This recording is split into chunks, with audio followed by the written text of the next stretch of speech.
Hey, what is up, League of Legends fans? Welcome to the CCS Wednesday League semifinals. I'm joined here today by Mr. Zone. How you doing, man? I'm doing pretty good. How you doing, Mr. Glacial? I see you're looking very dapper today. Thank Ready you, to thank cast you. some games? Yeah, let's go. So we got TA Light facing off here against Hard Hat Zone. So TA Light, they're coming off of a big win over Collective Effort, 3-1. Looking like they're making quite a surge here late into the season. Hopefully bringing some momentum here into this game. And Hard Hat Zone, of course, the favorites not only for the Wednesday conference, but perhaps just to take it all. Wednesday What are your League. thoughts on some of these two teams? All right, so the main thing right now is Hard Hat Zone. They haven't played in a couple weeks. Like let's be real here. I think they've had two FF weeks and then they had the bye week. So it's been like 3 weeks that we haven't actually seen them. However, they've only dropped 2 games the entire split, and they have not lost a single match. That does bode very well for them, especially going into these best of fives. We're gonna have some long games ahead of us. It'll be interesting to see if the series adapts a little bit. And then we have TA Light on the other side, which was kind of more of the underdogs. Everyone kind of expected TA Knight to make it into the semifinals, but here we are. TA Light's here instead. Props to them. Like, by all means, we've seen some good games coming out of TA Light against Collective. For those who weren't here last week, they did beat them 3-1. After Collective kind of fumbled the bag, game 2, Philly B Penta, GG, no team. He's got a little LeBron jersey on. Like, what can you do? What can you do, Glacial? Philly being four wards. The ultimate meme is what ended up taking them out in the end. And, TA Light looking a lot more coordinated, especially towards the end of the series. And like I said, we'll see if they can take some of that team play, some of that momentum. If they can get on the same page here against Hard Hat Zone, they were one of the teams that were able to take a game off of them in the regular season. I do believe Hard Hat Zone were playing with the alternative ADC roster, so not quite their full roster. But it is worth noting that they were one of the teams that might have, been able to find one of Hard Hat Zone's weaknesses in the season. Yeah, and I mean, like, you got to give it to TA Light. We've definitely been seeing like some improvement. They did lose to DNX and Hard Hat, but they did beat all of the other middle of the pack teams. They were kind of just barely under the cusp of the upper like echelon of teams. So it's like, I don't think they're bad by any means, and I think they Mhm. can definitely take some games off of Hard Hat. I'm expecting. I want to see a 3-1 at least for Hard Hat. I want to see TA Light at least take one. We did scrim them on Tuesday, so I know a little bit of what they're going for. But it'll be interesting to see how these games work out. Yes, absolutely. Of course, TA Light, they were one of those middle of the pack teams throughout most of the season. But definitely towards the end, and especially after this first week of playoffs, they've really cemented themselves up there, of course, with TA Knight, who were seen by many people as, favorites to possibly make a deep run, falling in quite dramatic defeat to Dorado Gaming. Now they're the only TA team left, and they were able to take out a surging collective effort with Philly B in playoffs form. So that might be a testament to the strength of this team, and they really do want to come into this game proving that they are, in fact, one of the top teams in the Wednesday division. For sure. Yeah. And I think we are just waiting on players to get in order, if I do recall, and then we can get the games right underway. Are there any Yeah. picks you really want to see tonight, Glacial? Of course, the very famous Bennett Karthus top lane. He's Do you played it in think a do you few. think we're gonna see it? They are making memes, but do you think he's actually gonna play it? Maybe the hard hat zone guys, they got some they got a little bit of swagger, they got a little bit of ego. They haven't dropped a single, series yet. And we could see them breaking out some of those picks for sure, some of those specialty Karthus top, we might see some other stuff as well. We could This see alternative on some of his signature carries, he's got his Yasuo and he's got a whole bunch of other champions he can play, so we might see some of that coming out here as well. For the Karthus top, because you do know the Wednesday team's a little bit better. Does he go first strike or does he go the Locket Gargoyle, which I did play against the other day in solo queue? I do believe he. That is the first time I've heard of a Locket Okay, Gargoyle. okay, I'm not crazy, right? I did lose to it, by the way. I did lose to it. Maybe he's got some hidden tech. We could be seeing that in CCS at some point, but I do believe it is just the press R and make a rack Ma- Karthus builds. Just Make it rain. print the money. Yeah, Absolutely. make it Very, rain. very Sure. interactive gameplay. A lot of I mean, counterplay for the enemy team there. what else are you gonna do top lane? I think Bennett's Yes. also he played the Nasus last week. Maybe Mhm. we see some dogs. It'd be Yeah. funny if they did three games of Nasus to dog on Dorado. Yeah, and that's something that UBC Souter could break out here as well. So we might see some priority on the Nasus pick in the top lane. There are two top laners who are definitely not afraid to play some, uh, more unique champions for sure. So Sure, yeah. The Nasus can also be flexed. It is rising a little bit on popularity. LS has been talking about that for a little bit. Cynical Support has been playing it as well. And then UBC Sauter has also played it. So there's the potential flex there as well. mhm. And then in terms of other unique picks, we've been seeing Dr. Phil and Chill actually playing a lot more than Nico. And Nico did receive buffs 2 patches ago, I believe. Correct me if I'm wrong. The hitbox reduction, I Yep. believe the root is wider, and then W auto attack more damage, I believe. So it was like AD, AP, and base Nico all got buffs, if I recall correctly. So like the champ overall is like better. Yeah, absolutely. We could see that coming out. And of course, as well, one thing I do want to touch on a bit here is the ADC meta has been shifting a little bit. A lot more unique picks are coming out as well. So, at the beginning of the season, we're just seeing a lot of Jinx, Phelios, the Sure. whole Zeri, the whole 9 yards for there. But I know Big Boy B for Hard Hat. He likes is his known for his mages. mages. Yes, I was a victim of one of his mages at some point, the Syndra. But he has Ooh. that wide champion pool, and then we've also seen in recent weeks that they like going ADC ARAM on the TA Light team. He's been more towards Ashe as one of his specialty picks as well, so we could see that coming out too. Yeah, definitely more of the utility style. Zeri was also popular. That was another one you missed, but Zeri is, of course, kind of gutted right now. I think people are still trying to figure out what you're even supposed to build on her anymore. Yeah, And people are still figuring it out. They took a lot of her early game power away. So Zeri before used to be able to just pick up the Trinity Force, and you kind of just became a god right away. You could just face plant to the enemy ADC, blow them up, get away with a whole bunch of stuff. But she does take a lot longer to come online now. So we are a lot less ready priority for on her draft. for sure. All right, Ready for draft draft starting up here. Oh, they're ready to go. All right, let's see it. All right, first pick. We're waiting on bans. Okay. Hard Hat Zone with the first ban of the evening of the series. We got game 1 of the CCS semifinals coming out. Victor ban is the first one coming out for Hard Hat Zone, and that is going to be against Dr. Phil and Chill. Yeah, he's carried so many games with this Victor already, especially earlier into the season. And now it's just a respect ban for him. Take the power out of his hands to be able to solo carry his team. And that's the angle they're going to take here. Another mid lane ban coming out as well. They're going to try and target the Ahri. While for TA Light, they're going to be focused more towards the bot lane, taking away the Nautilus, which Dragon Mooncake is so strong on, and then the Vel'Koz away from Big Boy B. I think Vel'Koz is also Big Boy B, and I believe Marcel also does play it. So a little bit of a flex there. Yeah, we see the Janna ban coming out as well. And then Jarvan, first pick. I want to say something real quick. The Bennett was talking about with Shady Gecko, the first strike Chem Tank Zonia's Jarvan random tech that's come out.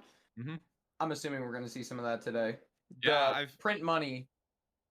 Since Hecarim fell off in priority, we've seen these kinds of just tank junglers rise in priority. It looks like they might actually still be taking the Hecarim. But just the tank junglers, Volibear, Jarvan, just able to gank lane super heavy, get everyone ahead. And then, just have some utility for the late game. That's really what the jungler meta is going to be focused on here. So the Hecarim's response, of course, Hecarim a little bit weaker than he was on this patch than in previous patches, but he still can be a force to reckon with, especially in the early game. It's still a Hecarim, but I do feel like TA Light pigeonholes themselves a little bit here with the Hecarim, mainly because you have to commit the Onslaught of Shadows to actually leave the Cataclysm, and we're seeing the Jinx come out, which is an immobile 80 carry into Jarvan, which generally we don't see, but TA Light, they're going more on the side of comfort rather than anything else out of the ordinary for game 1 here, it appears. Yeah, so far, just a pretty straightforward, flexible comp here for TA Light so far. Of course, Jarvan can be really strong, locking down the immobile 80 carries, as you said. Of course, with Lucian banned away, there's one less option. We're going to see the Misfortune response here. Yeah, we're just going to see a Wombo combo. And my guess is Hard Hat's going to pick up the Leona here.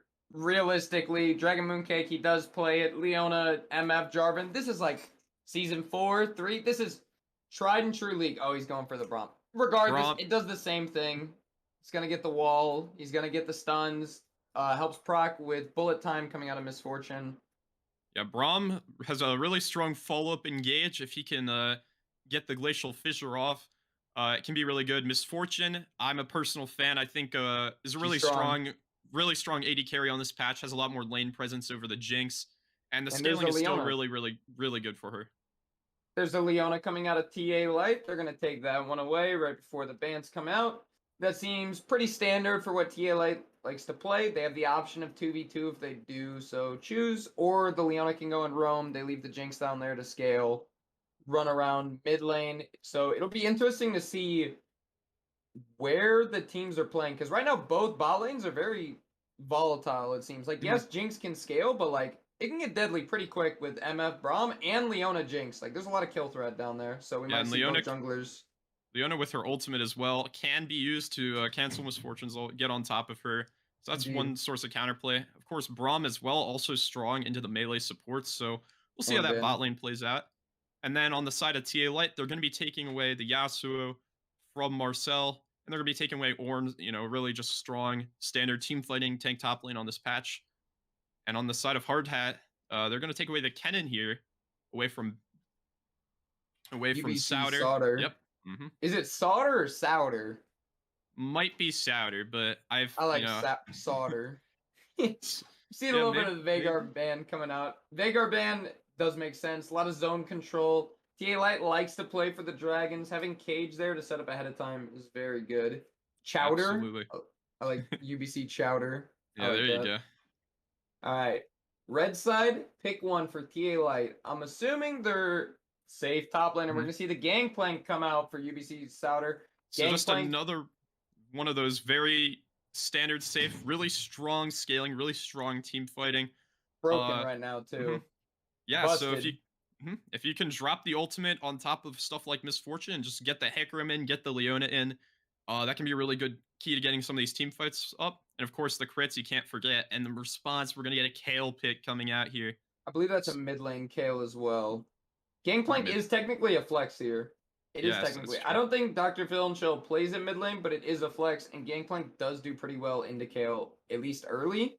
It's kind of a free lane, so they might want to mess around with that one. So far, we're seeing a lot of like AoE team fights coming out of both of these teams, and we're going to see the Orianna come out. So we got a classic Wombo style, Wombo combo, Hard Hat Zone comp coming out. Definitely going to be a lot of fights around Dragons, and level 6 is going to be key in this game. Whichever team gets 6 and is able to pull the trigger first should be a good game. Yeah, last both teams as well opting into heavy scaling here with the early game junglers to try and enable their lanes. Just really easy execute Wombo combo with the Jarvan and the Orianna. That's a classic. We see a Nasus hover here, and it's going to be a Nasus. That might be Nasus top or mid. We're not too sure yet. They can flex it both ways, but that could be seen as a potential counter to Kale to try to get some scaling in, and Kale's not gonna be able to punish him early, and Nasus can really turn into a really big force once the mid game comes around. So I actually think that there's a little bit of an issue with the TA Light team comp from like an outsider perspective, is they don't really have any winning lanes. Like, yes, they have Gangplank, but he's very prone to getting ganked, especially against Jarvan, because he doesn't have a dash to get out of the Cataclysm.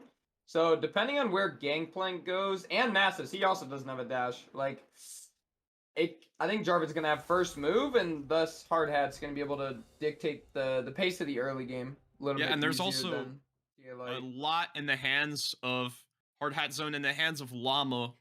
First team jungler for this division. There's not any dashes outside of the Hecarim on the side of TA Light. So the amount of agency you get out of the Jarvan Cataclysm, out of the EQ, that's going to be really huge.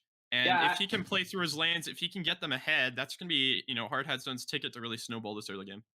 Yeah, I don't really like how TA Light kind of drafted into the Jarvan, because he was first pick. Yes. First pick on blue, so they could have opted for anything else. I don't like that part. However, I do still like that they went for the scaling team fight comp. The Nasus might have been a little much, but I think they were trying to flex the gangplank, so I can see kind of where they're coming from. If they can hit the mid game, they have The hovers. incredible potential here for fighting as well. So they're really probably going to want to try and get this Nasus ahead, you know, because once he gets strong, if Kale's not far enough ahead, he can just go off in these team fights.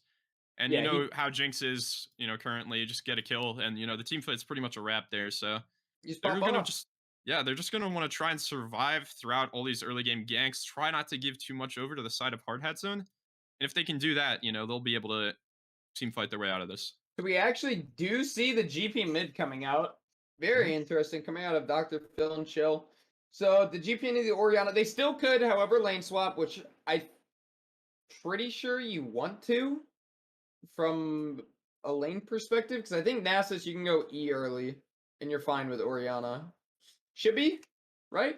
Yeah, you got options, but it might be a little bit hard to stack, and obviously you're gonna have such disgustingly low amount of priority in that lane that Jarvan and Orianna can basically run the map. And if you have Orianna running the map early game, then you're in a bit of trouble. So yeah, definitely in a bit of trouble. All right, out of these teams, who do you want to see make the first move, and where do you want to see it in game? Ooh, that's a good question. So I'm assuming we're gonna see both top laners and junglers start topside, path down. So the first question is the 3-minute gank bot lane. Realistically, might be our first one. Yes, it could be. I could also see maybe they want to influence this really heavy scaling top lane in one side or the other. Because Nasus, if he gets a small lead, can kind of destroy Kale even before level 6, because Kale is just going to be so weak. Yep. And then a lot of his bot lanes, neither of them really have very consistent mobility. Of course, Braum has the leap, but besides that, it can be easy to get on top of them. So, there's a lot of flexibility with where they could be going here. I do expect to just see Jarvan mostly focus around mid lane, try to see if he can punish this gangplank. Definitely. And then, once Orianna's unlocked, we could see how Hard Hat Zone uses that advantage. Yeah, definitely. You want to get the gangplank down. You want to pressure him early with jungle because he does have low mobility. You hit him with the EQ. You can only flash it once. Glacier, you can only flash it once. So once that flash is down, he's coming back. He's going to do a little bit of a wrap around, which we might see here. Oh, we got a little bit of a spectator delay. Of course, we got a few more minutes to talk about these teams. So between these two comps, what would you say? Okay. Who has the advantage here, and how would they be playing to that advantage? All right, so we got head-to-heads going down the line. Top lane is, depending on what he goes, I don't think he's gonna Chad Emax. I think he's gonna go Q. So in that case, it's kind of gonna be a stalemate top lane. Kale can potentially cheese level 1 with the 4E stack into like running him down. That is possible, but I don't think we're gonna see that. It is possible though. For the jungle. Absolutely. So that one's just kind of a stalemate. It's team fight waiting room. Jungle, Hecarim is going to get the first move on the Jarvan. He is a little bit faster unless Hecarim can't get on the Jarvan. And then we have Gangplank, Orianna. I think Orianna outpushes Gangplank early. I don't see that matchup very often. And then bot lane head-to-head, I think I like MF Braum early and then Jinx Leona a little bit later. So it's pretty balanced team comps, in my opinion. Yeah, both ADCs will be lacking in kill pressure, at least before the first back, so I doubt we see anything too drastic before that without some of the influence from the junglers. But, once Miss Fortune gets that first back, she can really start, punishing Jinx, and is one of the few ADCs with a lot of the utility to try and punish the range from Jinx. All right, and with that, we're going to go into a quick break for the spectator delay to wear off. See you guys in the game. Hello, CCS fans. Welcome back, and we're on the Rift for Game 1 of TA Light versus Hard Hat Zone in the CCS Wednesday Division semifinals. Let's get this one going. I am hyped up for this, Glacial. All right, question for you real quick. This is going to sound a little scuffed. Do you remember how to zoom out in Spectator? It's been a bit. It's a Control-Shift-Z, I believe. Control Shift. Okay, I was doing. There you go. All right, we're good. All right, so Dr. Phil and Chill on the Gangplank mid, his first time playing it in the CCS, and UBC Souter on the Nasus as well, his first time playing that champion. So 2 unique picks here for TA Light, and they're, it's new strategies out of the bag. They're trying to come at Hard Hat Zone from a different angle, maybe try to catch them off guard with some of these picks. Yeah, a little bit of flexibility in the draft. We do see the Cole coming out from Kale. She knows it's going to be a farm lane. Any other interesting itemizations? We do see the standard Corrupting Potion coming out of Gangplank. Nothing new there. We see Longsword coming out of both ADCs, actually, and then Refillable coming out of MF and the 3 potions. Mid lane here, we're just going to see a little bit of trading going back and forth as the junglers are clearing their first camps. Yeah, so we see Hecarim, he's going to be pathing down, and Jordan's actually going to be pathing top, so it looks like Hard Hat Zone, they're going to want to try and influence this Kale, try and get her ahead of this Nasus, maybe punish the Nasus pick if they can, while TA Light here, going to try and focus more towards the bot lane. We actually see Jarvan going for a little bit of a counter jungle here, actually going to take away that Spoozy's blue buff. Hecarim is going for the Krugs, and I think actually Hecarim might path top here, and then Jarvan's just going to path down bot. We might just be cross-mapping. Yeah, I mean, the jungle's not warded. They don't see him, so we could see what he does. It looks like Jarvan might actually be angling to come in for an early gank here. Oh, here we see BBB Llama looking in. Oh, Here, Jarvan's here. hit from He's here. gonna burn the flash. He misses the Follows flash. Oh, Burns the Llama. flash. Both bot laners, just like that. A massive step up for the Hard Hat Zone bot lane now early into this game. Llama missed his flag drag flash. That should have been first blood on Jinx. Yeah, small mechanical misplay there, but still able to burn both the flashes, so we could see Jarvan, maybe just put a lot of priority towards that bot lane. A wraparound coming back. He's actually looking for a Gangplank angle right now. Hey, Mr. Llama, you got to farm some camps. All right, we see him going to the Raptor camps. Spoozy going for the early boots here on Hecarim. He's going to realize blue buff's gone. Jarvan's just going to have to head up in this jungle. Some trading alternative. Pushing Gangplank out of the lane. Good harass right there. We see Big Boy and Dragon Mooncake trying to crash this wave. Look for the reset. Spoozy's going to look for the Scuttle Crab. Take that potentially path mid lane with Dr. Phil and Chill resetting. Or just shadow the Gangplank and for Hecarim crash as well. He's looking to punish. Hard Hat Zone. Cynical support gets off the root, and this is just going to be an easy kill. First blood to TA Light. Flash coming out of Dragon Mooncake, but I'm sorry, Mr. Braum, you're not going to get away. Cynical support on the Leona, getting both of the crucial grabs here, and Spoozy with a fast double kill early into this game. There we go. We see a little bit of momentum coming out of TA Light in the early game. Spoozy recognizes that his own bot lane doesn't have the flash summoner spells that he's kind of got to cover. And he knows that Hard Hat Zone is looking for the reset, so they're automatically shoved up. Gets the easy kill, and there's the reset. TA Light is going to be down a little bit of CS off of that play. However, I think they're going to be up in gold. Yeah, Hard Hat Zone, they're just pushing up a little bit too far. Didn't quite get the ward, and Spoozy had the perfect timing with the boost reset. It's comfort gank that they just were not expecting. No, I'm assuming that Hard Hat Zone was probably thinking that with blue buff down, Spoozy was going to go crab reset, not actually bot lane, and it did look like he was gonna reset. It was more of like a split decision to like go back down to the bot lane. So they spot out Llama here, trying to invade the jungle. Gangplank is coming, but Jarvan will just be able to EQ out. A little bit of trading going down in the bot lane. We see Souter trimming the wave a little bit. He is down to the Kale. Looks like they're actually gonna try and crash a big wave. Alright, we see a little bit of trading going on in the mid lane. Alternative still chunking. We see Hard Hat Zone also pushing in the bot lane tower. And I think Glacial just DC'd. That's alright. Alright, we see Spoozy taking the Krugs top lane. And it looks like Hard Hat Zone, they're just waiting for the lane to push back to them in the bot lane. Alternative looking to still zone off Dr. Phil and Chill. We see a little bit of a barrel chain getting set up by the Gangplank. Some harass coming down from the Misfortune to make it rain. Cynical support going in with the Zenith Blade. Stun comes out, he's going to walk away. Jinx gets a little bit of harass. Glacial, welcome back to the game, my friend. And we're going to see the Hecarim reset. Yeah, so some early trades going on. Still nothing quite happens yet. Both mid laners did have to burn their teleport. And Orianna taking a 6 here. Yeah, she's gonna hit 6. Dr. Phil and Chill is gonna have to pay respect to it, back up the lane, push into him. And we see some more trading going down in this bot lane. Looks like Llama wants to get the blue buff on spawn again. Yeah, and the power of just the poke Misfortune, able to exert a lot of priority on top of this Jinx. With the Comets, of course, up Spoozy coming in. Now, but the gank. Spoozy trying to get the kill on Orianna, but the Shockwave's able to keep her alive. Yeah, Shockwave Flash is going to be used. Wave is going to crash. Dr. Phil and Chill's not going to die. Neither is Marcel, aka Alternative. And it's a jolly good time. Gangplay's going to collect this wave.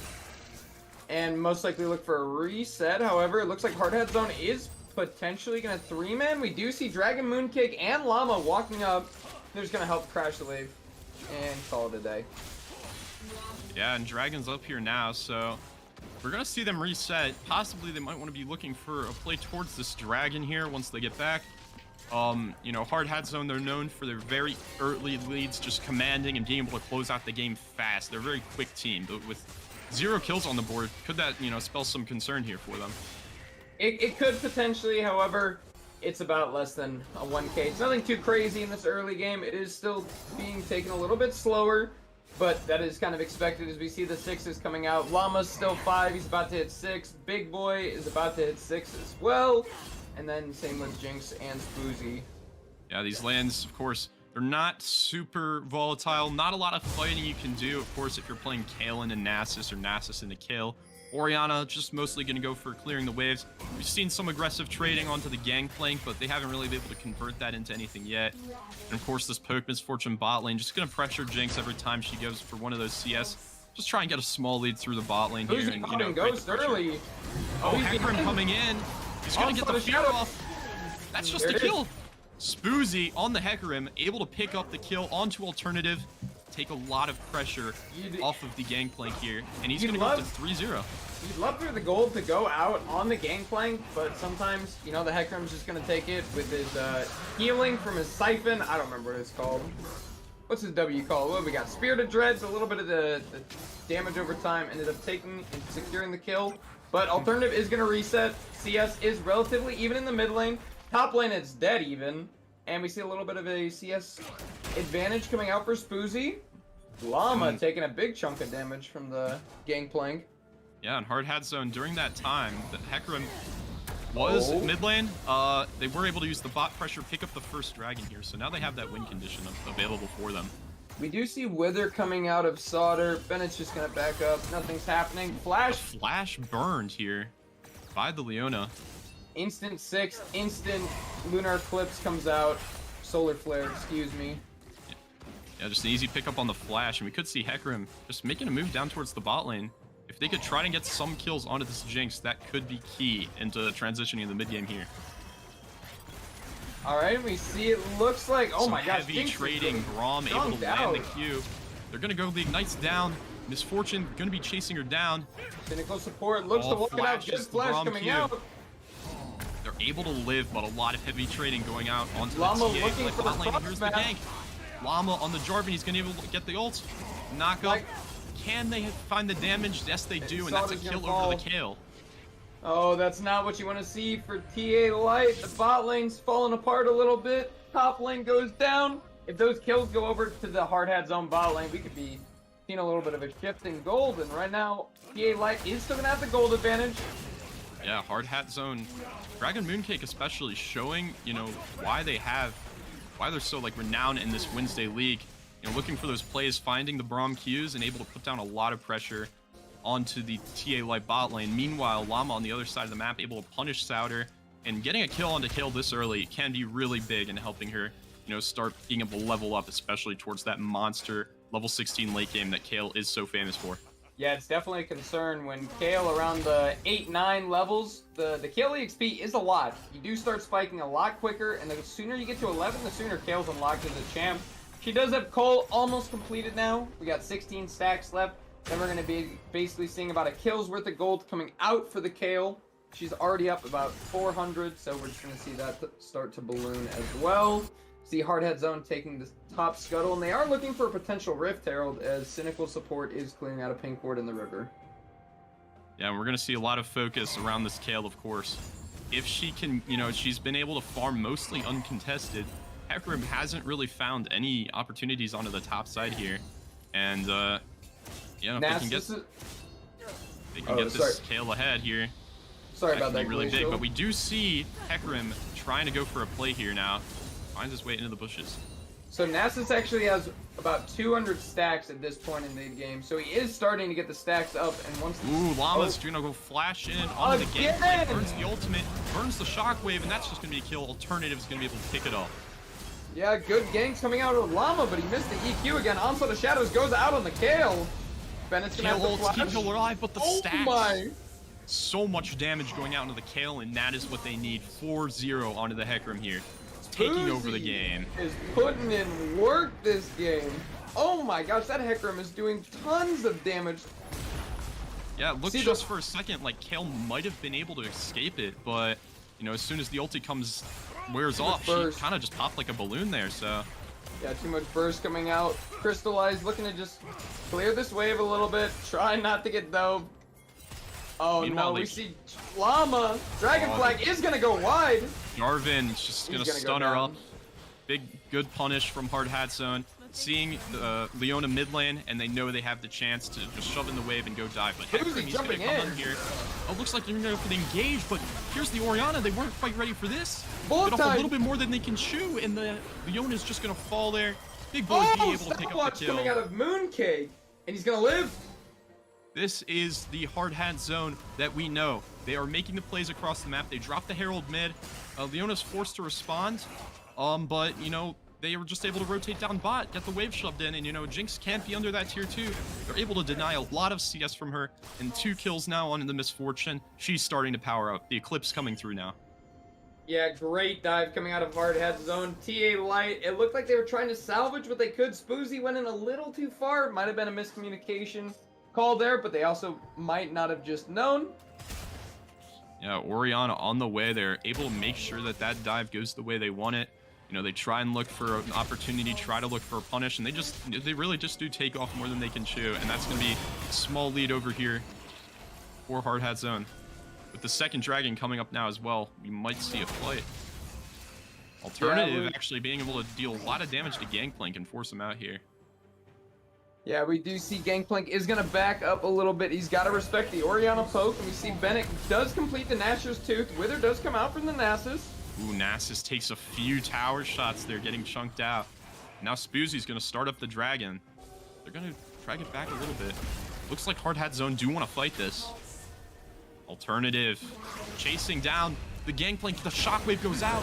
The heal. Run, Dr. Phil, run! Onslaught of Shadows does come out! Too far. The Hecarim able to just punish the Orianna. Oh, and it looks like Crystallize is going to try to run down Hard Hat Zone members. Dragon Mooncake, he's running, but I think Spoozy's just going to get him. Llama gets the dragon. TA Light picking up 2 kills, 6-0 now on the Hecarim. He is absolutely massive in this game. Yes, he is, and it looks like he's going for a, I'm assuming, Divine Sunder build coming out.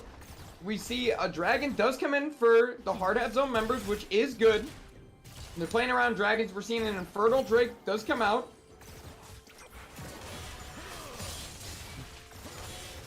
Yeah, and the Orianna, you know, trying to look for the solo kill. He thinks he has Gangplank there, but the heal coming out of the Jinx over the wall is able to keep him alive. And once Hecarim comes through, Orianna just gets popped.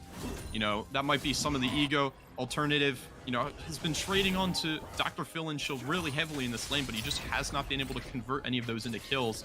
And, you know, he got a little bit antsy there, running into the jungle without vision there, and a great punish from TA Light will picking up those 2 kills. Yeah, it was a good look coming out of Alternative, but sometimes it doesn't work out that way, you know? Sometimes the Fed Hecarim comes, rams at you with an Onslaught of Shadows, and you're gonna fall. It happens sometimes. That all being said, with this massive lead for the Hecarim, all of Hard Hat Zone's lanes are still ahead, and, you know, that is where they want to be. They want to have the strong Kayle. They want to have the strong Orianna, and, you know, who could care? Llama, like how much gold Llama Crystallize Burn the does flash of the Jinx, but Shockwave, huge coming at the Alternative picks up all three. Onslaught of Shadows He's gonna try and dive in. Jinx is gonna fall though. Hecarim's gonna fall. And off the back of a massive shockwave, Hardhat Zone are able to turn around the fight. UBC Souter is gonna wither Bennett, is gonna walk it out, and that went so sour for TA Light. Oh, you hate to see it. The Cataclysm comes out. It does look good. You get the flash. You gotta just walk it out. Shockwave comes out from Alternative, gets 3 members of TA Light, and that's down she goes. Yeah. I mean, like I said, they don't need gold on this Jarvan. All he has to do is just get off the ult, instantly burning the Jinx Slash. And, you know, they want to trade off to him. They want to try and punish this, what seems like an overextension of them, but he's just too tanky and baits them all into just a really fat shockwave from Alternative. And that's just a really big fight. Now, with even more gold onto this Misfortune, she's really starting to power up in this game. Yeah, and Hardhat Zone in general is starting to power up this game. We're seeing about a 1.3k gold lead coming out of Hardhat Zone. They do have 2 drags with Infernal Soul on the table. They are going to be looking to play around for these drags to enable these wombo combo fights that they do have. And now that Jinx doesn't have flash, you got to be careful any corner you turn that a random llama doesn't come out of the bushes and drag flag and you're knocked up and dead. And yeah, that's the major weakness of this TA Light comp. Jinx just with no way to escape Jarvan engages, and if Hardhat Zone have the follow-up damage, she's just gonna have so much trouble walking up, even deal a single point of damage in some of these team fights. Yeah, we see a little bit of trading coming out from Crystallize. It looks like Alternative's gonna look for the reset, and we see the Rift Herald going over to the side of Hardhat Zone. They're starting it up. Spoozy is looking This is with some of the cynical support. efficiency that Hardhat Zone is known for, but Spoozy doesn't want to give it up. He's going to go in here. Onslaught of Shadows. Here comes UBC Souter. He's been stacking up. Can he get one? He's going to be able to... Oh! The Tail goes, melts him down. Alternative halfway. Superman Death Rocket comes out. Down goes Souter, and Souter's down. The team fight just goes not in the favor of TA Light, and this is just some of the efficiency of Hardhat Zone. They're going to get on the Herald. They're going to try and snowball their leads, get the objectives. They're already up 2 Drakes. And, you know, another fight here from TA Light where Hecarim wants to push his lead. He goes in for a massive onslaught of Shadows, but they just do not quite have the damage left. Their Jinx is just still bot lane. You know, she is going to be able to pick up the tower here, but, you know, without that extra source of damage, they weren't really able to pick anybody up. And Kale, with such massive AoE damage in that fight, just absolutely melts them at the end. Maybe if Crystallize was there, I can see merit to opting to take that fight, but with the Jinx bot lane, you just have to give it. You have to give it. You don't have the damage. You need the extra Kraken, because look, we saw about 1 rocket auto from 2 people dying and Jinx resets. It's close, it's margins, but I don't know if we'll see a fight like that again. And you know, it's the second Herald as well, so like, how much gold value is Hardhat Zone really going to be able to get that it's worth opting into a fight like that? You know, this game's starting to slowly seem to slip away from the hands of TA Light. Yeah, it is. We need to see a dragon fight win come out from the side of TA Light if they want to stay in this game. We do see Bennett looking to pick off Dr. Phil and Chill. Barrel does come out. Flag and Flash Llama with the... He's just going to be able to pick him up. Dr. Phil and Chill is going to get 1 shot, and Dragon Mooncake's going to land the slow onto Souter. They're going to be able to take control of this pit and try to get their 3rd dragon here. Can they get the Leona? And here it is, Spoozy. Going to go in with the Onslaught of Shadows. Not able to pick up anybody, though. They just don't have the damage yet. Jinx is just so zoned from this fight, and Naxxus is going to go down. Firing. The back lines of Hardhat Zone are just free firing onto the side of TA Light, and there's nothing they can do. They don't have mobility. TA Light just have to run away. I mean, there's just... The team fight's just like so sour.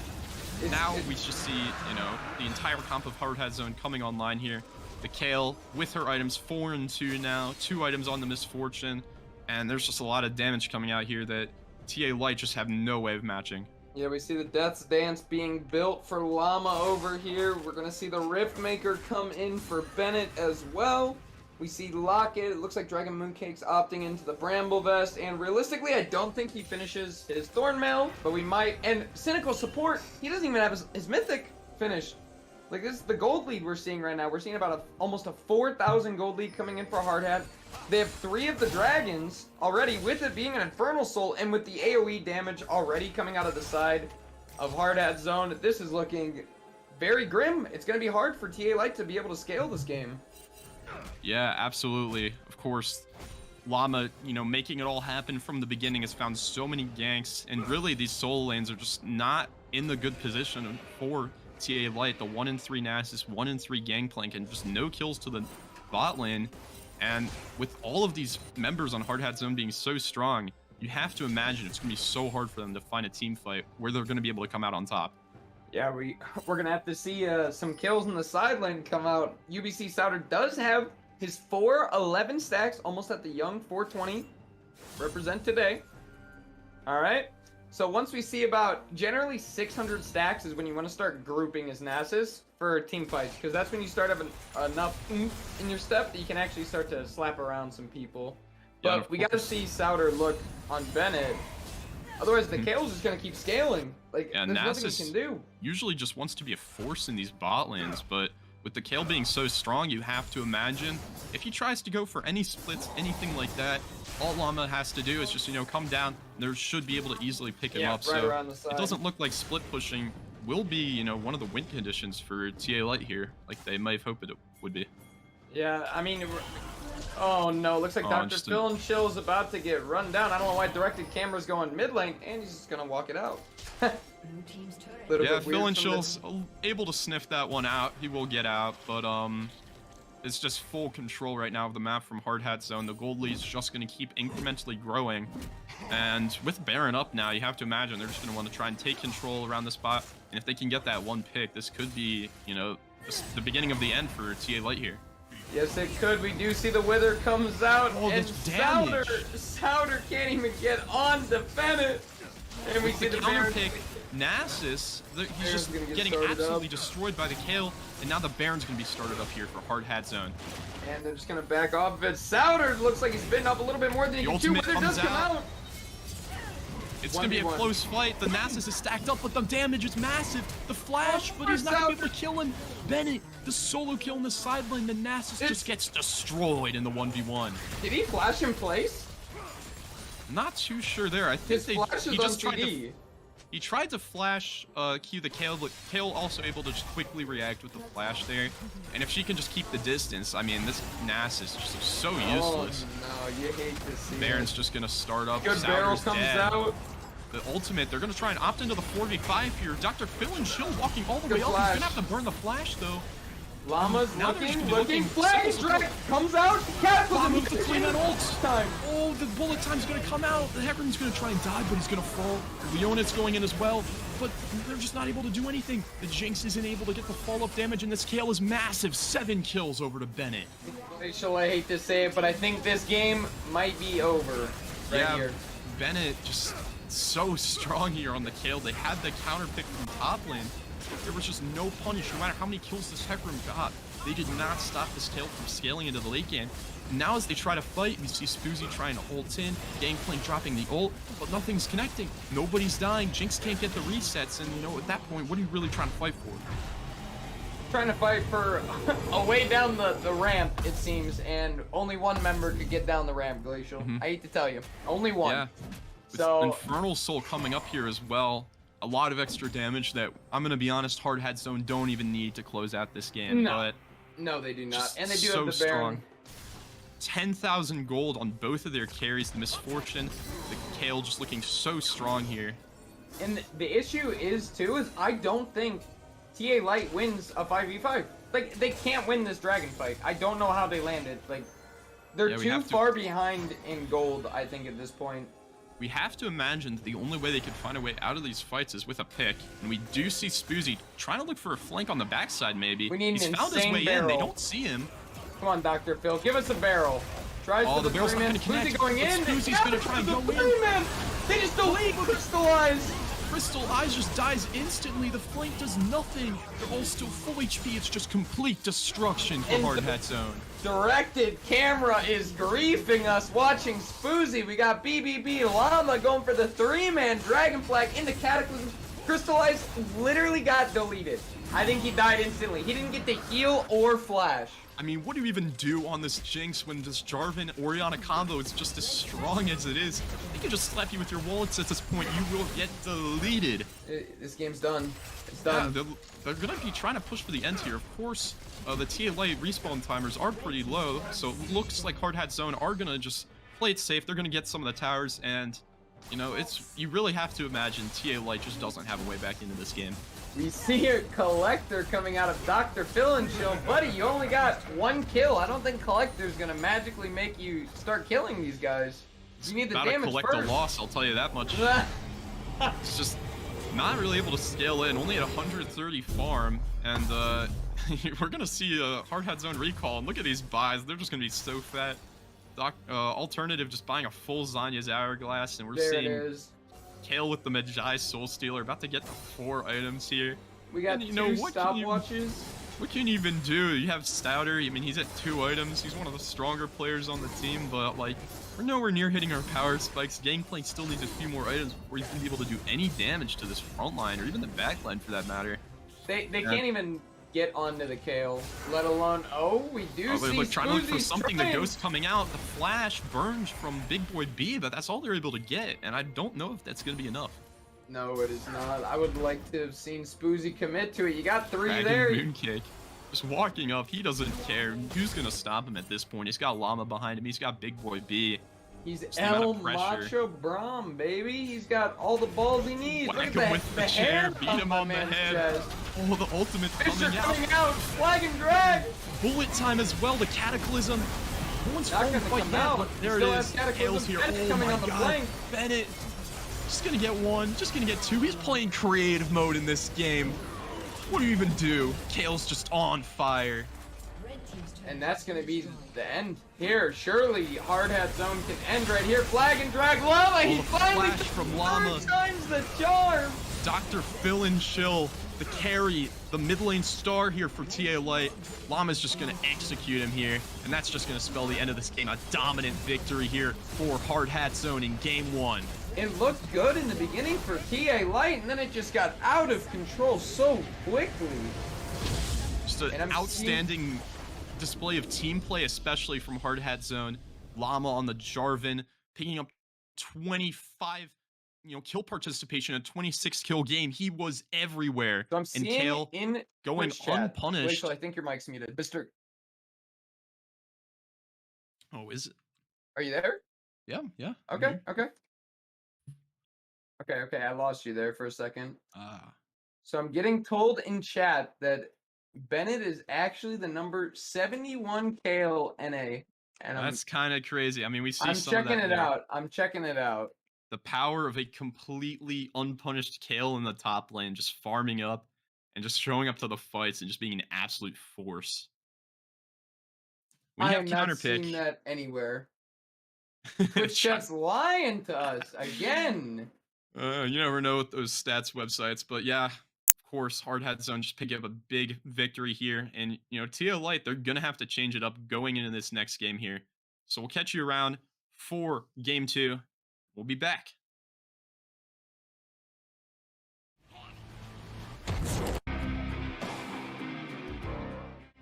Welcome back to game 2 here of Hard Hat Zone versus TA Light. Sit back, get cozy, as we're going to be coming into the game 2 draft here. So yes, sir, we are. Zone, thoughts after last game? What do you think TA Light has to change up here to maybe turn the series? They need to draft the winning mid lane. The Gangplank flex is cool and all, but the issue is you can't then draft a Nasus top unless you're going to lane swap. It just is not going to work. They had no prio mid, and also Spoozy was getting all the kills and did almost nothing with them. Like, no offense, but that was a pretty useless 6-0 Hecarim. So it'd be like that. P-Huff legs in the chat. Yeah, strong jungler's nice, but only if he can enable his lanes. We're going to see a lot of similar bans coming out here. We got the Vel'Koz, the Lucian again. And of course, Hard Hat Zone are going to target the mid lane. And if this is anything like last time, it looks like the Jarvan's actually going to be coming out for TA Light. Of course, Llama just getting so much work done there. It's crazy to me that TA Light banned the Llama when they could have just opted to draft differently. So yeah, that's true. I mean, they also have first pick here for jungle. So if they want to, try something, of course, Jarvan first pick would be an option. And of course, with the Jarvan first pick, obviously you can punish it more if you pick something like, Ezreal or any mids with dashes. Of course, you got like LeBlanc. I mean, they're taking away Lucian here, but it's going to be the Nautilus locked away, a takeaway from Dragon Moonkick. All right, we're gonna see the Nautilus does come out of TA Light. Braum comes out of Hard Hat Zone. I feel like we've almost seen this before. Actually, instead, normally it's Dragon Mooncake on the Nautilus. We got the Yeah, that's Braum run true, back but though. It was putting in work. It was yeah, putting in work. Braum, so much pressure in that last laning phase. They were able to just get a huge amount of pressure, priority in lane, picking up some plates and a nice farm lead on the Misfortune. Yeah, And so they're happy running that back. the one kind of issue I do see with Braum is it's more of a counter reactive pick. I don't like it as the first pick right off the bat. We do see the Viego is going to come in for Llama. I think this was the one game that TA Light did beat Hard Hat Zone. Was Llama on Viego? Oh, it was actually Collective Effort was the game that they played, or the team that they played. Yeah, I And it was believe he on was on the Viego. Poppy. He had a rough Poppy game in there in that series, but now the Viego, he has a little bit less of the early game agency of the Jarvan, but after last game, he's got to be feeling himself. We are going to see the Ziggs come out for ADC ARAM coming out inside of TA Light. That's the CCS special right there. Ziggs ADC. They all love their Ziggs ADC. So much Ziggs ADC in the fucking Wednesday League. It has so much pressure in the bot lane. It's super safe. It just does a lot of magic damage, and you got a lot of kill threat with the Nautilus. You do the point click R. You then throw the super mega Inferno bomb. Is it? Or is it just Mega I think Inferno it's Mega bomb? Inferno It's bomb. just Mega, right? Yes, there you go. Okay, and then we do see the Trundle is going to come out for the side of TA Light. Spoozy does like his Trundle. However, once again, I think it's a little quick on the gun with the Trundle pick. It is good into Viego. Braum is an option as a target to ult with the Subjugate. However, you normally want to wait a little bit longer in draft because then we see things like Tristana come out, which will do a great job of kiting the Trundle. Actually, I lied. Senna. It is 80 a carries Senna. Senna here We for did Big Boy say B. Pair it with the Braum, and that's that's gonna be a very strong lane. And the Senna heal, of course, also could be good to help heal off a lot of the Ziggs poke. yeah, it Of would course, be good Ziggs. for the healing, but Mhm, sorry, Glacial. You can no keep problem. going. But yeah, Ziggs. Of course, the reaction to last game where the Jinx was just getting shoved in, getting dove, never able to come online. Ziggs is going to be a lot safer, just able to instantly clear out those waves, gives them a lot more pressure and agency in the lane. We And of are going to course, the see Senna, the it is a kill little ban. bit nerfed compared to where it used to be, but I think it's still a somewhat viable pick here, especially with the global threat from the ultimate as well.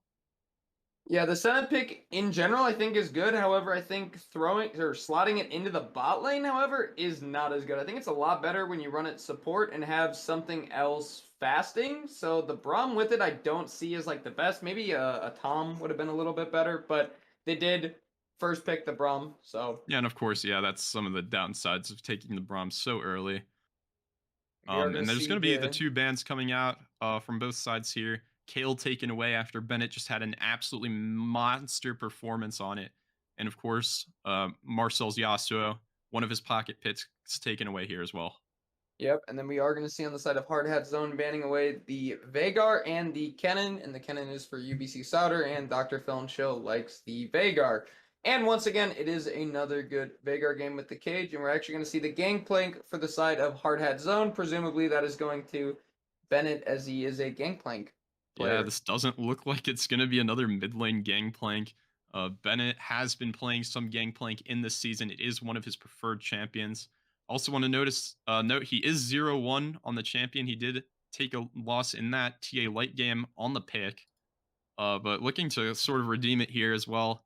And of course, with 4 mid lane bans targeted towards Jace! Dr. Phil and Chill, what will We he are be locking in here blind? going to see the Jace coming out for the side of UBC Souter. That is a good matchup for Jace. However, as most of us top laners know, Jace is one of, if not the worst top laner right now, kind of on his own. He's not in a very good spot, did just receive more nerfs, and Gangplank did just get buffed. However, he is still a ranged into Gangplank, and he can kill the barrels very easily with his W. Yeah, I mean, Jace, you can attack the lane. If you can get on top of that Jace, he lost even more health, even more resist. And that's actually a Trindamere coming out. So could we be seeing a mid lane Jace pick for Could be mid Dr. lane Phil trend and as Chill? well. Okay, so if I'm TA Light, I want to put the Tryndamere wherever the Gangplank is. It's a very good Tryndamere lane. If you know how to kind of play it out, you just kind of go D-shield early. You just eat the Qs like a man. Once level 3, 6 hits, you just run down Gangplank. And there's not much he can do. You could also put the Jace, and then we're going to see the pick come out of Hard Hat Zone. We're going to see the Katarina mid lane. If that is a... It's just a I'm very... changing. Trend mid into Cat is a blowout. Trend, like, rolls that lane. Yeah, it's very surprising to see that coming out here. That's probably one of the last champions I expected to see in this position. But, of course, Alternative, he's known for his sort of hard carry picks. He's played stuff like the Irelia, he's played stuff like the Yasuo, and now we're going to be seeing the solo queue special, the Katarina, coming out here, looking to snowball the game. I'm going to be honest with you, Glacial. I hate Hard Hat Zone's draft. I actually do not like it at all. I think it lacks reliable engage. It's going to be very hard for Viego and Cat to get resets. Like, they have to get resets to do anything, but you got Tryndamere with Undying Rage. Jace can either knock him back or he's ranged. Ziggs is going to be sitting far back. We also have Pillar, Chomp, and then Nautilus. Like, it's very difficult for this Hard Hat Zone to get in and actually kill the carries at TA Light. And who do you have to deal with? Tryndamere. Because he rolls over Gangplank later. So TA Light can sit back. They can pressure with the Ziggs early, move it around the map, kind of pick up these plate gold, and then just split with the Trend. And TA Light's got themselves a pretty clear way to victory with this draft. I like it a lot better than last game. And Hard Hat Zone, of course, they're such a strong team, such great team play. How do you think they might outplay their opponents here and try to get this draft ahead? Their draft is super ego, win lane, win game. If any of the lanes get rolling from like a solo kill or some jungle influence, the game's pretty much over. Katarina will take over. Gangplank can take over. Viego and Senna can also take over. So we can see it come out of Hard Hat Zone if TA Light are slipping in any case, but if TA Light plays it slowed, controlled, they should be able, they can even give up the first 1 to 2 dragons if they would like and opt into the scaling route, even though they do have a Jace, just because Trend split, you just buy time for it. Eventually no one can match him, so here we are. And we actually are going to see the Tryndamere going into the mid lane versus Katarina. I think Alternative Marcel, excuse me, brother, but you're kind of griefing with that Katarina pick. Like, that, not a very good matchup, like, at all. So, how it kind of works out, Glacial, is when Katarina uses her Death Lotus, you just push your R key as Tryndamere, okay? And she is standing still for 3 seconds. She basically stunned herself for 3. So, we'll see how that one goes. Yeah, some very strong lanes picked here for TA Light. You know, the Ziggs is going to have a lot more pressure in that lane against the Senna, whose wave clear is frankly one of the worst in the role, actually. So we're going to see probably priority in every lane here for TA Light. Yes, we'll see here what Spoozy's able to do on the Trundle to maybe even set the Viego behind to really get the game snowballing with all this pressure in the early game. All right, what I want to see from TA Light in this early game is prioritizing the Rift Heralds and playing for the Jace. If you do not play for the Jace, there is no reason you should have picked this champ. Okay, that's step 1. For Hard Hat Zone, what I want to see out of them is they need to play around securing some drags, and they want to look for the early skirmishes, get Katarina a kill or 2, Viego a kill or 2, and just take over the map from there. You can then set up easy roams and the dives, but Hard Hat Zone's looking for the early skirmishes. TA Light's looking for more of the 1-4 poke split and slow siege with Baron later in the game. As long as it doesn't get blown out of the water, I think TA Light takes this one pretty easily. And we can see that. Of course, Jace, very easy to attack. Like you mentioned, you have to play for the Jace. And this maybe could be a spot of weakness that Hard Hat Zone could look to attack here. With the lane pressure of the Gangplank early, you know, Jace is going to be a little bit stronger, but he will still have some of that setup. And if they can get Katarina and Viego into that lane with the global ultimate from Senna, they might be able to try and snowball at a top lane here. All right, and hopefully we do see a snowball come in from the top lane. With that, we're going to go on a little bit of a break here, and we will catch you guys back when we are on the Rift.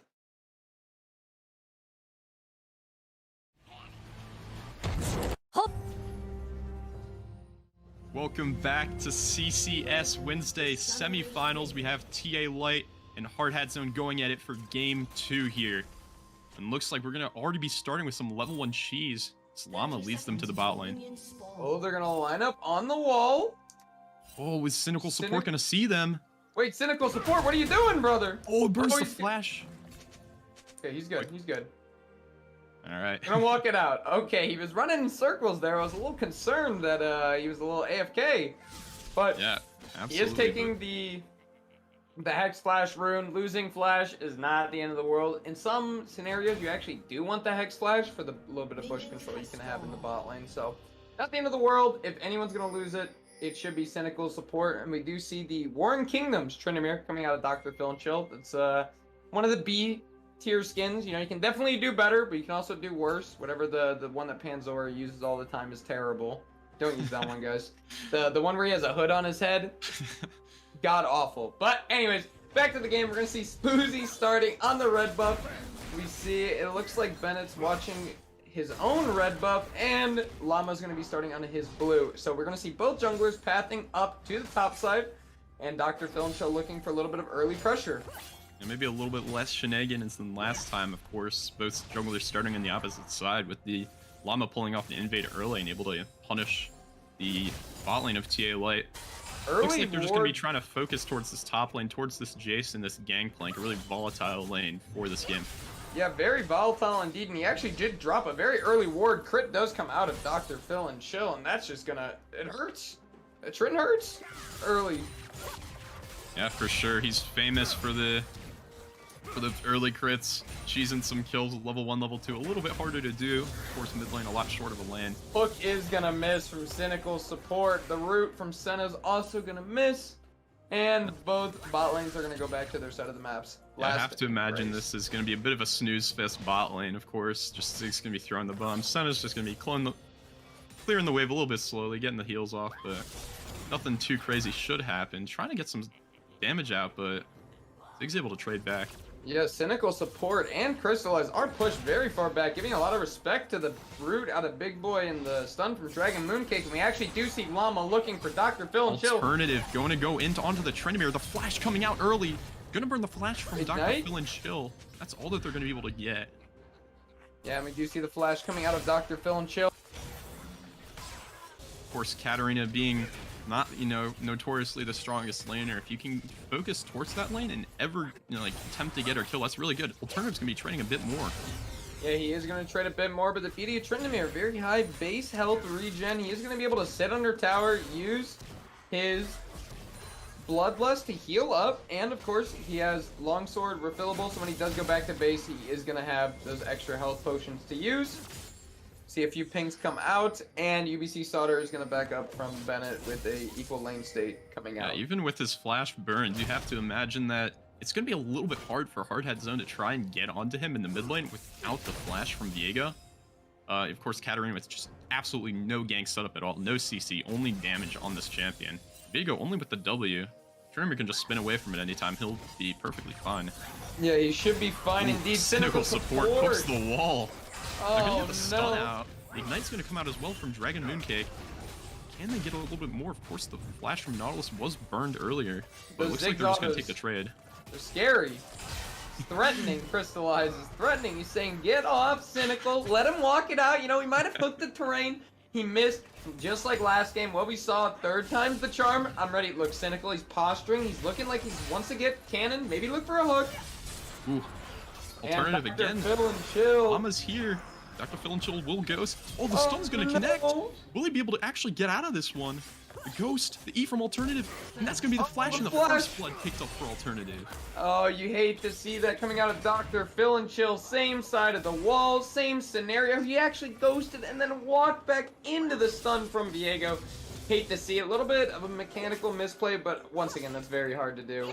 Yeah, if it doesn't work the first time, why not try it again? But Dragon Mooncake gonna jump forward. They're Cynical gonna try Support. and do this in Nautilus. But the Nautilus flash just came back up.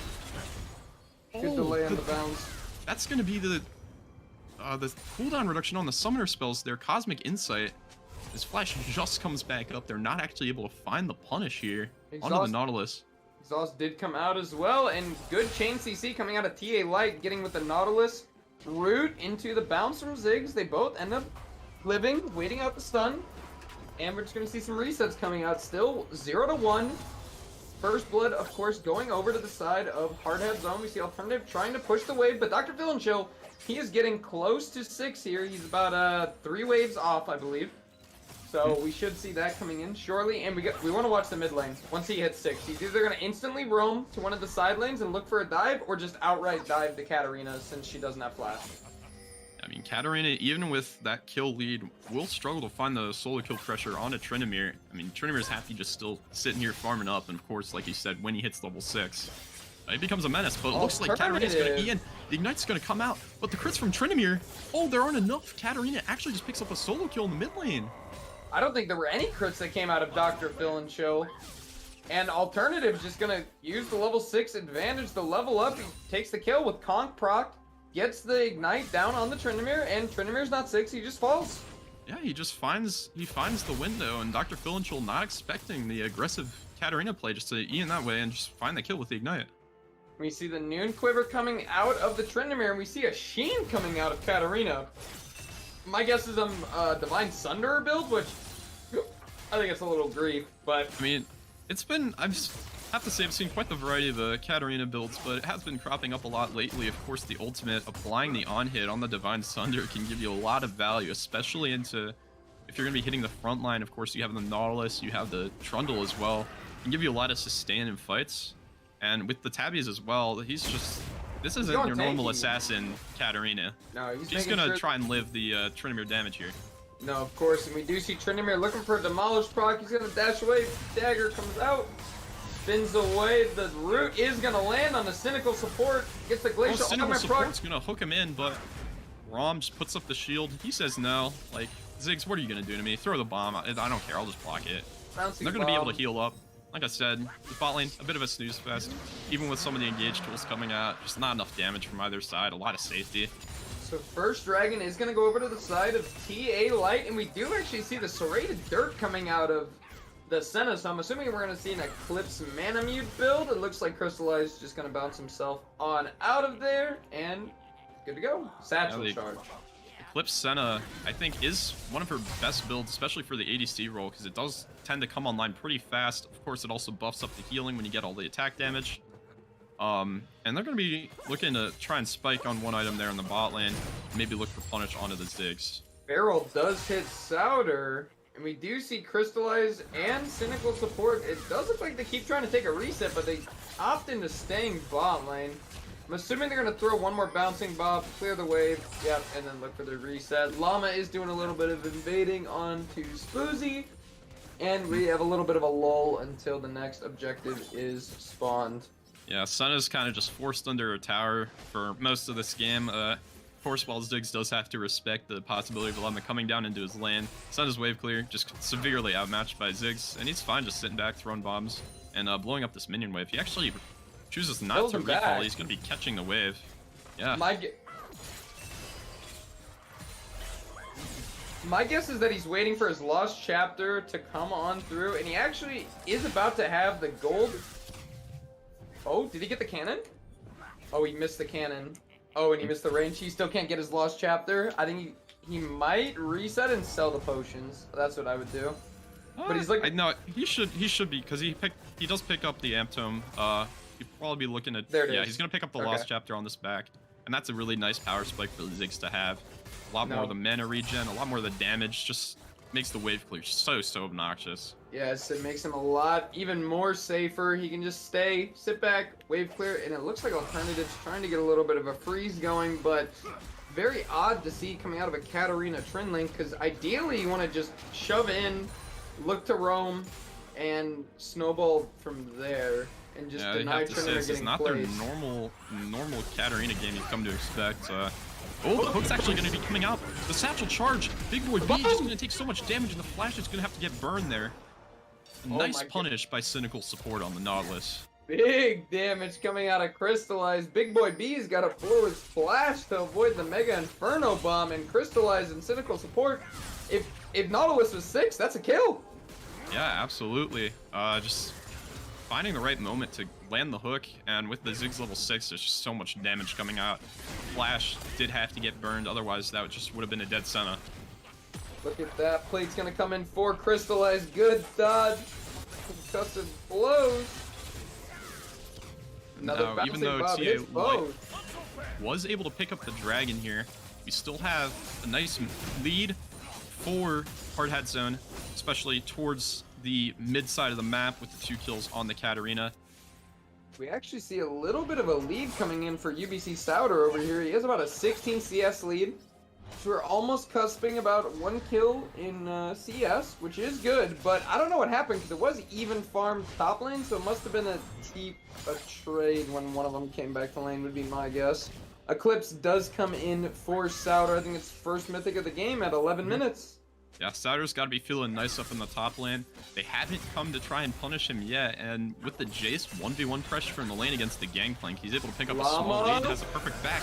But the root's going to come out, the stun, and the Ziggs is just going to be dead like that. Big snare out of the Senna, and this Viego on the resets is going to try and pick up another one, a double kill for Llama. Ultimate coming out of the Senna.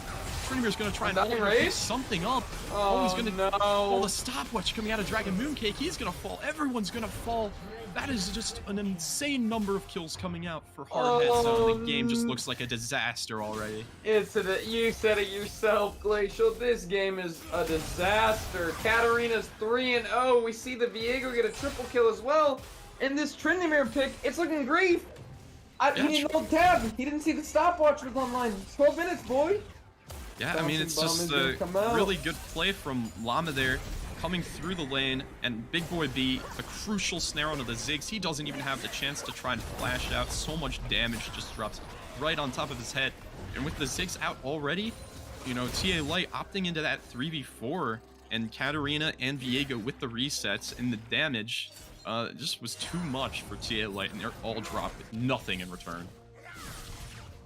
Yeah, and we're gonna see them look to establish dragon control here coming up. Yeah, TA Light, I mean, they have the 1 dragon, so I mean, they've delayed any chance of soul by a little bit, but you have to imagine, like, how much is that gonna help when Viego and the Katarina, this is a perfect start for them. And we do see Tryndamere is going to pick up 1 plate. However, Katarina and Viego, they got 4 themselves. And Dragon's just going to go over to Llama and the side of Hard Hat Zone. See Alternative looking to zone Dr. Phil and Chill. He's just going to go in. Yeah, just too much pressure. Spoozy maybe looking for something, but he starts up the drag. Hard Hat Zone's like, you can't be here. You got to get out. And they're just going to pick up a dragon here. And, you know, it already looks like TA Light not too sure what to do. Alternative on the Katarina, so much pressure in this mid lane. Yeah, we haven't seen Spoozy really making any pressure on the map, and we should be looking to see playing through the top side. Big trade onto Souter. Souter's going to go for the solo kill. Oh, not quite able to get the damage. This top lane is going to live at low HP. Alternative's going to go in. A solo kill into the tower. Just complete dominance from Alternative in the mid lane. He had Undying Rage. He didn't use it. Llama with the bot lane looking for pressure there. I'm at a loss for words, Glacial. Trynd didn't ult. So I mean, that's a rough one. Alternative finding a solo bolo. Kind of unbelievable solo kill under the tower. You know, Spoozy's right there, but all he could do is just watch his mid laner die. It's just complete dominance from Alternative over Dr. Phil and Chill. Dr. Phil and Chill, one of the star carries for TA Light, especially earlier into the season, but this Tryndamere getting punished really hard, and you have to say, you know, he's been on the Gangplank, he's been on the Tryndamere. Maybe, like, this loser mid lane just isn't working out for them. Missing. Satchel charge and bouncing bomb is going to come out. Eclipse online for Senna, and she just turns into a lane bully at this point. I mean, the amount of burst damage, the amount of lockdown, especially between her and Braum, if they make any mistakes bot lane, they can turn that into the kill for sure. See the Inferno Bomb comes out. They're going to look to be clearing this wave, looking for a reset. And Big Boy B's looking to pick up some stacks. I'm going to check on that here. Arsena's rocking 33 stacks right now. He's got 20 range, about 25 extra damage, and 10% crit right now. So nothing crazy, but that's to be expected when it's not a fasting. Dr. Phil and Chill is going to get caught by the Viego and the Katarina. Just has to burn the ghost and flash just like that. Llama going to try and flash in for the last bit of damage, but Tryndamere still has the ulti. He's just going to get exploded. He dies with the ultimate up. Alternative flashes on him, just executes him. Someone check Dr. Phil and Chill's keyboard, because I think his R key's stuck. That is unfortunate. Spoozy's just going to fall as well. Twice in a row? His Archie has to be disabled, right? Like, it's bugged. There should be a pause coming out. Maybe? Oh. I mean, Dr. Phil and Chill 050 on the Tryndamere. Just not expecting the sort of just really aggressive plays from Alternative. He's feeling himself, and Dr. Phil and Chill is just not up to the task.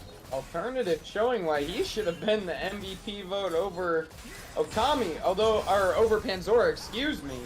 Oh, but Cynical Support's going to look for something. He's actually going to hook the minion, but the ultimate's going to come out onto the setup, flash in. Ziggs going to get the double bomb rooted under the tower. She's going to try and flash out. This is going to be the first kill picked up for TA Light. Ziggs is on the board. Yes, Ziggs is on the board. Not Hook misses again. Oh my lord, there's a lot of whiffs coming out of TA Light. A lot of mechanical misplays that I feel like is kind of uncharacteristic of this team. Normally they should be a little more crisp, you like to see, so maybe they're a little rattled from the game one, perhaps. And we see Alternative looking. Ooh, Llama's going to be looking in, but there's 4 players here for TA Light. Bomb's going to come out, but Dr. Phil and Chill is just going to be going in. Oh, he's able to get the shutdown actually on Llama. This isn't looking too good. Hard Hat. Oh, but Alternative is able to get one. He's going to eat back in. He's going to try and look for the reset. He's going to get the second. He's going to go back in with the third. Alternative going to get the reset. Picks up 2. Picks up 3. He's a monster on the Katarina. Triple kill for Alternative. Where is this man's quad? Oh my god, any sane person leaves. They take the double, they leave. Alternative says, nah, I'm going back in. I'm getting 1. I'm getting 2. He's going for racks on stacks, Glacial. 8-0 already in this game. This is what we were saying. No, hard hat zone. This might not be the most favorable draft. It might be a little bit hard to lane into the Tryndamere, but, you know, just with these power plays, with the team plays, and with the mechanics from Alternative, he's able to turn around what looks like an easily won fight for TA Light and turn that into 3 kills in his name. We actually see the Gnasher's Tooth coming out in the Divine Sunder, the Gnasher's Tooth coming out for the Katarina. Normally we do see the Bork with the Tank Shred build, I believe, and then Death's Dance, if I recall, is the build. Oh, Llama looking for something on Cynical Support. He might be out a little bit too far. The Heartbreaker's going to land. Cynical Support's going to try and get the hook. They didn't quite get the Braum stun off. And Ziggs is going to be able to keep his support alive.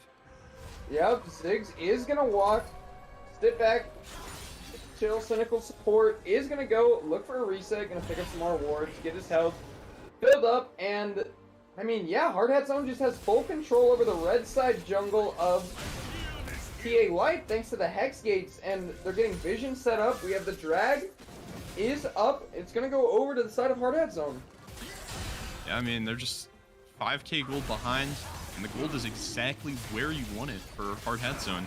This Katarina is so strong. They're going to have to try and look to shut her down in these fights. Try to stop Viego from getting the resets. I mean, so Katarina and Viego, as soon as they get that first kill, they can become a true menace in these team fights. So if TA Light can shut it down, they might still be able to have some fights go in their favor. Alright, so I said at the beginning that if TA Light could scale up, they have a chance, and Crystallize, he's just gonna... Crystallize, where even is he? He's just caught out. And that's just me, a clean kill picked up. That's not the person you want to fall. No, it is not. And like I was saying, TA Light, they gotta get more pressure out on the map. Like, we see Crystallize going, he does get the mid tower down, but Dr. Phil and Chill, look, he backed up a bit, and now he's gonna go back on the tower. He's hopefully gonna get another tower. Blue side's team needs gold. They need gold to function. The Dragons are like kinda whatever, but they need something to fight back and kill this Katarina and this Viego. Otherwise, they're gonna have problems in the next 5 minutes or so.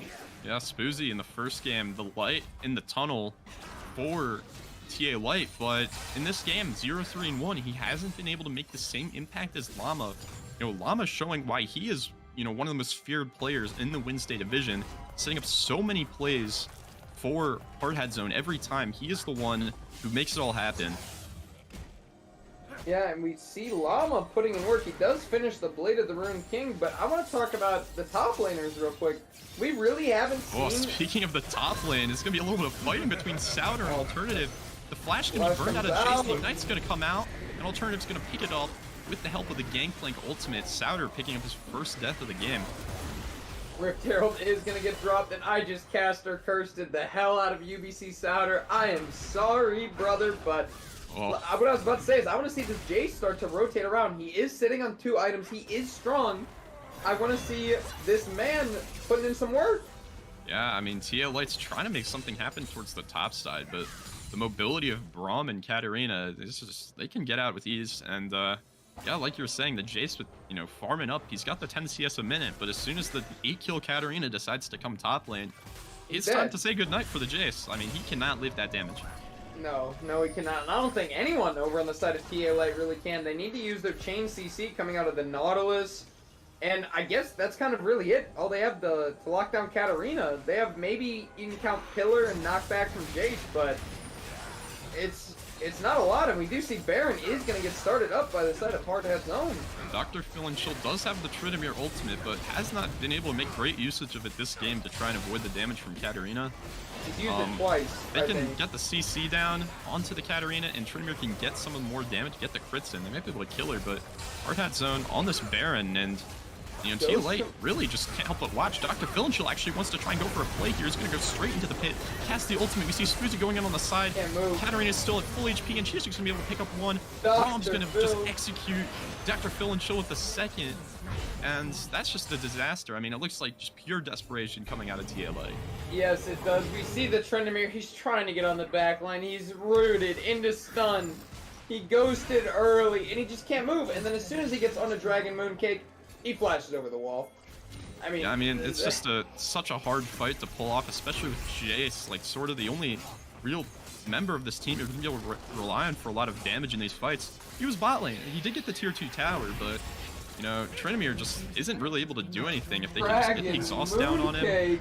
Oh my god, cynical support. Just can't quite get the flash over the wall, and with the Hextech Gates, we'll be caught out of position here. Another kill picked up for the Braum. So fun fact, Cynical Support finally landed his hook before he died. He did land it. I mean, you see Spoozy take that away from him. Oh my god, the Llama's so strong. Oh my god, Dr. Phil and Shield just gets blown up. Doesn't have the ultimate available, but so much damage, even coming out of the Viego here. And the Gangplank as well, he's been farming up and he's ready to join the game as well. Yeah, almost has that Cole completed. Huge power spike that's definitely necessary for Gangplank once he gets these last 2 minions. He's spiking hard. What can I say? He's going for, he's padding the stats. I respect it. We see the Mega Inferno Bomb, the Jace, the Shock Blast. You know, it's a lot of damage coming out of Jace. I mean, that's the first little sign of life I feel like I've seen from TA Light all game here. I've seen this before. Cynical support, you cannot ward that jungle. This is Hardhat Zone's jungle, but the ultimate's actually going to come out. Heartbreaker for Llama, he almost goes down, but he's going to get the reset. The hook goes in, Heartbreaker out. He's going to get the heal. Dr. Phil and Shield dies with the ultimate up again. You have to get the ulti off, and now just Llama's just going to go absolutely insane with the resets. And this is just a complete wash. 11k gold up at 24 minutes for Hardhat Zone. Alternatives just running around. He doesn't care. No one can kill him. 11-0 on the Katarina. Oh no, this game, it's just done. I mean, yeah, it's just Cynical Support's trying to go into the jungle for vision there. Spoozy's just stuck under the tier 2 tower. He's gonna fall eventually, but that's just gonna be it. 12-0 on the Katarina. What is going on these games, Glacial? We're going to... Everyone get your nightcaps out, get your pillows, your blankets. We're going to bed early. Oh my god. Yeah, I mean, Hardhat Zone, I guess they weren't too happy about the first game. Bringing out the Katarina, we were skeptical in draft of what you'd be able to do in this pick. Oh, he ulted this time. Oh, but the ultimate from Dr. Phil and Chill, the stopwatch for alternative, and he actually just gets killed by the 6 here. Oh, I don't know. Does get the reset, though. Takes the Tryndamere. Not very strong Tryndamere, but gets the kill nonetheless, and he's gonna pick up the Nautilus. Crystal Eyes doing what he can against these Baron buff minions, but the base of TA Light's just in shambles. They're onto the Nexus turrets already. Gangplank trying to look for something onto the Senna. Senna might be going down here. Souter? Spoozy can find a pillar. Shock Blast right here. Boom. Right here. Come on, Souter. Okay, boom! There we go. On Another the kill board. picked up for TA Light. The first kill, of course, for UBC Souter, but it's just scraps at this point for them. I mean, We're up to, what, 13k gold lead. They're running out of towers. They've only got 2 towers left in their whole base. They're already on to the Done. Nexus. And the Baron buff's running out, but so strong here. Every member of Hard Hat Zone is becoming a force in this game. I just want to shout out Dragon Mooncake. My man still hasn't died this game. Granted, that's not saying a bunch, but hear me out. He is playing Braum. He is playing the only engage for Hard Hat Zone, and he has 0 deaths. Yeah, and So TA Light only has 4 kills, 1 in 10 on the Tryndamere. If I had this guy in my ranked game, I might be a little bit tilted, I have to say. I mean, Crystal Eye's doing what he can in the bot lane, just 2 and 2 on the Ziggs. It's like, I'm down here. What's happening mid? What's happening jungle, guys? You know, come on, we gotta chill out a little bit there. But this yeah, Gangplank build is grief. Ravenous Hydra, dude. At that point, just go like demonic embrace, and alternative goes in. He's gone. He's out. And they're on to Dr. Phil and Chill now. The flash from Dragon Mooncake's just gonna. Oh, the flash from Llama on the Jace gets the Braum stun off. Oh, he got his ult. Phil and Chill goes in. Okay, he autos Senna for absolutely no damage and will die. Come on, Llama. Come on. Again with the resets. Katarina's here as well. Oh no. Braum does die. You caster curse the Braum for the first step of the game right before the game is about to end. They have families. Alternative just cutting them to pieces. Will die to the fountain at the end. That's the only damage that TA Light seems to be able to find this game. And a dominating 27-minute victory for Hard Hat Zone. Alternative is gonna end the game 14-2-4. Yeah.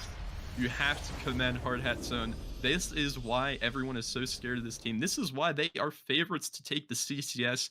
You know, TA Light, they just came off of a solid 3-1 series against Collective Effort, who many looked at as, you know, the dark horses of the tournament, the defending champions of CCS.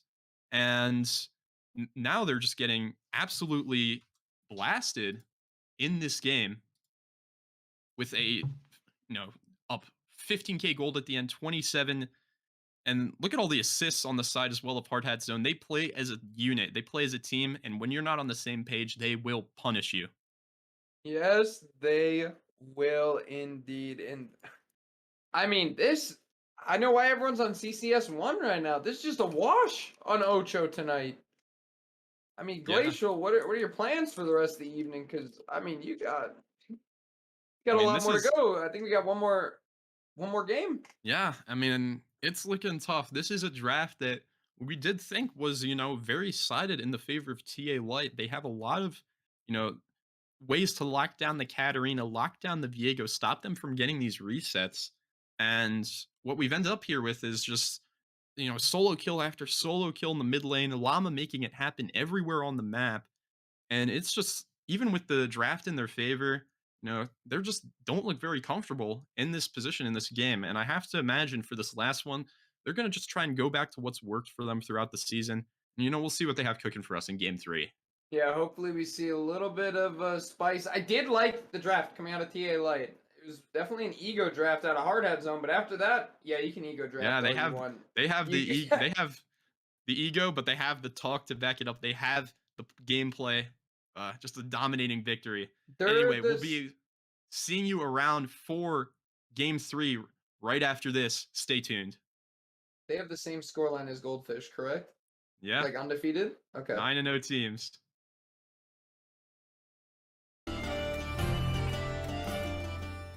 Welcome back here to TA Light versus Hard Hat Zone, Game 3. Let's go! We just came back from an absolutely dominant victory from Hard Hat Zone, showing why they are the contenders to win the entire CCS and be our representative for the Platinum Amateur Worlds, and to take on possibly Goldfish Gaming, possibly PGO. Maybe Zone's going to be able to pull something out of the bag here. But 3-0, baby. 3-0. Yeah, I'll see you all in Valhalla. It's looking like starting. Yeah, someone's griefing the champion select here on our side a little bit. But yeah, huge, fast victory. And it just looked like TA Light might be running out of options in this game. Looks even worse than, you know, game 1, even if they might have had a more favorable draft. So we'll have to see how they decide to change it up here. Draft will be starting up here for Hard Hat Zone, getting a first ban on the blue side. All right. And I think we're just waiting. We see the Victor coming out. I'm assuming bans are going to stay pretty much the same. We're going to see Ari, Nico coming out for the side of Hard Hat, and we're going to see Lucian, Vel'Koz, and I'm assuming Jarvan again, and they might salty run back it. Yeah, it's I don't think possible. there's any new bans. There shouldn't be any new bans. I have to imagine Hard Hat Zone's pretty happy with how their strategy of banning away Dr. Philhinchil has been. He looked terrible on the Tryndamere last game, and of course on the first game was on the Gangplank. Wasn't really able to do too much on that pick either. So forcing him off his comfort on these mages seems to be working out for them here. We're actually seeing the same bans as game 1, and then we're going to see a Jarvan first pick take out again. The Braum, TA Light. It's just going to be a Jarvan again. Could be Jarvan, could be Nautilus as well. Nautilus available to Hard Hat Zone for the first time in the series, I believe. I'd put money it's Jarvan. I'd put money it's Jarvan. I mean, Llama looking incredible on Jarvan in the first game, and Tia Light not really drafting against it, not really respecting the power that the Cataclysm can have. But it's actually the Nautilus coming out here. They want to get Dragon Mooncake on their signature champion here. Ding, ding, ding, Glacial, you're the winner. Yeah, I mean, it's banned away in so many games. I have to say, I banned it away too, because in the games we've seen it, we've just seen play after play after play. Dragon Mooncake is a monster on this champion. For Jarvan, want to take it away from Llama here as well. Tristana coming out. And I don't think we've actually seen a bunch of Spoozy Jarvan. Let me check on that real quick. But I don't believe... He's played it a few times. He's played it twice, and he's 1-1 on it. Oh, no, he's played 1 and 2. 4 times. He's played it 4 times, I believe. But I see 3. See 3. See 1-2. 1-2 on it. He played, I believe he played against Blue Fire, TA Knight. He played it in Hard Hat Zone in one of their losses, and then I believe he played it against OK as well and picked up a win. So it's been one of his go-tos. He's been more prevalent with the Hecarim, maybe more recently some of the Volibear, but we haven't seen him come out this series, and that's a Poppy jungle, I have to assume, for Llama on Hard Hat Zone. It's more than the Poppy jungle. It is the Sloppy Poppy jungle coming out for Llama. Sloppy Poppy. And of course, the notorious counter pick to Jarvan, because what is he going to do if he can't EQ? He just stuns himself. He becomes a ward in some of these team fights. Yeah, he just gets misfortune. MF? They're happy to pick up that champion, and a Morgana pick's actually going to come out here from TA Light. So not one of the strongest laning bot lanes, but looking to try and provide some safety against the Nautilus pick from Hard Hat Zone. Yeah, we see it looks like TA Light's taking their time with their next ban here. So we need to see mid lane, top lane picks coming out of TA Light. If you're TA Light, what do you got to do to win the game right now?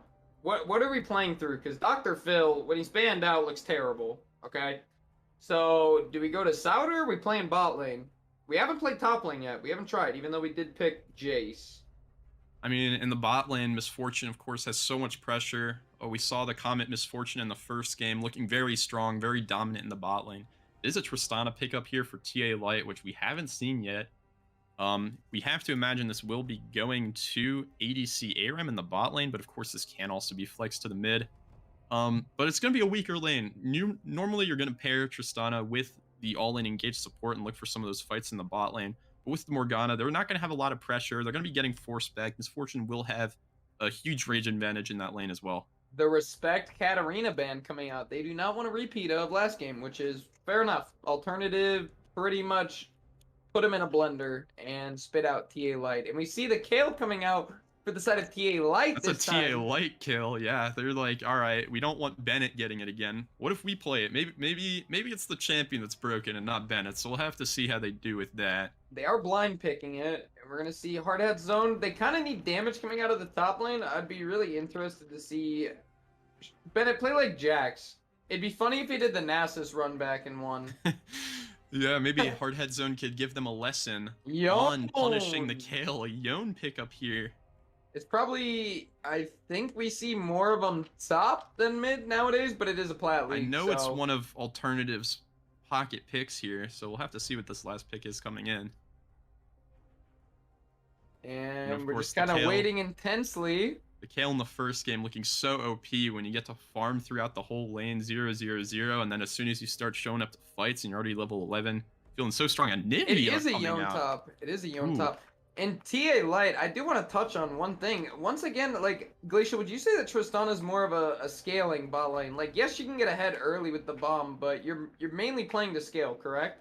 I mean, yeah, she has really, really short range early in the laning phase. She got nerfed at some point, so she's starting out lane with the same range as a Lucian, basically, which isn't very good. No, no, And it's she not has very good. guaranteed shove on her autos. So generally, what you have to do to pair with her is pick her with really heavy all-in, maybe Gnar like the coming out. Nautilus.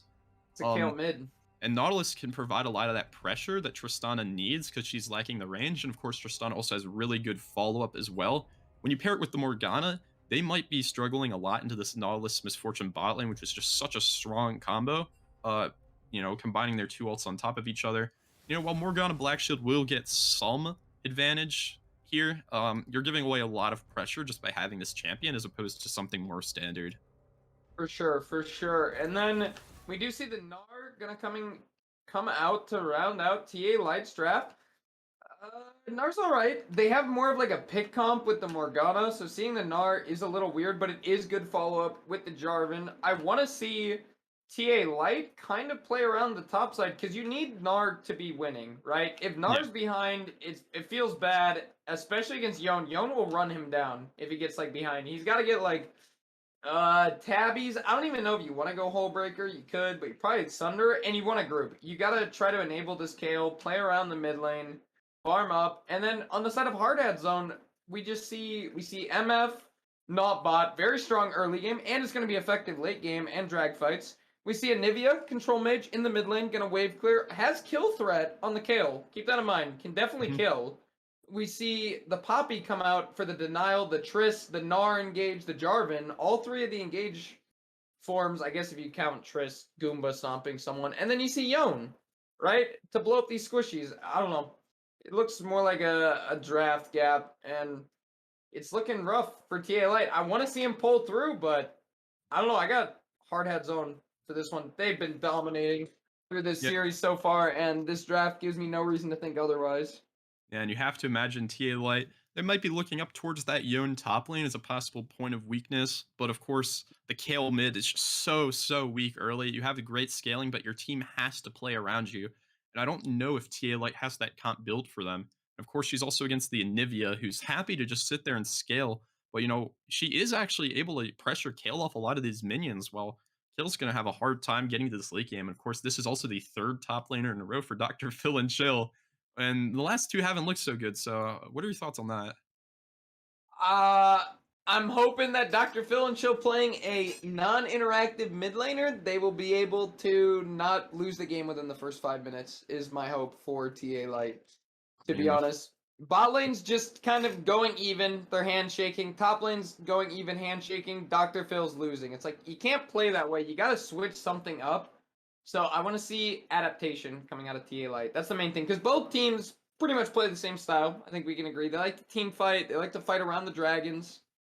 Mhm. So It just seems that Hardhead Zone's just been doing a better job of picking their fights, playing to their strengths as well. And they just look a lot more comfortable in the series so far, and they're fired up after that last game. So we'll have to oh, see they the definitely adjustments here are. that come out. I think they're looking to close this one out and go to bed early, is my guess. And get a good night's sleep. Prep for the next week's game. Of course, we got DNX versus Dorado on the other channel. It's looking like it'll be a banger, so we can head there after this one, but we'll see. Maybe TA Light can pull another victory out of the hat, and who knows? In some universe that'd be out there, TA Light gets a reverse sweep against Hardhead Zone, the tournament favorites. Yeah, maybe, but I don't know if we'll see it. I'll get my hopes up. I'm down to cast another game, Glacial. I'm having a little bit of fun tonight. I don't Getting know into, how are getting you into it doing? a little bit. What is it? Nice little Wednesday, you know? Yep. Week's halfway over. We're almost done with today. We got banger matchups tomorrow. Mm-hmm. Banger matchups. Absolutely. We got Horizon not actually griefing in playoffs. They did win their first round playing ShadowZ. Looking a lot better as well. My guess is that game. Those are going to 5 games. I have a feeling, and it's going to Yeah. be a shit show. I mean, Sorry, Shadow I'm gonna Z, get fined for that. it's gonna be kind of hard to say for sure what we're gonna get out of Shadow Z because they're just so famous for just switching out these roster pieces. RPG had a lot of unique players, but I have to say, the starting roster of Shadows has been all over the place, and Horizon's had some of their own roster troubles. So we'll see if these teams can really click at the right moment and get into those games. Of How course, much? on the other side of the bracket, we have Goldfish Gaming and PGO, our two famous trash talkers. We got Zone right here with us as well. So, It'll be a how are fun you one. feeling about that game? It'll be a fun one. I Yeah, think make sure to tune in for sure. we'll be golden. All right, and with that, we're gonna go to a quick break, guys, and we will be back within 3 minutes for the spectator delay. Catch you all on the See you rift. around.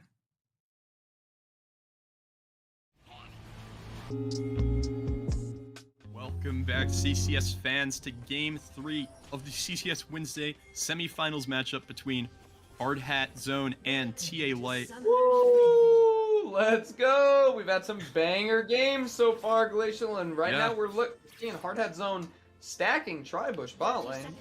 Yeah, they're a little bit more prepared with some level 1 strats here, but not much gonna come of this one. Level 1s are a big part of the plat scene, in my opinion. I think if you can get an early lead, there is a ward. It is going to spot them. Cynical Support did drop a ward on the entrance, so they will spot them here. Be interesting to see how TA Light wants to bind lands. What do they want to do with this information here? That's it. This looks like Hard Hat's going to back off. They're going to place the ward. They want to see where Spoozy's starting and where he's pathing. Spoozy's, of course, on the red buff. He is going to path down towards his bot lane. It'll be interesting to see if he does a 1, 2, or 3 camp, because you do have that option with Jarvan. Personally, if I was Spoozy, I think you go for red, blue, Grump bot. Yeah? That could be possible. If you want to exploit Misfortune at any point in the game, one of the better times to do it is super early. So he doesn't have a lot of pressure. And Big Boy B does go for the refillable pot, which is a little bit of a greedier thing to do on ADC. Normally you see people going for the triple pot, so... Of course, you get a lot more regen, of course, out of it. Refilled only if you... No, you can guaranteed get the early crash, or you're taking the early reset. We do see Dr. Phil and Chill goes for a little bit of a trade, and Spoozy's actually going to opt to take Raptors after red buff, which will be interesting, because it gives me the impression he's going for a binding's going to land. Really pressure here. It's interesting to note, Hard Hat Zone took the long way around, but they leashed for way too long, and Big Boy B actually did end up missing a couple of those first few minions, so... Yeah, no, they're definitely behind. TA Light does hit 2 advantage. Let's see if they exploit it. They are running up early. Binding's going to hit. Tristana likes to get shoved in this early lane and just look for pressure. This is one of the better times that she will be able to punish Misfortune in this lane, like I was saying before. But it looks like Hard Hat Zone, they're happy just sitting back. We see Souter looking. He's getting, of course, his pressure in the top lane. He is zoning Bennett off the wave early, as you do in a range versus melee. Ooh, the hook comes out with the bind and returns Cynical Support. Dragon Mooncake still level 1. Jumping up. Crystal Eyes not quite able to find the damage with the exhaust coming out. And now Big Boy B's looking for something on Cynical Support. The Ignite also coming out mid lane. Action all around the map. Okay, no one dies. Yeah, looks like it was going to be close for a few times. First with Dragon Mooncake barely living, then Big Boy B almost finding a kill onto Morgana, burning his flash. So it looks good for the TA Light bot lane, but Hard Hat Zone is able to find something in return. Cynical Support definitely should have gone down there. We do see Souter. He's going to trade a little bit with Bennett. We see the potion advantage coming for the Morgana. Bind is going to land into the pool. And Dragon Mooncake is just going to walk that one out. Shield does go down onto the Tristana, and Nard's going to get knocked up in the top side. Jarvan opted for a 5 camp into Crab here. Does make it to the bot side. It's not warded, but it might be a little bit hard to go for a dive at this point in the game. Of course, Llama. They're looking. Oh, Spoozy stops the back. Wait. Okay, they were window shopping. I wasn't sure if he's going to take it anyways, just to kind of commit. Maybe you go EQ, Goomba Stomp in with Triss. I mean, there is no they're probably happy just forcing them to stay in lane. They're a little bit chunked out. Misfortune running out of mana here. She does have the biscuits, but they're not going to be able to do too much. So a lot of pressure here for the TA Light bot lane early. And they have to be pretty happy with how the game's going so far. Jarvan's looking for camps. He's going to see that Raptors is spawning, and he still is hovering bot side. So we do see TA Light trying to keep the lane pushed in, so that way they can potentially look for possibly a dive. They have Jarvan shadowing in case a gank comes out from Llama, but of course we do see Llama also trading with Spoozy's Wraiths. Not and Race, UBC excuse me, Souter Raptors. in the top side has a little bit of a freeze setup here, so he's gotten off to a nice farm lead early, punishing some of the weaknesses that Yon does have early game, forcing a recall out of him. Hard Hat Zone bot lane is going to finally get their back off, and they're going to miss this wave here. So, Hard Hat Zone already down about 500 gold in this early game, and it looks like Spoozy's going to find an engage onto Alternative. He's fine. He still has Oh, but flash. Llama's here. Oh, the flash from Llama, the damage. Oh First my blood god. here. An absolutely gross combo. The Poppy and Nivea. Not That quite with burst the wall, was but insane. That yeah, burst was insane. the stuns stacked on top of Spoozy there, and the electrocute coming out. He just got exploded. And Llama with a fantastic counter gank here. I think part of it's also the Anivia Q, the ball, and that skin is very small compared to the normal. The Flash Frost, it's very tiny and it does a very large explosion, so maybe not respecting the Flash Frost coming out of Spoozy. Now, Spoozy not ready for the counter gank of Llama. Of course, this Poppy counter pick. It is worth noting the Poppy did opt for a Dark Harvest, so if you're mentioning ego picks, this is not standard unless you might be opting for a lethality Poppy jungle here, so we'll see what Llama chooses to do with his lead. He's not going lethality. As fun as that would be, he's realistically going to be going Divine Oh, Thunder. Dr. Phil and Chill actually looking for something, burning the Anivia passive. The Ignite's burned down, but doesn't have the damage. He's just going to flash out. Oh, He got the minions! Oh, Dr. Phil and Chill just gets executed by the minions, losing 1v0 in the mid lane. Scuttlecraft blocking the bind. Crazy Eyes jumping in to try to get Big Boy B, and Spoozy is going for the wraparound. Yeah, Llama just gets picked up there by the Jarvan and the Morgana, able to just lock him down. And, you know, at least TA Light do get something in return here. But, yeah, 2-0 for Alternative in the mid lane. It's already looking like maybe a repeat of last game. Yeah, and I mean, we just see it's a little bit mid-gap going on. I mean, that was close mid lane, but it's Dr. Phil and Chill. You're only level 6. If you're playing Kale, brother, you gotta farm up a little bit longer, and the binding is gonna go a little wide. Yeah, he thought he had the window. It actually looks like Oh my Dragon God, Moon that does hook get hits. the hook, but it looks like Tristana gonna be jumping in, drops the bomb, drops the exhaust. The bomb Binding coming does out, hit. and they're able to get the 2v2 kill. Oh Tristana's my just gonna be able God. to hop out. Dragon Mooncake's gonna try and flash. Can they find the hook? Dragon Mooncake does connect the hook. That's gonna be the kill of Dragon Mooncake. Now can they get the Morgana? Llama's here showed up. They're gonna try and claim the kill onto this. Dragon Mooncake. Does he have the third hook ready in this fight? Oh, the Scuttlecraft speed boost. And the Black Shield's just good? gonna deny it. He's good. Oh, and he hits it for that gold on the way out. Like A to TA see. Light, they find a pick onto the Misfortune off of the back of Nautilus, maybe going on the Morgana. They see the moment of weakness for Misfortune, and they just both hop on her. They're able to get the kill, but Llama and Dragon Mooncake able to just pick up at least one in return on the bot lane here. So they're not Dr. too... Phil and Chill. Oh my god, Alternative solo kills Dr. Phil and Chill in the mid lane again. He had all 3 corrupting potion charges, I think, and he didn't Yeah. use any of them. I mean, all chat, this game mid-gap, like, what can you do? This game, he just got 2 solo kills. Last game, it's just been solo kills. Alternatives just been styling on Dr. Phil and Chill. He does Spoozy. get the blue buff. The Cataclysm. ultimate. Oh, but the flash E from Alternative. Alternative just executes Jarvan. Jarvan not sweeping the bushes, walks straight over the control ward, and that's a fast punish from Hard Hat Zone. Very close outplay from Spoozy. Oh, Dragon but Mooncake lands Alternative- the hook onto Simple Support. Simple Support lands the Black Shield on the wrong person. Oh! And Crystallized tries to jump away, but Llama's here. Llama is everywhere, and Llama's gonna get 2 kills here in the bot lane. Oh, no crystallized. That's not where you want to jump, brother. I mean, And we see they're the just Poppy. not ready. Every time they try, they think they have a play bot lane. Every time they think they have the angle, and Llama's just there. He's ready. He's always in the right place at the right time. And it feels like, you know, TA Light bot lane, they really can't do anything. They just have absolutely no idea where the enemy jungler is, and he's able to take them both out for it. Oh, but it looks like Dr. Phil and Spoozy. Chill. Spoozy wants to look for something. They're going to go into Dragon Mooncake here at the beginning. And Llama's going to be able to knock away the 80 carry. In Hard Hat Zone, they're looking to collapse now. Alternative, he's so big already. He's going to come in for the flank that ultimate from Kale, able to keep the Jarvan alive, but is not able to keep the Morgana. Is not able to keep the Kale alive. Look who's here. Oh, no, It's Alternative. Look at that Crystal. damage. 327. Oh! Crystallized is getting one shot. Oh, but Alternative takes one too many tower shots, but that's just destruction. You just killed 4 members of TA Light already 9 minutes into this game. This isn't a scaling Anivia. This is the early game Anivia. Oh my god, it's the bird of prey coming out for the side of Hard Hat Zone. Glacial, get yourself some water, brother. They have been fighting for almost 2 minutes straight. Take a breath. Oh my lord, we got just action, Alternative weaving in auto attacks with the red buff to keep Tristana slowed. Knocks him down, and I mean, is there even a top lane? I feel like we're watching a 4v4 game. Yeah, I mean, it's like a repeat of last game. Both Yeah, top laners were 0-0 for so long in that last game. Now Llama's looking for some trading onto Cynical support. Oh Cynical no. not quite able to land the bind. Has to burn the stopwatch, and Llama's just gonna be able to walk out.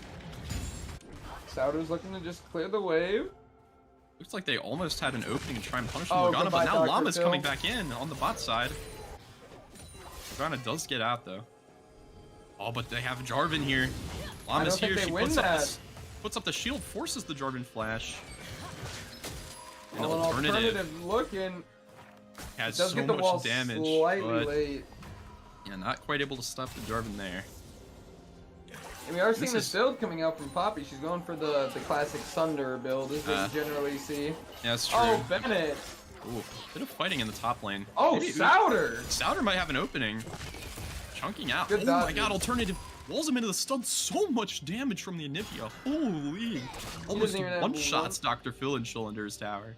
Not even one item, by the way. Hook does land. Black Shield is going to fall. Dragon Mooncake is going to walk that one out. And you see just trading back and forth in the bot lane. TA Light's trying to fight back. They're trying to claw their way, get something going. I mean, But TA Light, this Tristana kind of just wants to farm up for a little bit maybe, but so much fighting. She's held a 60 farm. Spoonsy tries to go for a play. Lava solo kills him. That's going to be another kill down onto the Morgana. Hard Hat Zone. Just a massive play there again, showing why they are on top. Llama with the flash heroic charge. I think off CD of the flash, it just came up. It came up at least like 20 seconds ago. I mean, you have to, that's such a power play there as well. Kind of represents the whole series when Spoozy just tries to go for something. He thinks he has an angle, but Llama's just right there already with the stun. Perfect tracking on his part. Able to pick up another 2 kills for Hard Hat Zone and the Dragon. And we see Sauder does jump over Bennett, but like I said earlier, the top laners are just kind of doing their own thing. No one's really leaving to help the other side of the map. Like, Bennett doesn't have to, but Sauder, I mean, I feel like he needs to roam or something. Like, Dr. Phil is getting the brunt of this mid lane, and bot lane's not getting any better. And yeah, Sauder, he's up 26 farm, but I don't know how much that 26 farm matters when the rest of the map is in shambles. This isn't Hard Hats, this is Wrecking Balls just destroying everything right now. Sauder has 2,500 gold on him right now. Sauder might be trying to look to attack him. Alternative roaming up from the mid lane. We'll get spotted out by Spoozy in the control ward. Not much will happen here. A lot of damage, Big Boy B. Crystallize. It's getting He had the ultimate. Oh, Dragon Mooncake Mooncake. finds an engage onto Dr. Phil and Chill. Will Alternative make it in time? Dr. Phil and Chill's just able to walk out. Yeah, if you're the carrier, you're just trying to stay alive at this point. No more tradings occurring in the mid lane. You need levels at this point, and being level 9 into a 10 Anivia, like, you can't do much. Look, we see Hard Hat Zone just taking Rift Herald for free. TA like can't really contest. Dragon Mooncake's going on a little bit of a solo adventure, and the hook's gonna land. Mooncake is There's here no one again. even around. He doesn't He's just toying care. with them. Yeah, it's just, I mean, it's like they're demons. Just, they try to do anything. There's a Poppy, there's a Nautilus, there's Alternative on the Anivia. Rift Herald's coming mid lane. Will it get the play? And they're just looking for the dive. Llama's ease out of the Cataclysm from Jarvan, knocks them all away. He will die to tower here. But Llama's gonna go Tristana down. does go down. Oh, Dragon Mooncake actually goes down as well. And Anivia, Alternative's here by himself. He will flash, dodges out of the Morgana bind. Looks for another kill in response, but fancy feet save Alternative from giving over any more to TA Light there. The bind going wide is such a heartbreaker. TA Light needs that shutdown on the Anivia. Oh, Sauder though, looking for something, gets the stun off on the top lane. Oh, Spoozy. Just I don't even know where he is right now, but Turner's just picking up the solo kill, and Souter's going to try and flash in. He wants to get something this series. Gets the Q, gets the solo kill. There's something for TA Light. Souter's like, I don't know about you guys, but I'm doing just fine up here. Fine does land, and Souter sitting on 3,400 gold. I don't know if his back button works or not. Bullet time is going to come out, forcing the flash out of Cynical support. And Dragon Mooncake, he's hunting with the hook. Yeah, Morgana, this jungle is not yours anymore. Doesn't even need it. Anchor down, baby. Yeah. It's another easy kill for Hard Hat Zone. And, you know, Isnar, it does feel nice to fully buy your Divine Sunder on one back, but 8-1 already for alternative. Might be a little bit of a setback here. The other issue too is I don't know if Sunder is meta on Gnar anymore. I'm pretty sure it's almost always Triforce due to the fact that Triforce gives the same stats plus attack speed, and then the Sheen proc does more damage. Yeah, it's a stronger item to carry for sure, but I don't know what items. We're gonna have to see something magical from Souter if he's gonna want to put the team on his back this game. It's gonna be enough. And as soon as we talk about Souter, the caster curse once again. Boomerang does go wide. Look for a little trick. Bennett's gonna look for the knockup. Hits it. Llama looking. Vine's gonna hit him and it's gonna stop him dead in his tracks. And Crystallize. Gets canceled. Alternative with the wall. Styles on him. Shuts him down. You're not going anywhere, buddy. Another kill for Hard Hat Zone. And Souter trying to look for another play in the top lane with the Mega Gnar, but stun goes wide. Unfortunate. But it hits. There's a window. Just gets absolutely countered by the Anivia wall. Perfect timing from alternative. A clean pickup. Looking, but oh my god, that hook from Dragon Mooncake landed, and Spoozy's just gone. Spoozy can't even play the game. You blinked for a second and you missed it. Literally, I actually did blink for a second. What even happened to him? I mean, my god, if you want to look at bright spots for TA, he's up 11 farm on the Llama here, so. Yeah, he's winning jungle. 13. It's just the team gap, but yeah, with zero objectives in the series. Yeah, down 5k gold already. Two drags in 3 games. Yeah, I mean they got some maybe in the first one, but oh, here we go. We got Cynical support trying to just like get any control in the jungle. Crystallize in the mid lane. Ooh, half her health just goes out the window. That's the power of the lethality misfortune.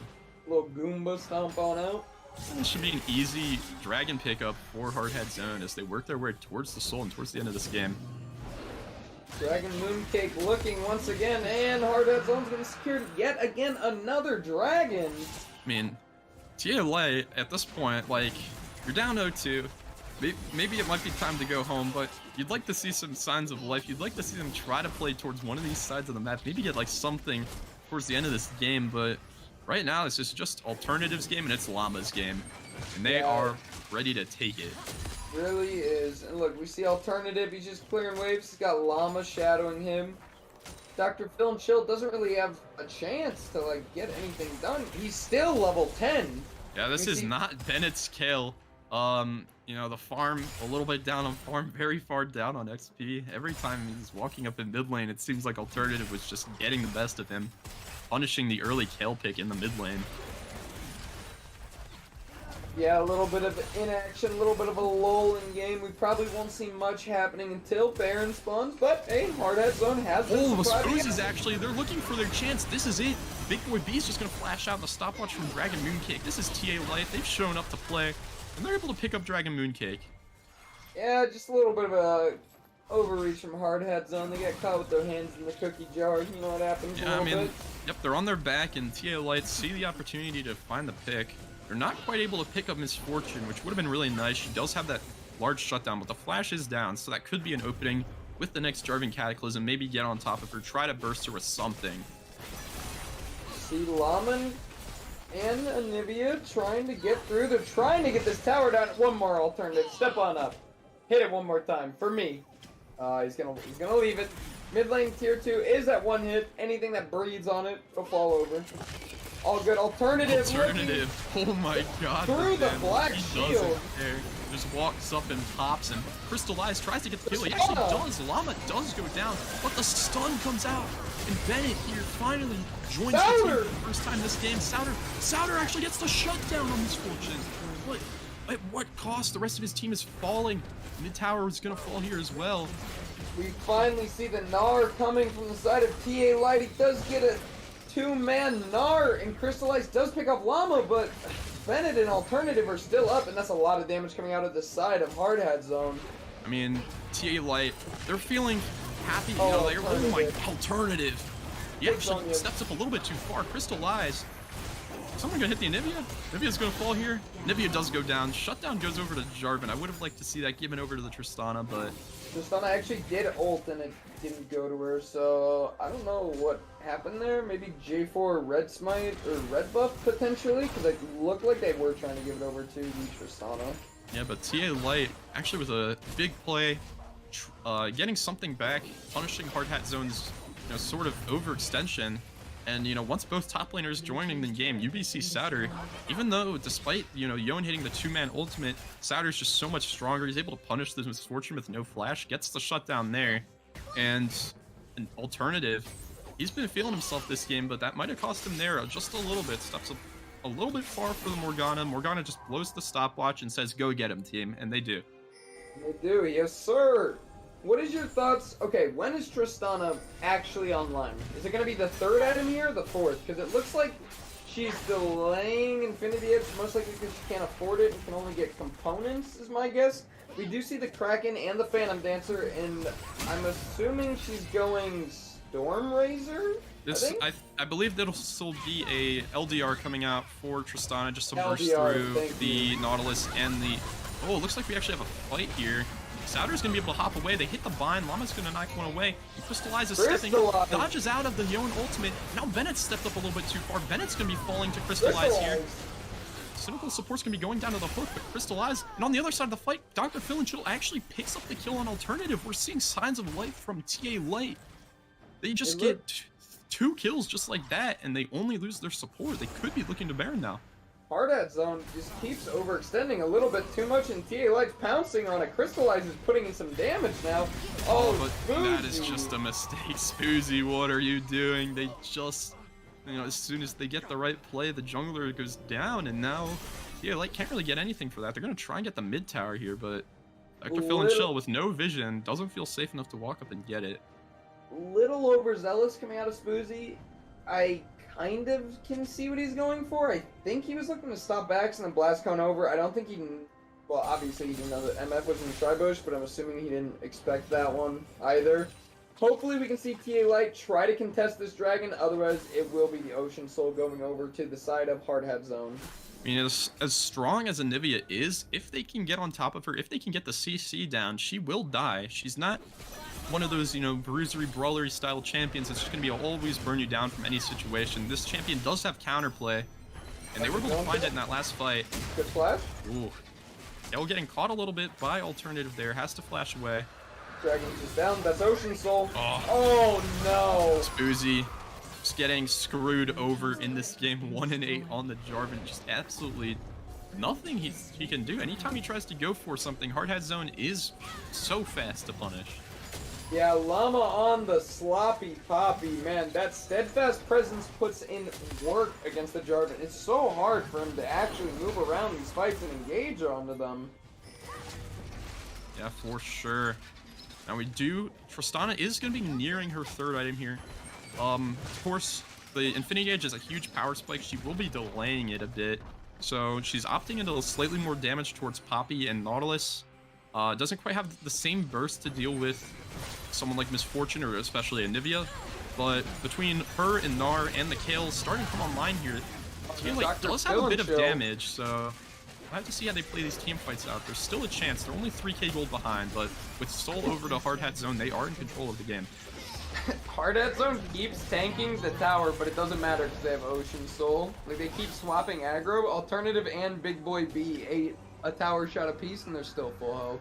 Yeah, and with 5 people on TA Light committed to the bot side with only 4 for Hard Hat Zone. Llama? Oh, it looks like they're actually looking for Dragon a fight. Dragon Mooncake. Mooncake hooks in. The Gnar's going to hit 2. Misfortune's actually going to get caught up by the Jarvan here. And Kale's able to free fire. The teleport coming in for the Yone, but Jarvan's going to fall. Dr. Phillips gets a little bit of damage off, but it's just not enough. And what looked like a great fight for TA Light just gets turned on them. And that's might be the power of the Ocean Soul right there. Great Glacial Storm from Alternative as Dr. Phillips was trying to kite. Oh my god, as Alternative I say with the that- ego play. And Llama's just going to be flashing and get on top of Crystallize. Oh my god. The damage coming out dies to the red buff.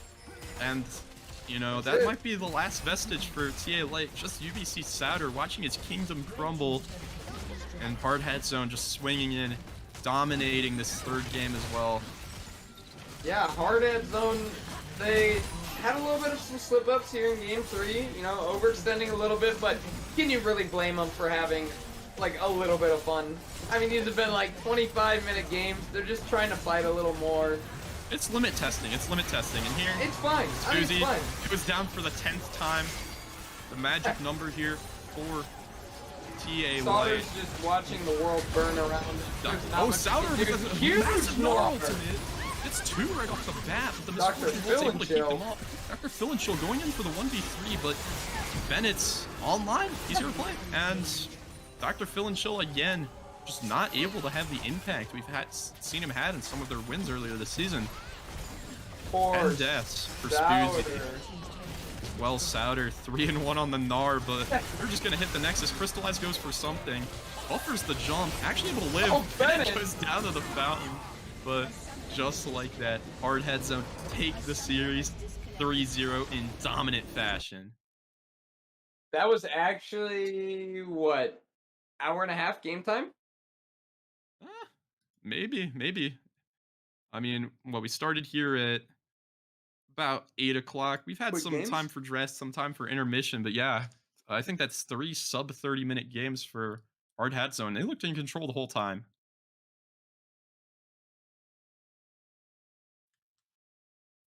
All right, let's get the hard hat zone boys in. Let's get an interview going.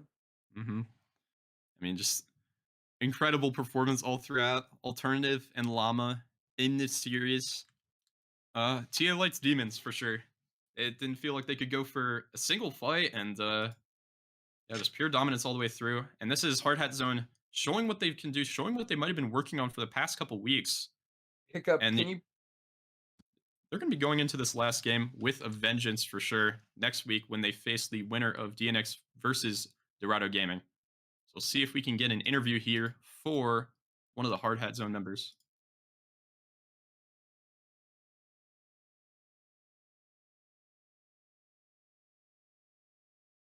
Weird. All right, and we are dragging. Who is Alex? Is that Bennett? Is that Dragon Mooncake? Oh no, it's alternative. It's alternative. Alternative, aka Marcel, aka Robbed MVP, I think is what Yeah. the other name was. Robbed MVP, of course.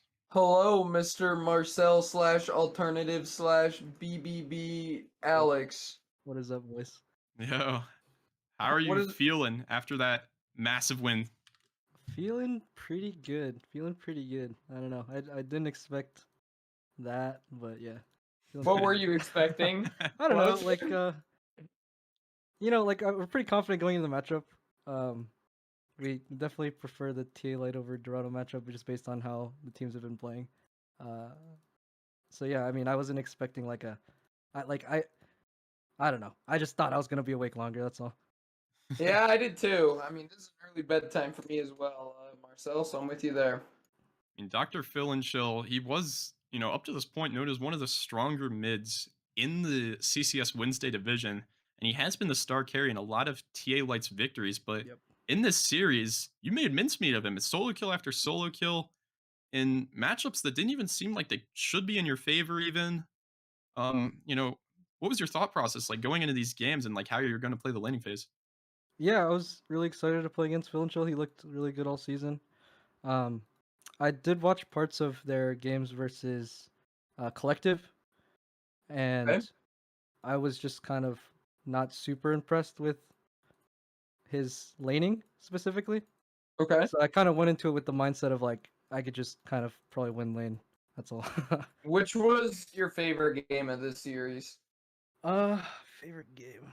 I don't know. They were all pretty fun. I think it's got to be the Katarina game. The cat. Mhm. Yeah, I Yeah. was just running it. I was just running it. Tryndamere didn't use ult about Nope, 4 nope, times when he yep. could have. Yep. Yeah. It's not too Very often. I interesting. mean, Katarina not known for her laning prowess, but you seem pretty confident picking it up with the R5 pick. So, Yeah. what was sort of the decision behind the Katarina there? I kind of just looked at their team and thought Katarina was okay if we can get the early lead, which was what we played for that game. Yep. I immediately regretted it after picking it.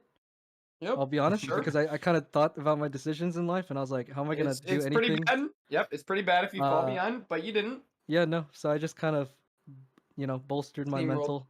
I mean, it Tried not seems to like let- a champion you're very comfortable with, knowing your damage, and you're able to find even a kill at level 5, just like a solo kill mid lane. So, Well, I is found this new Katarina one of build. those pocket picks? Yeah, for sure. Okay. I play a lot of ARAMs, right? Mhm. Sure. I have like triple Katarina games in ARAM over any other champ. So I've been Really? hyperbolic ARAM interesting. chambering my Katarina. I see. That's pretty fun. That's pretty fun. All I right, have to say I'm a Glacial. fan of the ARM Katarina when I can get my hands on it as well. Oh So. yeah. I got some questions for you, Mr. Marcel. Who are you looking forward to playing next week in the Wednesday finals? On paper, it's DNX. On paper, DNX should just always win, right? Sure. But like really, honestly, after watching like the Dorado game against TA Knight, they just came online, right? And I think they're like a super wild card team. Like no one knows what the heck they're gonna do. So Yeah, they kind of grief themselves most of the time. yeah. There it goes. So when they're online, I think they're like really solid. I think Dorado can take it. They're still Yeah, what but game are they on right now? so yeah, while you were in that last game, Dorado got off to a massive lead, and we've probably seen the biggest throw of the Wait, they entire lost game 2? CCS Wednesday so Yes, far. yes. As Okay. yeah, Dorado it's did just lose game 2. I tuned Dorado just failed to close God. out against a team comp that they should have outskilled on paper, but the Yeah. team fights they're looking rough. But we're going into game 3 now, so we'll have to see how that turns out. See who your opponent is. It's gonna be next week. So, then what I- is some of your thoughts and preparations going into that next match? How do you think you're gonna approach it? Yeah, no matter who we're playing against, we have a pretty solid idea of, how we like to play the game right now. We've had like points in time where our team kind of lost identity and we didn't know what we were doing, but I think we've kind of hit our stride this season in CCS, and we're probably not going to change up anything too much depending on who we're playing against. Always good to hit your stride around the time of playoffs, and we're glad that you're hitting it right now. I do have one more question, personally, Glacial, then you can take it away. But how much do you know about the Thursday games? And do you have any opinions on the games happening tomorrow? Because eventually, if you do beat DNX or Dorado, whoever wins, Right. there's the split conference grand finals, whatever Flav likes to call it, the big jamboree, right? Where you have to play one of the Thursday teams. So how much do you know? What are your thoughts on the matches tomorrow? I don't know a whole lot about the Thursday division. I've watched a few games here and there. It definitely like obviously looks like just the Goldfish Gaming show. I'm not sure if any teams can pick it up enough in playoffs to really have an impact on the outcome of Thursday. And yeah, I don't know. I guess we'll just have to see because we don't know how Goldfish will stack up against us if we make it into finals. I don't expect any other team to upset them, but if they did, that'd be kind of exciting too. Nice. They're Do gonna you be want to facing off against PGO tomorrow, and we got Mr. Zone here playing in the game. So know who the matchups tomorrow? Yeah, let me hear it. Okay, I'll let you make your predictions. So we have ShadowZ with 13 roster swaps versus Horizon Gaming with 10 roster swaps. That's going on one side of the bracket, and then we have PGO coming off of 7-0, I think we are right now, versus Goldfish, where Dirt's playing on airport Wi-Fi. All right. Those are I our think- matches. the context is important here. Yeah, The yeah. context is important, yes. I think Horizon's gonna take it. They looked pretty good last series, as far as I can tell. I know they had a sub jungle, so I don't know what they're gonna do with that, but I think he's playing again this week. he is okay. Yeah, I Well, don't think they're going to be able to get Gregorio back for any of these games, Gotcha. so they're probably just going to try to stick it out with him. Gotcha. Yeah, I've actually played with Septi, their sub jungler before, and he's really solid. I think he's gonna go far with them. So I think Horizon's gonna take that pretty easy, probably 3-0, 3-1. 3-0. Okay. Yeah, I think Horizon's gonna. I don't know. I've always had faith in them, even through their. I'm a Wait. Horizon fan. I don't know, man. You did play against them in the lock-in tournament in the finals, Yep. correct? Yeah. Yeah. It is Yep. a different roster though. It's a little different, I guess. True. I think 2 of the 5 are diff. Yeah. I think. And then PGO Goldfish, you've already pretty much said. Zero Goldfish. You got Goldfish. I'll be honest. I think Goldfish. I'm sorry. I think Goldfish is looking pretty scary. I believe in you guys big time, and I think Goldfish talks a lot of shit. So it'd be pretty funny if they, just ate their words. I don't know. It would be pretty funny. So I got you down for a 3-0 Goldfish, right? No, I think it's gonna be a solid 5-game series, 3-2 Ooh. either way. 5-game, 3-2 Yeah, it's either gonna way. be a Sounds That's- like we're getting a banger that's- on Thursday tomorrow. Who's got the hopium? Pass it over. Pass it over. Opium, let's go. Alternative. I think it's Oh gonna my be, god. Yep. We need to get the drug test going, Glacial. For Oh my sure. god, we gotta 5. I don't even have It's it gonna going be 5 games. 3-2 either way. Watch it happen. I don't even have You're it gonna 5 pop up, buddy. I games. believe in you. Dude, if I'm popping off, it ain't going 5 games. It ain't going 5 games. It's gonna be. You're saying it's gonna be like a 3-0 or 0-3 kind of ordeal, or It's literally gonna be a 3-0 or an 0-3, and I don't think there's gonna be a difference. I'm being very serious. I think if we win game 1 tomorrow, we win the series. all right. Well, we'll be looking forward to it, and of course, alternative. While you're still here, you're gonna be maybe if you beat the conference finalists tomorrow, or not tomorrow, next week, you might be facing off against Goldfish Gaming. Of course, Okami just running the entire Thursday league by himself. So, do you have any thoughts about what that mid matchup might look like, and what are your thoughts towards it? Yeah. I actually haven't watched like any Goldfish games really. I've watched maybe like a couple things here and there of them. On paper, Okami looks really crazy, right? Like his stats are just insane every game. He just shit stomps everyone. But I also am a I don't know. I feel bad saying that Thursday is like the Mickey Mouse side. But from what I've seen, it kind of looks like it. So I can't tell if Okami's just that much, or if he's really good, or if he's just better than like the rest. You know what I mean? So I guess I'll just have to see when I play him. I really don't have an opinion. If we're going strictly off of stats, I believe his like player ID or whatever, which was like the mid lane, like the fantasy LCS tally or whatever, he was basically number 1, 98 point whatever out of 100. So like if you're drafting fantasy, he is first pick for anyone. Yep. Yeah.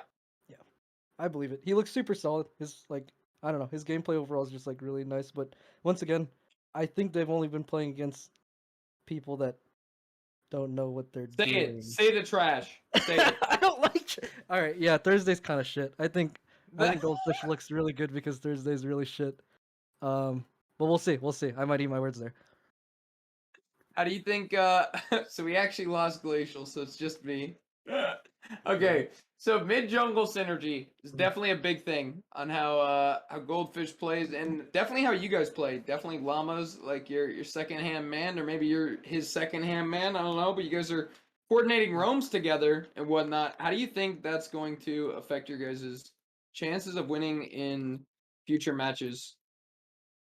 I know we've kind of already touched on this, but I want one more before we go. Top or mid jungle duo, excuse me.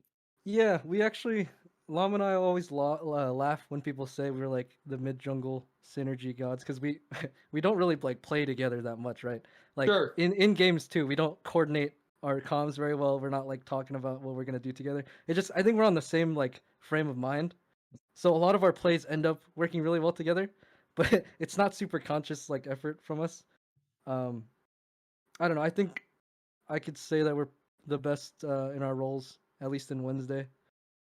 Yeah, we'll see how that goes. Best in your roles on Wednesday. How did the votes go for Wednesday? I don't actually. Glacial, do you know? I Did James think take it? it was DNX, Panzora got top lane, Llama an alternative, um, mid jungle, and then the bot lane of TA Knight taking the ADC and support roles for first team. I think that kind of makes sense. But yeah, Alternative alternative. You showed begs to so much differ. dominance in this game. Do you have any final words for the CCS fans still watching the stream? Yeah, final words. Let's have some hopium for the 5-game Dorado. I'm gonna see the reverse sweep happen. I'm gonna go watch right after this. Um, yeah, I don't know. Just keep the hopium strong, everyone. I don't like the negativity. Well All right. said. So let's now thank you so much for the interview. Thank you for joining us. And we're going to be joining the CCS1 stream to watch the conclusion of the Dorado versus DNX series. And hopefully we catch you guys tomorrow as well for the Thursday games. And besides that, maybe we'll see some Hard Head Zone back next week. Thank you for tuning in, everyone.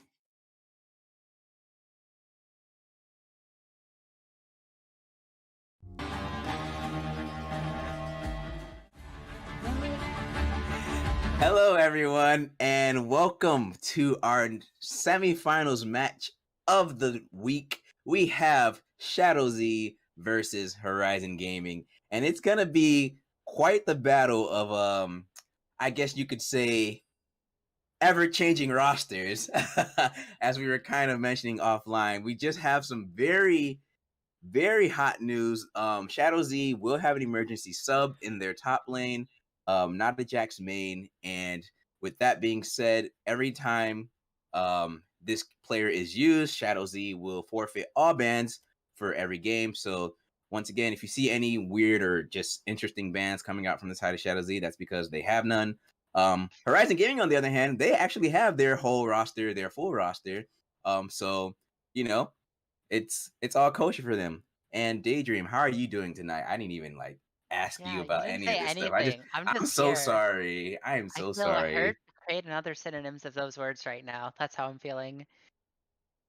I apologize. Please forgive me. But how's it going? What do you think so far? I mean, we were kind of talking offline before we got into this, so this is going to be quite an interesting matchup tonight. Yeah. It's gonna be a series by definition of that word. Horizon coming in, I believe. ShadowZ is the second seed, and then Horizon came in from the quarterfinals match after I believe taking out Team Deathrealm. Yep. They themselves last week had some roster issues with E-subs. I know they had my boy Septi in the jungle, but this week they're going to be running with Perky the Parrot for what I assume is the whole series. I can't see them swapping in another jungler just to lose all of their bans. And on the side of ShadowZ, not having Nats is one, a bad thing because losing 5 bans generally not good for your strategy.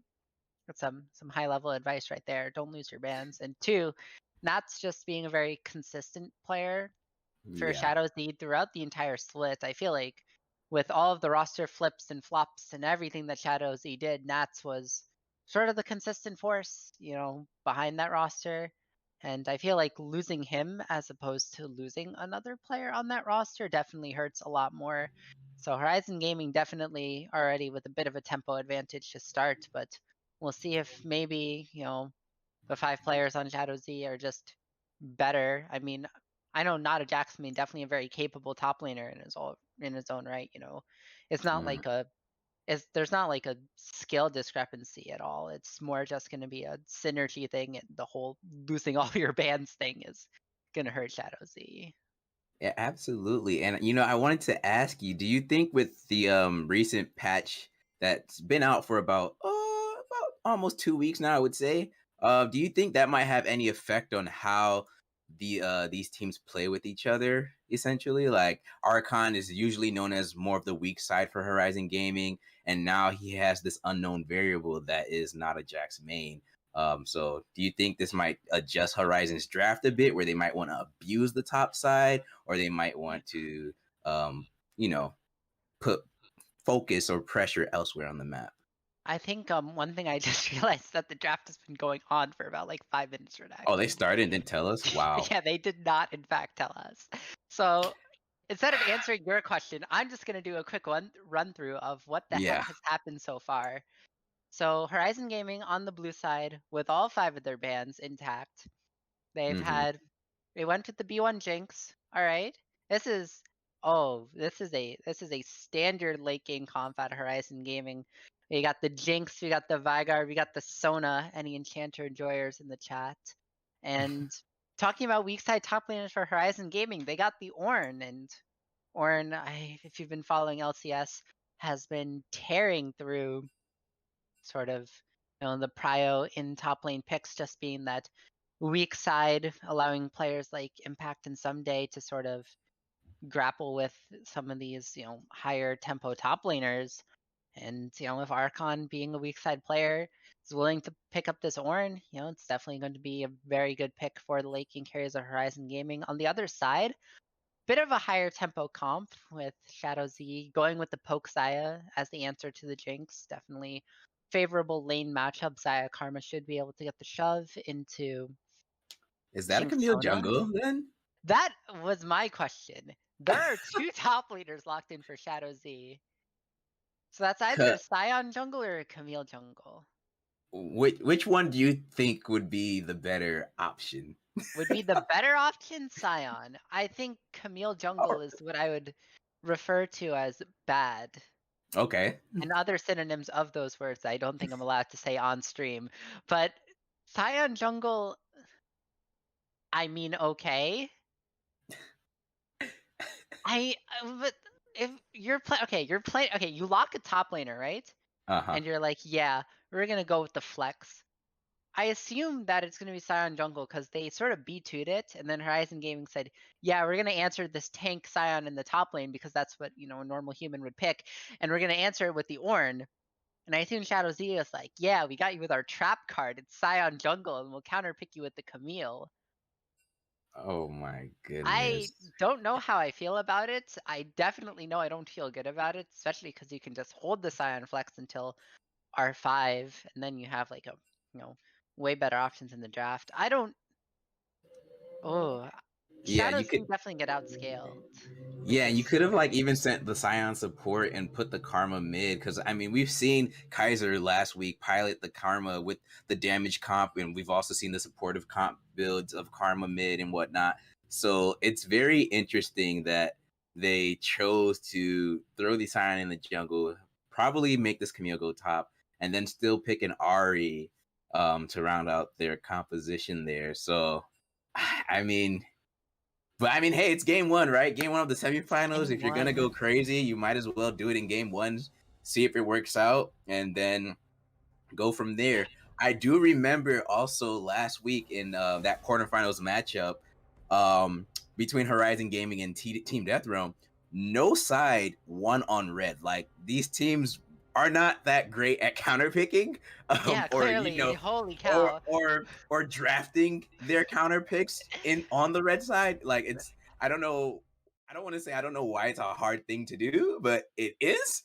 So it's been like 100% win rate so far, at least for the Horizon side of the bracket on blue side. So we'll see if that trend continues here in this game.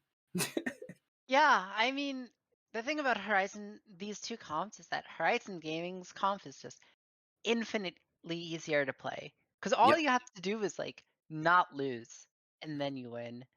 The Udyr, I don't hate the Udyr. Maybe like a different jungle that could maybe protect the early game a little easier might have been useful. But I think I don't know. I think the Udyr's fine. Udyr just gonna power clear anyway, and I don't Yeah. think.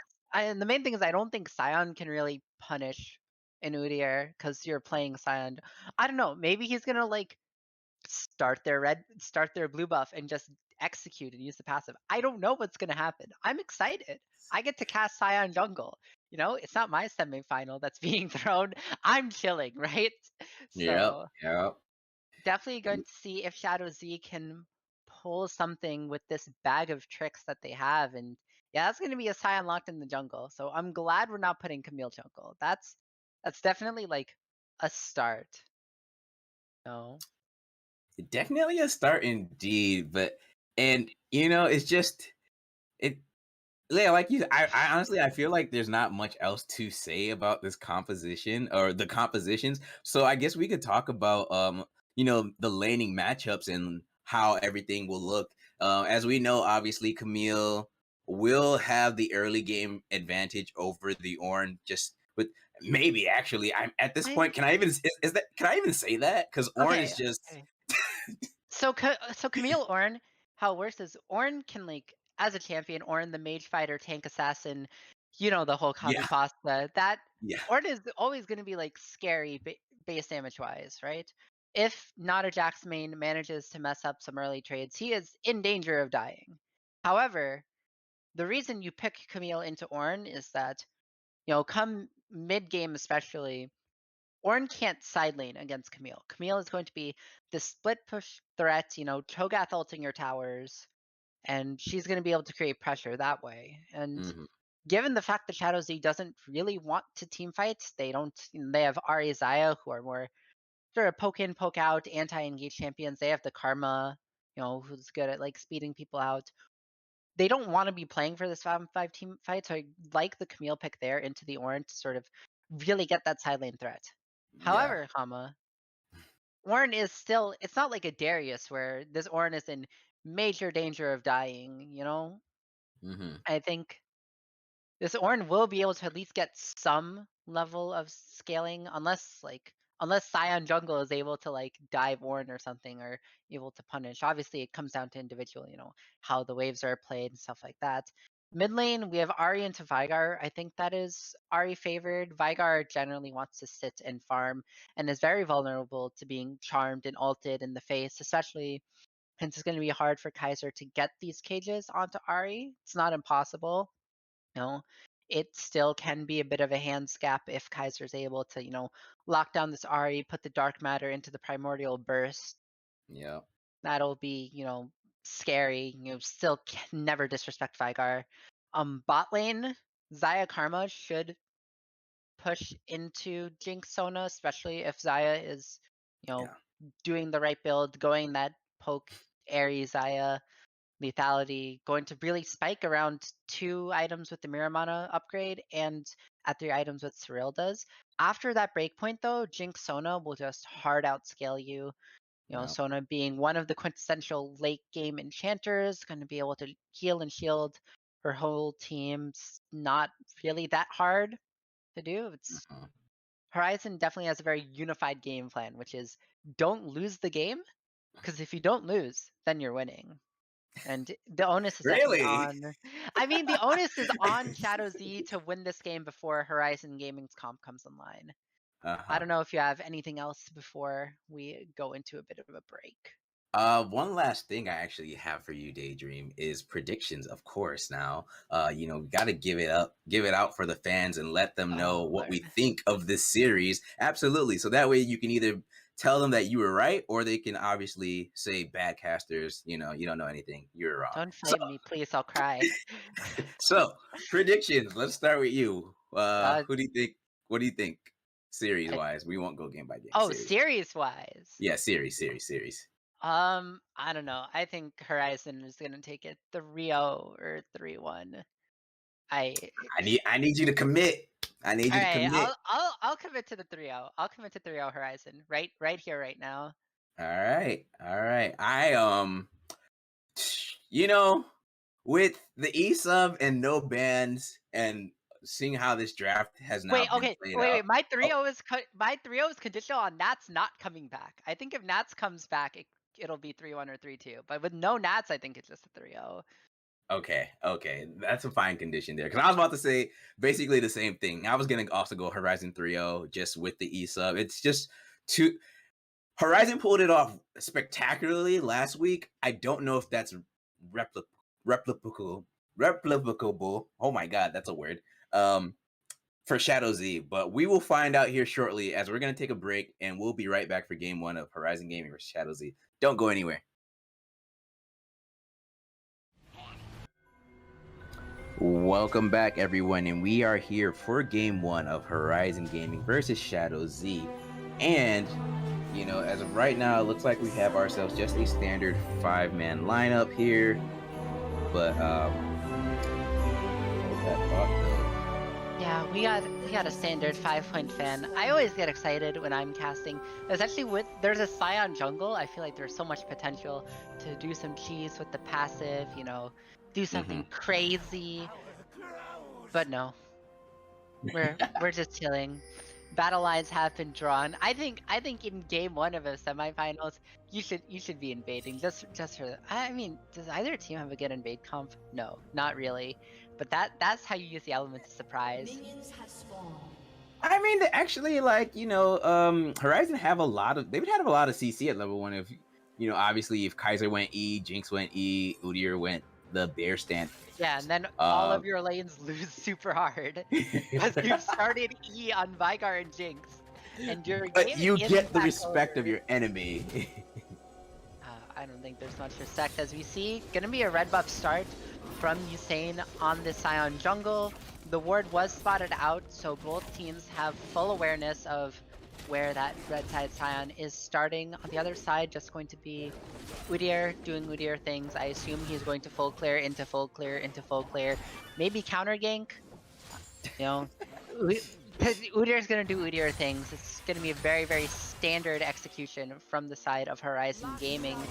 You see, you know, spot lane matchup should go to the side of I wanted to. Yeah, and I just. I think we were losing Redacted. Out of it. Oh, are we? Oh. Yeah, your connection is a little spotty, but I did hear something about runes, so I will talk about those while Redacted reconnects. We see Udyr with the lethal tempo. Definitely, Udyr's pages and items are always in flux. I think Udyr is not a very standard champion, but I definitely have seen the lethal tempo as an option to allow him to stick onto these targets after getting that initial bear slap. You know, just gonna be able to stack the auto attacks with the Tiger Stance attack speed.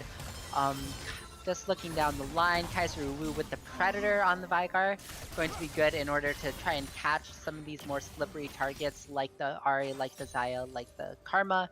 Catch them out with the Event Horizon, going to be able to stun them up or get that lockdown for this Jinx to start free firing. Everything else looks fairly standard. Scion jungle with the grass, also with the bot lane gank, looking to go in. Gets the Q onto Scomp. Scomp's just stepping back and forth into it, and he is going to go down for first blood. Going over to Desterus, and just looking at the minimap right now, with just Horizon Gaming just did not use their wards at all, and Scion walked through Tribush, getting the Q. Scomp's burning the exhaust, Cornship Fiend also burning the heal. Neither player using their flash. Mic check, mic check. A little greedy. Yes, Redacted. I do in fact hear you. Awesome. Okay. Glad I got that figured out. I don't know what's going on. I need a new toaster. But I did see a little bit of that first blood there, so quite unfortunate for the side of Scomps and Cornchip Fiends. But yeah. Yeah. I think what happened there was that Scomps was very greedy. He sort of tried to juke the Scion Q by walking into the Xayah Karma, which isn't good, and in fact does result in death. I feel like, especially if you're trying to play that weak side, you can just flash away and burn the summoner spell, and see another gank coming in from Usain on this Scion jungle. Kaiser Wu does have no mana, gonna get stunned up, but D10 ADC main is not there to follow up. Scion's base damage is not high enough to take out Kaiser Wu. Kaiser not gonna have to burn the flash or anything like that. In this case, he wasn't really under any threat because he had the wave shoved in towards Ahri's tower. Yeah, and well done from Kaiser Wu, not blowing that flash, not panicking. I mean, yes, he was out of mana, but he realized that, okay, Ahri is not in position to hurt me. Scion's not going to do that much damage, as we don't know his build path just yet, and this might be a lethality Scion, highly unlikely, but hey, you never know. It's game 1 of semifinals, so... Yeah, we see the Scion already getting 2 ganks off this game, as we actually see a fight in the bot lane. The root's going to come up from Donal's GF, going to speed up Cornship Fiend, but Lots of No poke. kill going to be coming either way. Cornchip Fiend was only level 3 throughout that play, so not going to be a kill, but we see Ornn going in with the E, gets a grass proc onto Nada Jackson main. Camille's going to get very low, but Ornn is taking the full wave. Can Camille use the cooldowns? Hook shots shot. away. Doesn't want to go in for the turnaround play, and knows some's going to be burned, but the side lane fight's going to be on a knife's edge as Archon looking to freeze up the wave, going for the E, gets the knockup. That's going to be flashes for both top laners. Is there going to be the last brittle proc auto? Looks like no. Both top laners burning their flash, but Nada Jackson going to be forced to recall.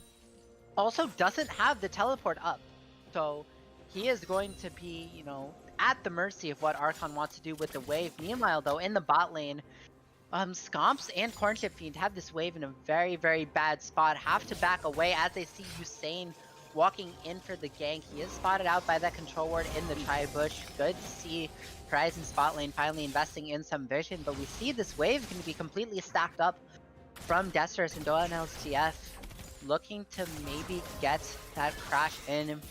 However, Karma gonna roam up with Sion just to take the dragon play. Desterus going to have to shove in this wave on his own with the Xayah AoE wave clear. Scomp's low on mana, but just gonna be able to use his minigun to get as much of this farm under tower as he can. That is gonna be first dragon for the side of ShadowZ. Perky paired on the other side of the map, trying to answer with some camps of his own, trying to accelerate this Udyr into advantageous spot.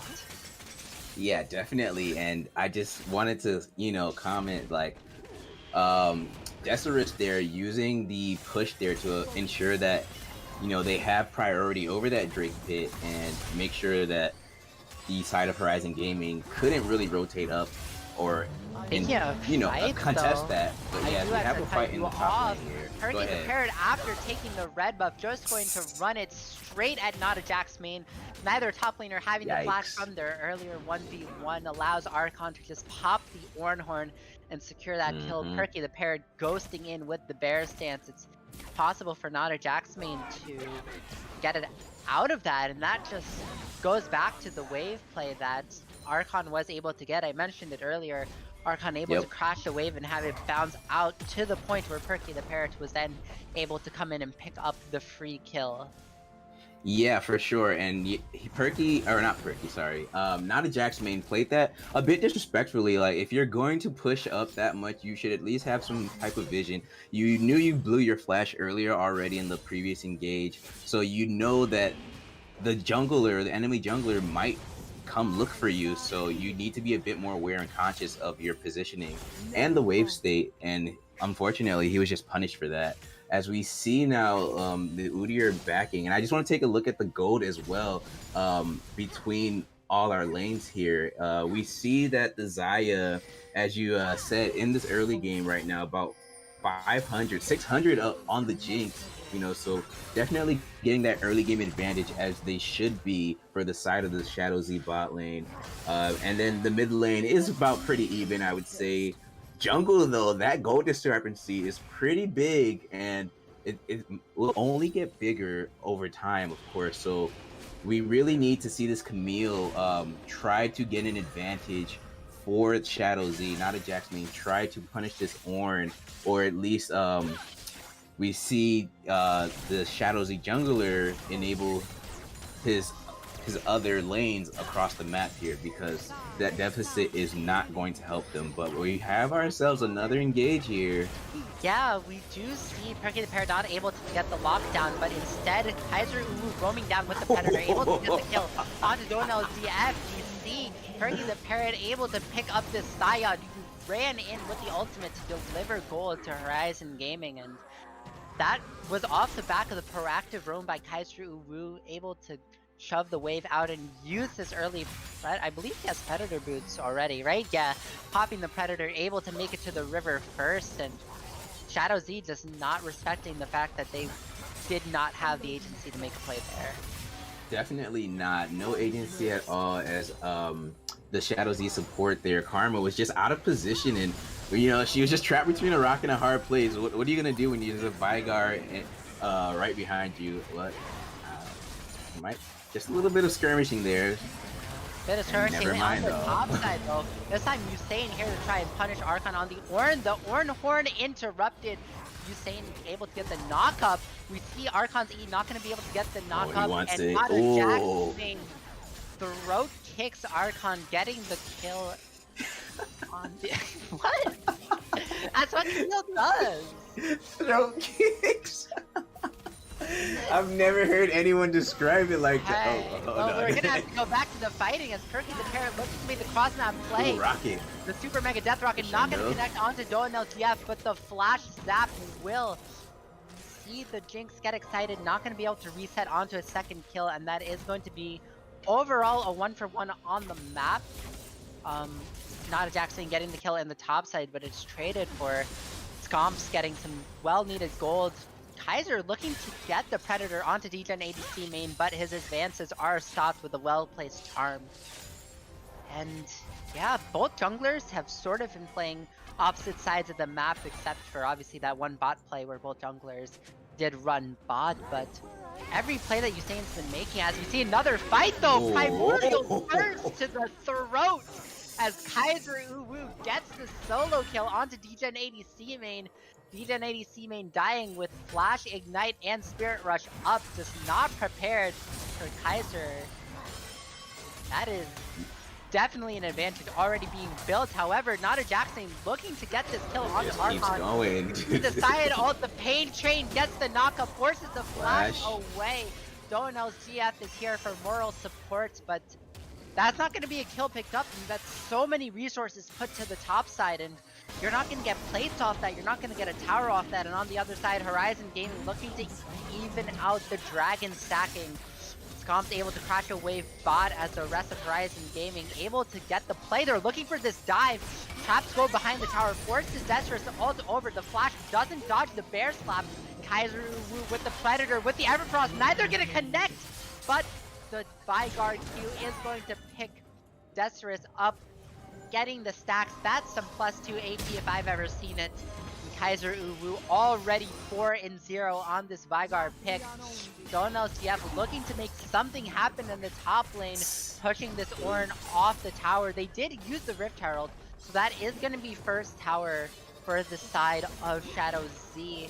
They were able to pick up that Rift Herald, and when I said they were going to get no plates, I really do like the ShadowZ committing to this top side play, making me eat my words a little bit with that Rift Herald. Hook shot in. Is there going to be a dive? Not done. You going to hit the true damage. There is no Ornn E. Nada Jackson debating whether to use the Hextech ultimatum, decides against it instead, looking to secure the Rift Herald charge into the tower. And Kaiser Wu Yeah. wants this blue buff. He is standing on a ward. Shadow's fully aware that there is an angry Vigard here. Nada Jackson cancels the recall, maybe looking for a play, maybe looking for the shutdown, decides against it, looking to just hook shot over the wall, get it back, spend the gold. The blue buff will be given over to Kaiser Uwu, but on the other side, DGen ADC main actually not even going for the blue buff. Charm is going to stop the Predator, and yeah, Kaiser Uwu looks for it, gets the charm. Everfrost misses though. Spirit Rush into the box to knock the Dark Matter.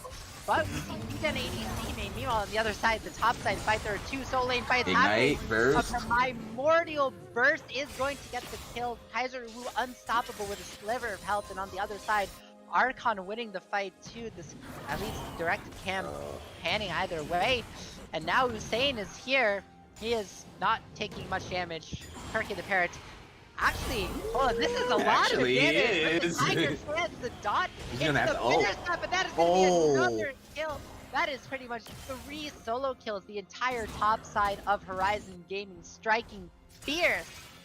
And ShadowZ is not having a fun time. Bot lane. ShadowZ is killing, in. But Yeah, ShadowZ is in shambles right now. They had what they did initially, getting that tower on the top side with Camille, getting all as much plate go as possible. That was really good because I mean, at this point now, you know, you're not really doing too well on the lower side of the map. Actually, hold. Okay. yeah, I thought we were gonna start with a little fight here. Okay, you know what? But yeah, once again, like they weren't doing that well, so they had to put this gold somewhere. And I do like what they did, trying to get this Camille as much gold as possible, so that way she could be a split pressure Oh, we threat. see the flash crescendo into the bot lane. Destrus getting that blade caller though. Not gonna get a root. Destrus is going to go down. Teleport coming out. So Ayano. Stomps getting the reset. Camille Has a hookshot. kill for Horizon Gaming. Cornchip Fiend most likely will go down. Oh. Not a Jackson and Hussein able to pick up 2 Double kill. kills, but Scomp's crucially able to trade onto Not a Jackson. So far, it is a 3 for 2 for the side of Horizon. And Turkey the Parrot is slapping this Scion up, this Udyr pick. Absolutely able to contend with the Scion, doing just enough damage, having just enough stickiness. And Kaiser Wu was there in case Degen ADC main tried to do anything. And again, Horizon Gaming just playing up in tempo. I believe a 4 for 2, and Archon didn't even have to move. That was a teleport burned by Not a Jax main. For all intents and purposes, it should have been a ShadowZ favored play in terms of numbers, but the gold is there, the playmaking is there. Scomp's able to kite perfectly to trade 1 for 1, taking Not a Jax main out of the fight, and you know, that was their turning point. Objective bounty is going to spawn soon. You see Not a Jackson looking for something onto Archon, going to stop the recall. We see the Ornhorn coming through. Will it hit? Going to be dodged up by the Hextech Ultimatum, and then this is the Camille with the true damage. This rocket does not matter.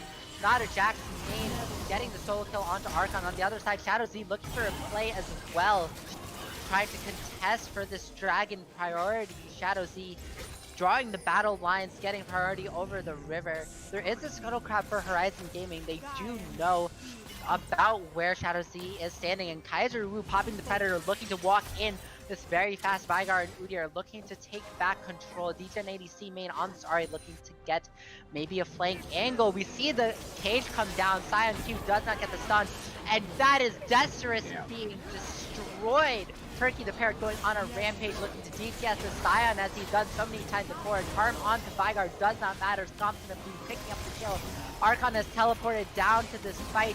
This Ornn is so tanky, taking no damage, looking to pick up Donald GF. Crescendo does go wide.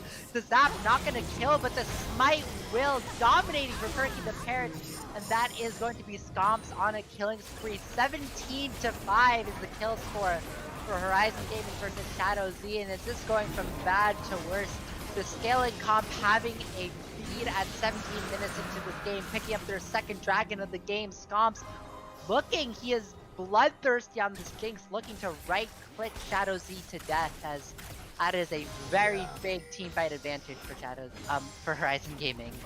Yeah, Horizon Gaming just dominating the map, and honestly just dominating this game.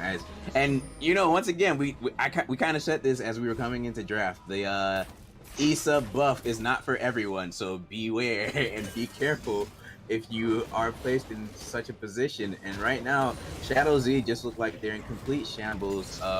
You know, they did have some good plays earlier, but unfortunately Horizon was just there to answer and rebuttal those plays and punish them for it. So at this point now, ShadowZ really need to just try and look for some picks, as we see that here. So we see Not a Jax main looking for the hookshot into the Hextech Ultimatum. Turkey the Parrot cannot run away through the Camille ult. We see the root coming through from Donald. Yep, it is going to connect. We see the teleport from Kaiser Uwu, the Veigar coming in with the flank. We see Cornchip Fiend with the crucial Sona heal, and Kaiser Uwu picking up the kill, but that was off the back of Cornchip Fiend coming in clutch. Oh, Jinx looking to get some DPS off.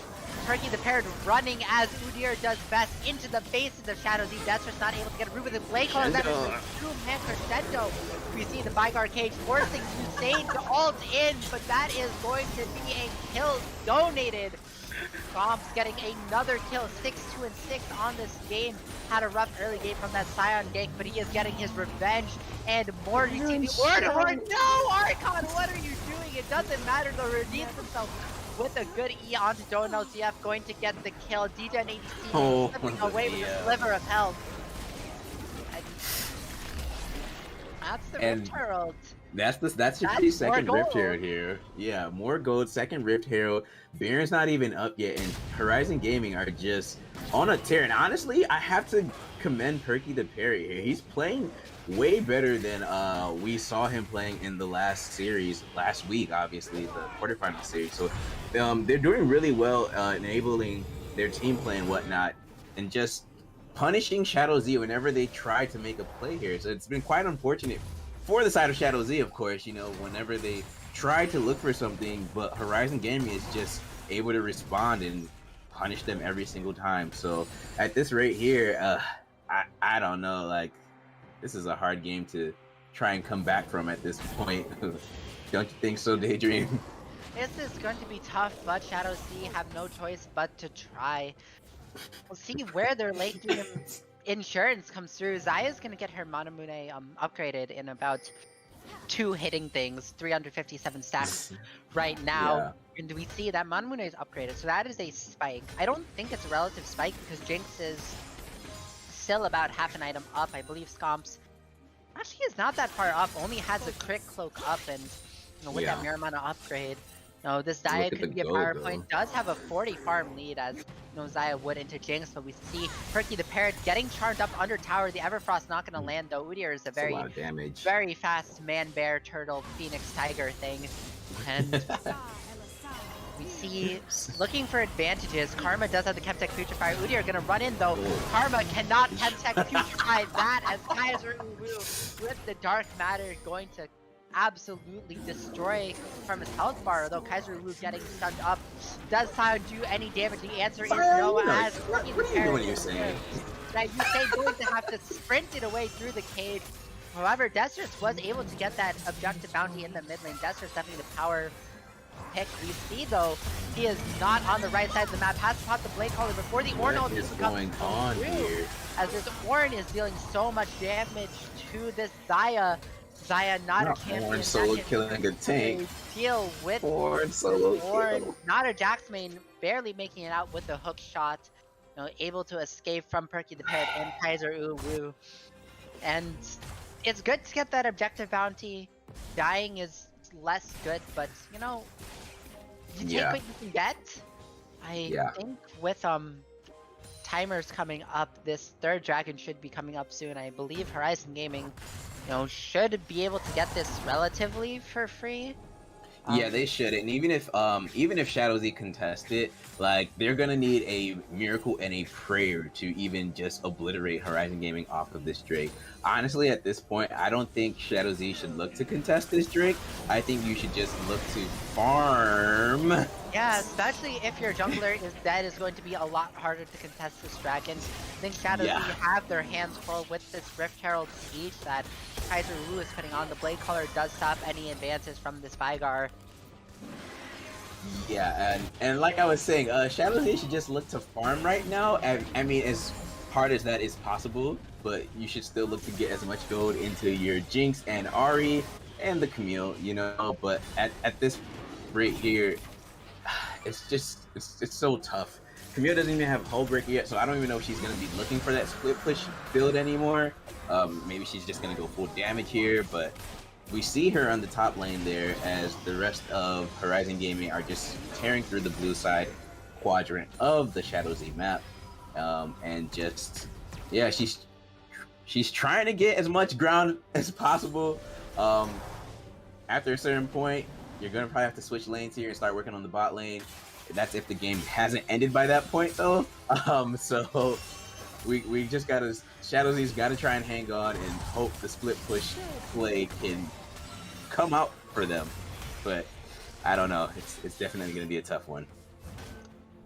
But look at them posturing over here. We do see, but of course Kaiser Uwu is always here to back up his Ornn. And I don't know if ShadowZ want to look for a play here anymore now, because you've done this quite a few times and have been punished very thoroughly. But they're trying. Yeah, Archon walking up. Archon is alone. I think he goes down. Camille does a lot of damage. But on the other side, Desert goes down. Kaiser Uwu going to pick that up, and Archon survived. 3-man Scion Q means nothing as Kaiser Uwu going to get the double kill. And that should be Baron Nashor. They actually want more kills first, though, not a Jax main. going to be stunned up, but the hook shot does come through as we see pings onto the Baron. Horizon Gaming should just melt this. They're not in danger of taking any damage as Sona is in fact Sona. Even ADC main looking to get that objective bounty. We saw Scomps fire the rocket to help pull the wave, and yeah, they're not going to be able to get that mid turret. It is good that this Ahri is trying to get the wave in instead of trying to do some sort of miracle steal, although that's not Udyr that got the Baron. Seems he had no smite, I see, so maybe his miracle steal could have happened. I know ShadowZ definitely was not aware of that and went for the higher percentage play, which I definitely can respect, but sort of running out of things to do for the side of ShadowZ. Running out of things to do, running out of options, running out of plays to make, running out of map, as we will now see Horizon Gaming encroach more onto the map of the Horizon Game, or ShadowZ side, I mean, and once again, Perky the Parrot sees blood, and that blood is of Sion. Hussein, though, he does have some items. He does have some grass procs. Eventually, you know, Sion is still going to be Sion. He is going to be able to stack that health, and Udyr, you know, going this Turbo Chemtech Frozen Heart build, not going to be known for his damage, but he is going to be known for his flanks. Gets the stun onto Karma, but see the rest of the team isn't ready to follow up. Kaiser gets turned under tower, he gets CC'd. Will he go down? He's able to flash out, goes legendary, kills the enemy mid instead. He is so far ahead that it does not matter if he sprints it into tower. As Giga and ADC main goes down, Hussein went down as well. Scomps is able to pick that one up with the Baron. Naturally, it looks like the side of Horizon Gaming is going to cede. 3 members strong. They do have the Xayah wave clear and the Karma Mantra Q, but that is about it. This cannon minion just going to free fire onto the inhibitor turret as we see Horizon Gaming looking to do a bit of a 4-1. Archon solo shoving this tower, gets the kill, looking to 1v1, not a Jax main. Camille probably could take the 1v1, but if Perky the Parrot is running over for support, definitely going to be a lot scarier for this Camille. As one inhib goes down, make that a second. Horizon Gaming, are they going to look for the end? I don't know if they can. The whole side of Horizon Gaming is up. Flash forward. Looking for it. Gets the Q onto Kaiser, but he goes down. The Ornn ult doesn't come through. Dester's pops the ulti, and it's going to get the They're getting some damage done. It is a 1-for-1 so far. Perky the Parrot does go down. A full Camille Q into Xayah root will do that to most champions, but it's a 1-for-1 and you lost both your inhibitors. But where did that shutdown go to? I believe it did go to the Camille, which is definitely where you want it to go. This Xayah is, well, I mean, it could go to the Xayah to get her Serildus, but once Xayah gets her Serildus, items on her is kind of useless. It's very diminishing returns on this poke Xayah build, and you definitely want this Camille to be able to do something, because your Ahri is 0-4, not really going to be doing much. Sion is also really just there for the tank stats. It's going to be on this Camille to get a few crucial throat kicks to be able to maybe mount some sort of miracle comeback. However, the Mounted Soul is coming up, and you know, I mentioned this in Champions Select, there's not much DPS, or not really any DPS, on the side of ShadowZ. So if you lose Ocean Soul, Mountain Soul, you don't in fact have the damage to kill anyone. You saw Kaiser Uwu under that tower. He got charmed into Scion Q'd into CC. He has Anathema's Chains. He has so much health. And, okay, there's not even gonna be contest. Not even. While I was talking, the dragon was taken. I think Sion ulted towards it. Sion doing a bit of 10 and 5. Oh my god. The game, and Dester's getting the root. The 2 carries of ShadowZ aren't even able to take out Perky the Parrot. Udyr are going to just be able to ghost on, kill this AT, and I don't think ShadowZ is very happy right now. That's... No, they are not happy at all. Yeah, but alright, Scomps can just stand and right click, and if Ahri can't hit his kill shot, I guess it doesn't matter, right? No, they're still dabbing on him. Yeah,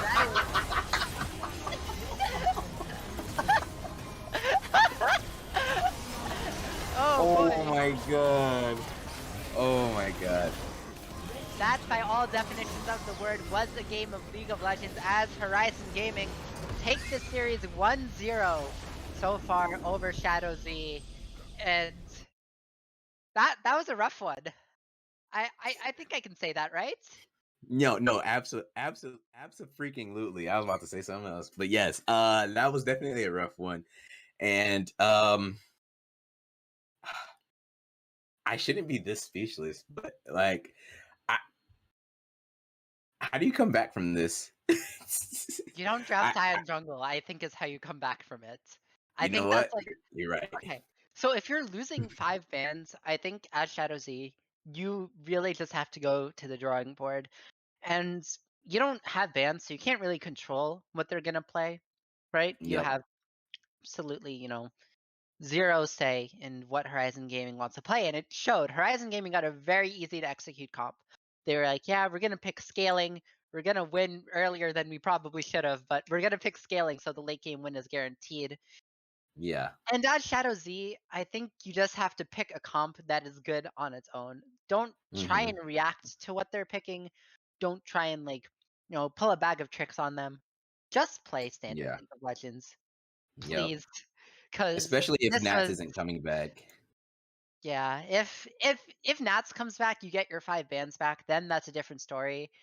I think Yeah. Nada Jaxmain played really well on the Camille. Mhm. I mean, I don't think he outclassed Archon in any way, but Yeah. compared to the I think I can call what happened, on the rest of the map sort of a dumpster fire. You know, Nada Jackson had a good showing, but the fact that you're losing 5 bans and feel like, ShadowZ, these players I believe have played with Nats more. Granted, Mhm.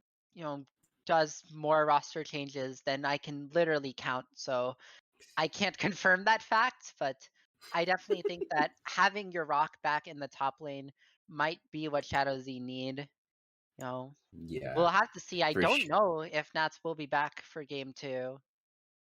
I see him Yeah, in we'll Twitch have. chat, so Oh, was he really? I see him in Oh Twitch chat yeah. right Oh, now. I see him now too. Yeah, you're right. So But Nats, if you're coming back, do let us know. But yeah, do please. you have any closing thoughts on this game before we take it to a break, Redacted?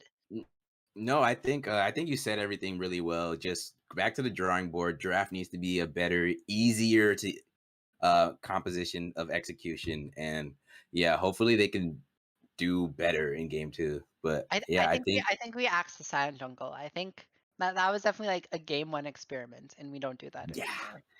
yeah, definitely, because you said needed more. He needs more. What's the word I'm looking for? Usability, I guess, in his team composition. Yeah. But with that being said, we're gonna cut to a short break as we prepare for game 2 of Horizon Gaming versus ShadowZ. I don't know why I want to call them Shadow Gaming so bad. We'll be right back, so stay tuned.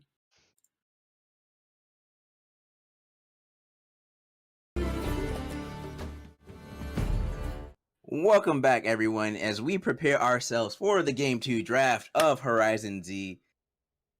Horizon Gaming versus ShadowZ. Oh, say that 5 times fast. Oh my god. Daydream, we have a new development, don't we? We do. Young Nats is back, which means we have bans now, and I can talk about those bans. We're gonna get Yeah, into draft pretty soon as well, no? See absolutely. We Betty's are going to coming up get from into both draft here sides. soon. Yeah, so with Young Nats being back and both teams now having access to 5 bans, what do you think we're going to see here? What do you expect to see with an actual game 2 picking bans now? So ShadowZ's on red, so I assume that Jinx is probably gonna be removed. Just Jinx being the standard P1 AD. I mean, I think they had a good matchup into it. Maybe you don't attribute it to the Jinx. I don't really know exactly what you'd ban. I'd probably get rid of the Udyr. I think that was Really? Why so? because did you see what that Udyr was doing to them?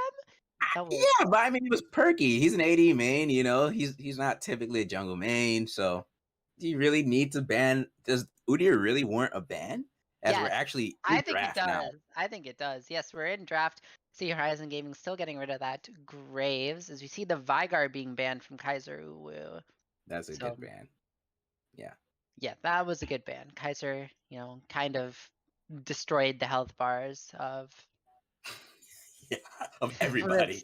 It was a Even the Scion. yeah. I mean, Sion has health bar destroyed a few times that game, 10 or so to be precise. Yeah. We see the Graves Nami being so banned to Horizon Gaming. They banned the Jax last game because not a Jax main was, in the top lane. I don't know why they do that. His name says that he's not a Jax main, so Yeah. it's pretty redundant if you ask me. We're getting rid of the Sona too. Sona, that late game insurance. I don't really think the Sona pick had to do much because I think Horizon Gaming won so early that I don't think Sona actually mattered, but they're getting rid of it regardless. Yeah, I'm curious as to if we see did Xin Zhao Horizon ban. Gaming did they lose a ban? No, they just banned Xin Oh, Zhao. it's Jin Zhao. Okay. My browser was tweaking. As we see the Viego ban coming out here, and Horizon Gaming get the Jinx on B1 here. So We've I given guess up that's too many not Jinx.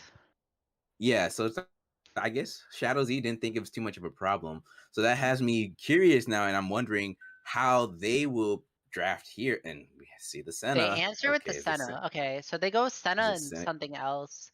I can Senna definitely see that. Wukong? Senna Wukong. That Wukong could be going bot if you're feeling extra spicy. Senna Wukong before the Wukong buffs was, a pretty decently popular pick. I'm just Yeah, thinking I don't. I personally am a big fan of the Udyr and I want Horizon to run it back. And they get the Mhm. Ahri as well, and I think Ahri is a very strong champion, despite what you might think after last game. Kaiser Uwu getting that Ahri locked in. No, definitely. Ari's still a great champion. Ever since the adjustment and whatnot, Ari and Jinx, we've seen literally the entire season. Well, Jinx, we've seen the entire season.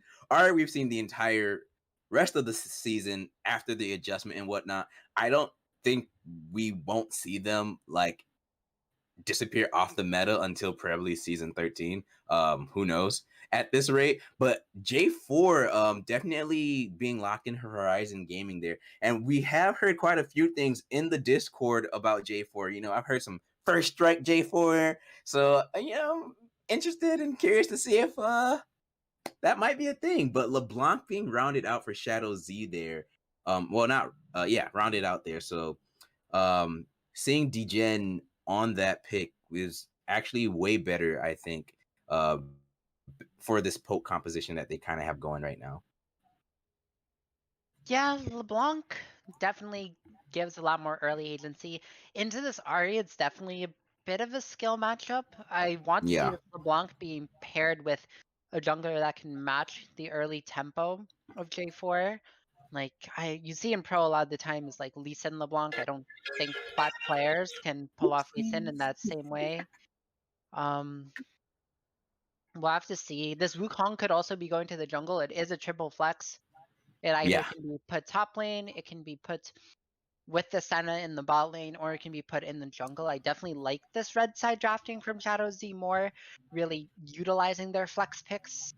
Mm-hmm. We see Renata Lulu banned from the side of ShadowZ, trying to take away more of those enchanters. Renata makes me think that they want to play some sort of engage, There it because is. Renata's good against engage. We see the Volibear hover. Volibear, definitely a good early game jungler, can make plays around the map with this LeBlanc that does Yeah. then leave two possibilities for this Wukong being the top lane or in the support role. We saw the Tahm Kench banned from Horizon Gaming, so Horizon Gaming still recognizing the possibility that this Tahm Kench could be paired up with the Senna for that classic Senna TK pairing, and they banned the Scion. Yeah, they banned the Scion. I just wanted to talk about those Enchanter bans one more time as well, as we see the Nautilus locked in for Horizon. I mean, already with the Wukong LeBlanc, you want the Renata ban, I feel like is a really good ban for ShadowZ just because of those first two picks. And then, they picked the Volley there next on R4 there after they had banned Renata. So they were definitely aware of what their composition wants to do and what are some blockers to that. So well done from this band so far, ShadowZ. As we see the Nautilus once again locked in with the Mordekaiser to round out for Horizon. So Archon definitely ready to pilot that weak side lane once again. And having the agency to do so, but Kale being hovered for Oh, Shadow that is a Z. Oh, Kale hover please in lock it my in. game of Please League lock of it. Legends. Lock it. Do So it, that would Nets. so that would Do it. send Wukong to the bot lane. And that is gonna be a Kale locked in. It could be Wukong. It could be Wukong jungle. Highly unlikely. It's probably Wukong bot lane. It's So not Senna it's Wukong's not bot bot lane lane. support. It's Senna Wukong bot Oh lane. yeah, that's true. That's true. Yeah. I forgot that. Yeah. So So oh, go ahead. Sorry. okay. Oh, I don't know how I feel about this. Nautilus. I personally think Nautilus is kind of an overrated champion, but Really? he does provide. I mean, he's not like bad here. I guess with like Jinx Ari, you definitely do want some more lockdown, I guess.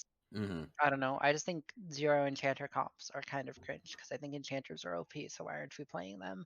But Nautilus, for what he does do it very well. The Mordekaiser blind is really risky because if Mm-hmm. ShadowZ have something that they can put in the bot lane with the Senna, you can just send the Wukong top. And I was playing ranked with Panzora earlier, and Mm-hmm. he was playing Wukong into Mordekaiser. And I don't know if it was just Panzora gap, but that seemed like a pretty unplayable matchup for the Mordekaiser. Kept Ash Really? ulting.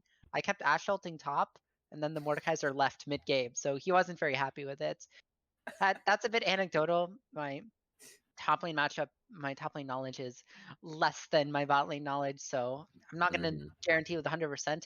However, they did go with this Kale, which I think also is pretty good into the Mordekaiser. It's obviously like, Yeah. okay, you're playing Kale, you're like always vulnerable to like getting stomped early, right? But I just want to point out, Young Nat said in Twitch chat that is Kale support, but I'll say we take that with a grain of salt. yeah, no, not. But go on. Oh my god, I can't. Kale support, bro. Unholy. It's absolutely sinning. But we have. That made me lose my train of thought. ShadowZ definitely had options, right? Sorry. Because Yeah. they could have picked like a support. The thing is with Senna, I don't Mhm. think like maybe it's because you have the Senna that you want to put the Wukong bot lane. Because if you have a different AD carry, right? If you don't have the Senna, you just have a Wukong top, and then you put like Braum into this Nautilus, and then like draft just like one because Nautilus can't really play into Braum. But this is definitely an angle. It's a more unorthodox angle. ShadowZ getting that kill, so at least they have that late game scaling advantage. It still is kind of hard, Jinx in the right team fight circumstances can still match the DPS output of Yeah. Kale. So it's not like guaranteed, we perma win the game at 16. It's more of like Yeah. we probably win the game at 16. And There I are just still want like to outplay opportunities for Horizon. I just want to point out, I've noticed that this time both teams kind of drafted these 4-1 compositions.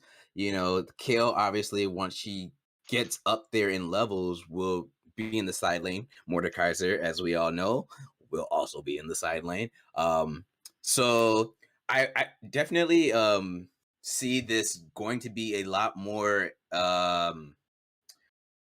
I don't know. I guess I don't want to call it a split map, but once again, it's more like the top lane is on an island, and then it's everyone else doing things on the rest of the map and whatnot. So I personally think that we want to see Horizon Gaming try to punish this kill early, because as we all know, once again, once kill hits level 11, and obviously once she gets to 16, it's really a problem. So the more you can put her down and just keep her behind the curve of the scaling composition, the better.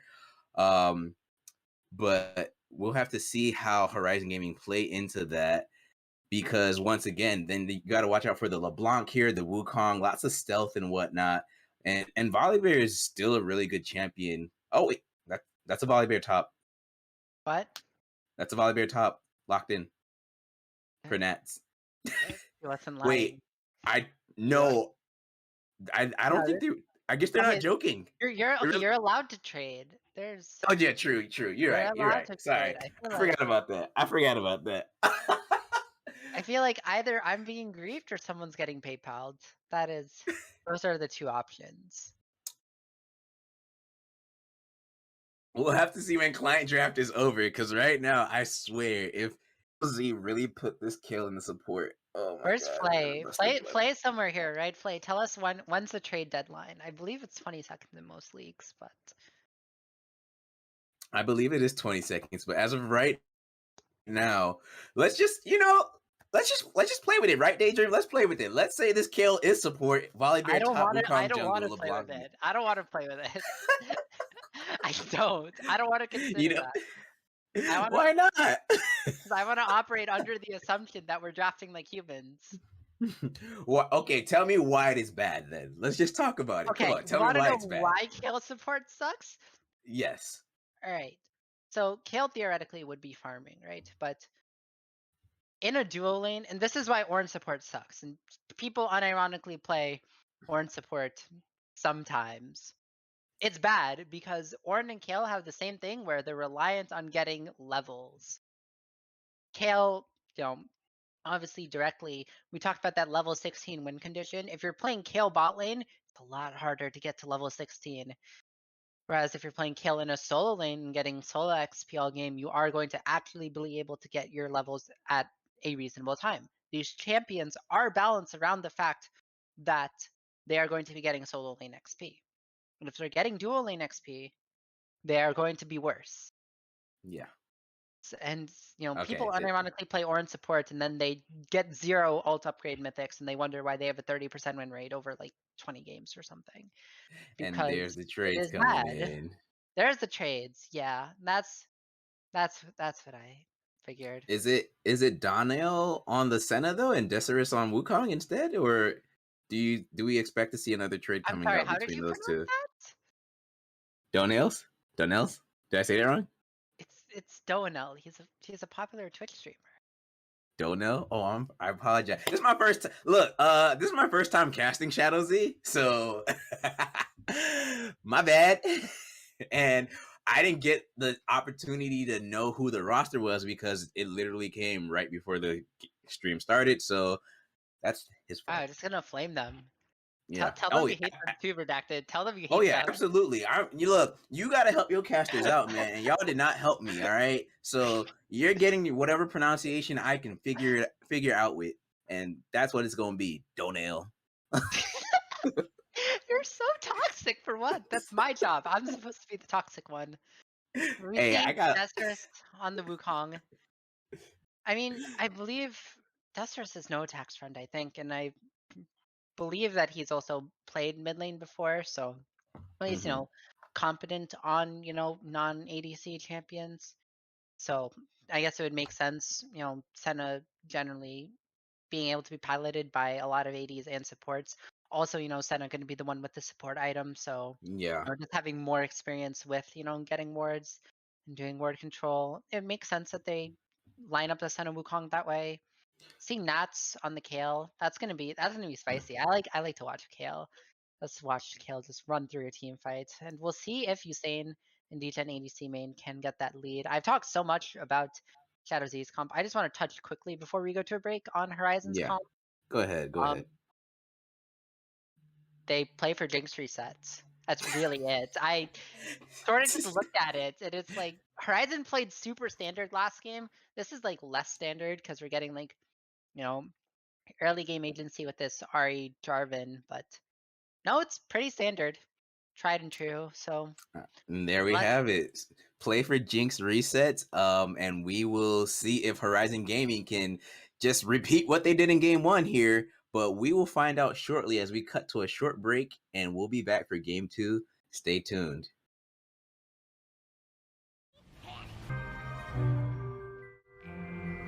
Welcome back, everyone, as we are live for game 2 of Horizon Gaming versus ShadowZ. And I was about to say, direct camera had a little bit of lag there, but here we are, and we see ourselves a little 5-man lineup from Horizon Gaming here. They're looking for something, but I don't think they're gonna find anything, as ShadowZ have decided to. They'll walk into river. Watch. Okay, Look yeah, at keep this. watching. Uh-oh. Da-na-na. Flash hook, flash hook, and flash hook. No! Bravo's actually griefing me, bro. I want content. So you see Dessert's going to be able to walk away from the invade. Horizon Gaming declining toward the enemy blue. That's going to be a question mark for me there. Yeah, it was very interesting. They did that invade without getting any information on this enemy jungler here. So I guess they just assume and are assuming that they know that Usain is gonna start on his blue side. But yeah, no, I mean, what likely happened is that like one of them thought the other one would place a word, and then none of them ended up placing a word. But basically, from that invade, Nats and Usain were able to get a lot of vision in the top side in return. There was a word placed. I think Kaiser ended up placing the word on Raptor, so there is about an even information trade from the side of Horizon Gaming and ShadowZ. With that Raptors word, I think side of Reruns Gaming will be able to assume that there was a bot side start from the side of ShadowZ, and both junglers just going to be pathing up towards this top side. You will see this Jinx, Nautilus, Senna, Wukong. Let's see how that matchup plays out. I haven't seen Senna Wukong in forever since Wukong's been kind of bad for the buffs. Yeah. Still able to get the early push though, as Jinx does. Level 2 looking for the hook onto the Senna. We see will the traps come out. Scomp's actually starting the W. Bit of a miscommunication there. That probably would have been a summoner spell burnt if Scomps had started the Flame Chompers, but you know, bit of autopiloting there. It happens to the best of us. Yeah, definitely. And you know, it was just punished a little bit, but Desiree here and Donell gonna get that right eventually, or maybe just able to walk that one out and continue just trading up here. And actually, you know, so far so good for the Wukong Senna, given that it is a Jinx who will have the priority over them. But Kaiser, using the ward on the Raptors, and Perky the Parrot is here. Usain dying on his Raptors. Kaiser Uwu, the very, very proactive roam, girl bossing his way into the enemy jungle as we see a trade. As we D10 ADC main gets charmed through to distortion, gets a chain though, the electrocute doesn't come down. Oh, he's dead. There is going to be the ignite coming down, the auto attack coming through, but Kaiser Uwu gets a level 4, the flash going to be a solo kill for D10 ADC main as Kaiser Uwu girl boss too close to the sun to dive though. Flash forward and gets the EQ. It's not going to kill Perky the Parrot. Flash forward for Archon.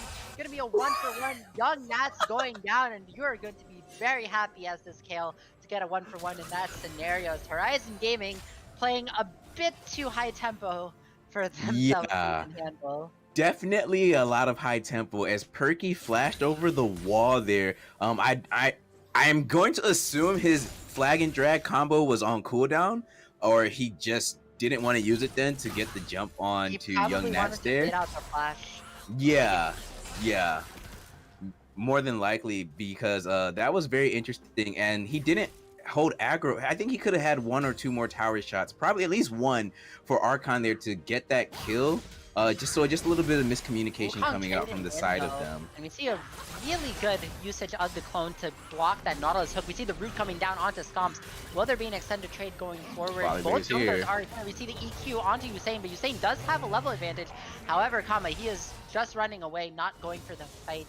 Looking to just try and allow Desterus and Donell CF to get the wave in.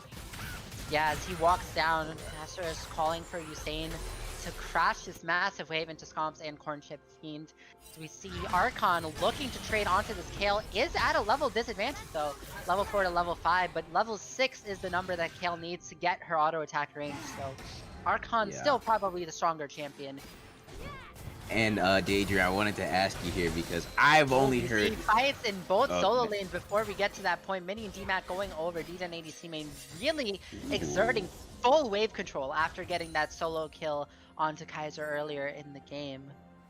Okay, I think we might have ourselves, I won't say we have a series just yet, but we're having ourselves a much better early game than what we had in game 1. But oh, that's going to kill Nat, surviving, but Xenomys able to dodge away from the claw. Archon has no flash. The level 6 it's the ultimate! Is not going to be the kill. No, neither top laner goes down. Nats surviving with health bars so How much thin. health does he have? I need to know. Not a lot, I'll tell you that much. What am I watching? The claw again! It will kill Nats if he stays. Both junglers showing up. Usain still has his level advantage over the Perky the Parrot, but he is just walking away. Doesn't want to fight the Jarvan as the Volley Bear. I feel like he can though. Just sort of refuse to at the beginning. Allow Jarvan to get the full combo. The flag, I believe, also would have killed Nats. Nats This playing guy, with man. Mordekaiser now level 6 has the ultimate available to send one member to the Death Realm. Another claw going wide. Young Nats playing with fire. My heart Wow. the tail end. No one dies. That right, Nats is that's some Chad moves. That's some Chad ass moves from Nats right there. You know, just and the mechanical ability to dodge those E's and like even bait them out and ensure that they don't hit. Because even just being on the sliver edge of that E of the Mordekaiser's E would kill him. But he played that pretty well and just keeping tabs on his experience bar too. Spirit Rush pop. DJ ADC main can just walk away. The charm isn't up. And we see the R2 coming through from the block. The Ignite goes down. DJ ADC main has his Ignite as well. Not gonna pop the R from the LeBlanc, and that is gonna be a trade in favor of Kaiser. Both ultimates going down. Volley is here. Will Volley try and fight Perky the Parrot? The answer is no. Sort of just been walking away from this Jarvan all game, and I feel like as Volley with that press the attack, he can fight, and I think he is. But the thing is, that's what I wanted to ask you, Daydream, is Perky has first strike, and I heard a little bit about it in the Discord. I didn't really read or look up too much into it, because I thought they were like trolling me. So I wonder if you know any more, have any more information about this first strike Jarvan here, while we have some low time. Okay, so the thing about first strike Jarvan is that Jarvan doesn't particularly abuse first strike in the way that most other first strike champions do.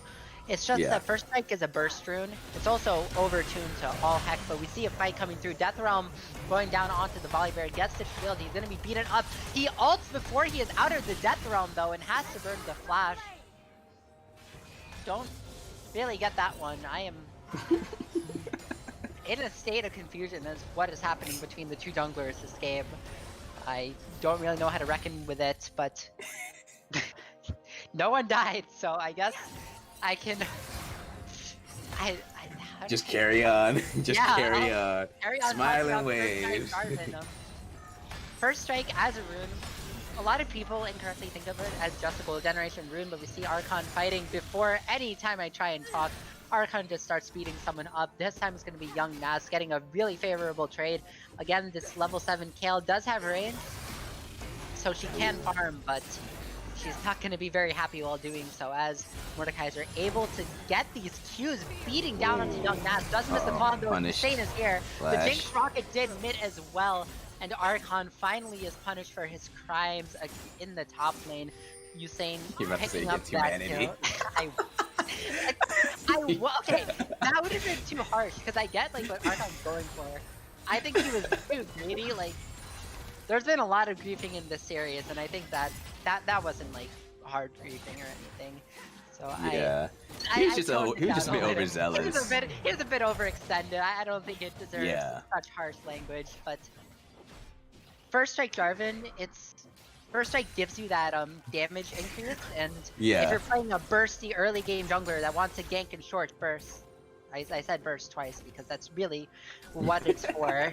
It gets you gold. You're still going tank. You're not going lethality Jarvan the first strike or anything. Okay. Part of it is that it works decently with this kit, and it's basically, it started popping up after Malrang and Yankos were utilizing first strike in LEC playoffs, and it's sort of a pro thing. I think first strike and most of the inspiration tree is just super overtuned. I think any champion that can use it, without being a detriment to their kit, like Jarvan, who isn't necessarily Keystone reliant, they should be, and I think, he's one of the champions that, more people have figured it out on. Speaking of Keystone runes and junglers not using them though, Volley has, I believe, twice or 3 times or something, has met the Starvin in the jungle, being a level up and just refused to fight. I feel like if you're going to get that counter pick with the, well, it's not like a hard counter, but this is a matchup that Usain opted into. He had a farm, he was a level up both times, and is just absolutely terrified of playing League of Legends. And it's negatively impacting his team. I feel like that bot lane fight where he met Perky the Parrot in the bot try could have been, you know, winnable. It could have been swingable, you know? That could be killed onto your Wukong, get him accelerated into the game, you know? In the top lane, this Kale could have gotten gold off the pressure being found by Usain, but, you know, if your jungler isn't making those early game proactive plays when it's not really that hard to do so, you know, Perky the Parrot getting caught, you know, sort of with his pants down, you know, being a level down in the Starvin Valley matchup, and you're just sort of fumbling the bag as Archon gets the claw this time, pops the ultimate. Kale going to use the intervention to tank up some of the damage, but the claw is enough.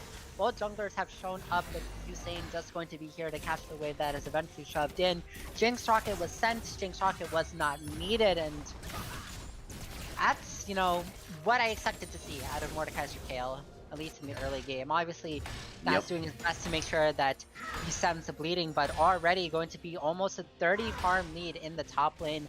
Looking at the gold, about 700 so far, 12 minutes into the game, as Dasher's looking to make a play on the bot side, pops the cycle, gets the knock up onto 2, but Johnson Orange team, they can just walk away, not burning a single ultimate. The only thing burned was Thompson's heal, and you have to imagine that was some sort of desperation play, seeing, you know, their top side getting absolutely smashed, you know, in that previous play. Desirous and Donos, looking to try and make something happen, looking to try and make this Senna Wukong really be useful, but, you know, you can't look for a play that just isn't there, and but I will commend Desirous and Donel's GF for hold that thought. I will Perky the Parrot. Perky the Parrot popping that first strike onto Nats. It doesn't get the knockup. D10 ADC here with the chance. First one missed, and the second one hits, and that is going to be a kill. Young Nats picking up that gold, and while last game I thought Kaiser has the advantage in the mid matchup.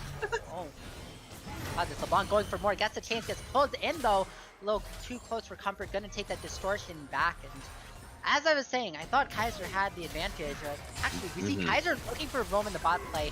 Can they kill Corn Chip Bean first? That is the Nautilus ult in the Nautilus Flash, Rocket. Not gonna do anything. Rocket is here. There. That is the charm. Kaiser making me eat my words. Finally making a proactive play on the map this game with the Ahri. Has too much charge and the Spirit Rush.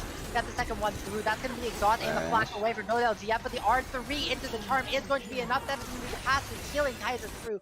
That is going to be a double kill. This is the Kaiser from game 1 that we saw make proactive plays on the map. On the other side though, Usain looking to pick up this kill onto Archon, gets the Q, press the attack, pop. You see the E pushing Usain into the wall, but it's not going to stop. Stormbringer coming through the Stormbringer and the kill. Young Nat's getting his second kill in 3 minutes, and this kill is back into this game. Level 10, going to be level 11 soon. That will in fact mean that Kale is a champion in this game of League of Legends. So really well done plays, really well executed plays coming out from both teams here. We see Horizon Gaming getting money onto the Jinx and Ahri in the bot lane there.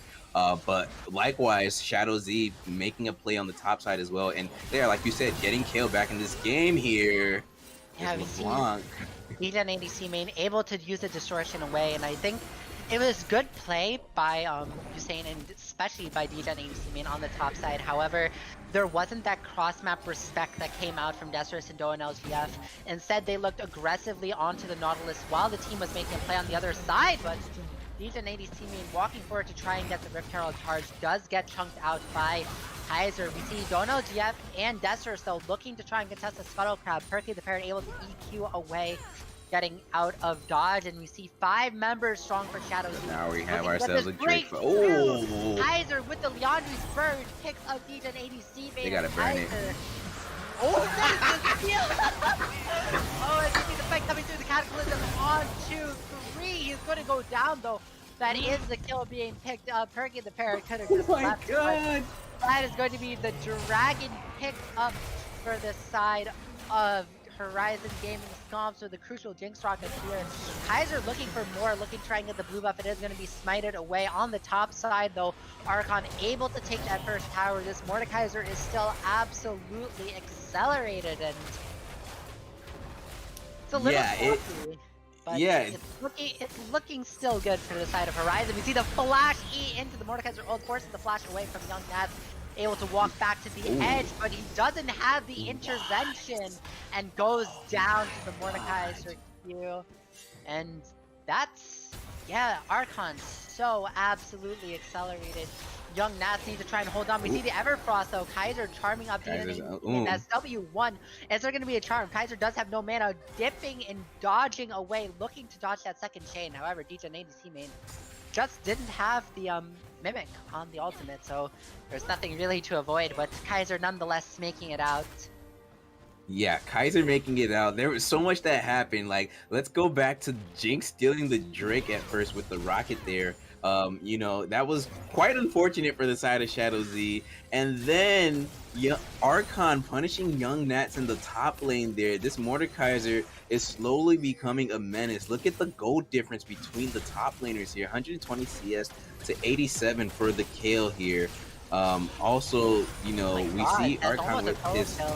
Scomp's looking to flash away. Volibear getting the stun, getting the Stormbringer. Not gonna be enough heal. Usain should be able to pick up this kill, right? Okay. Wrong. Never mind. I guess the entire squad of Horizon Gaming pulling up TP from Archon. His bot lane was too bursted out with that Jinx rocket. Desirus there was really low and just punished quite heavily. Unfortunate. It's quite unfortunate. Like ShadowZ had some good plays. Through.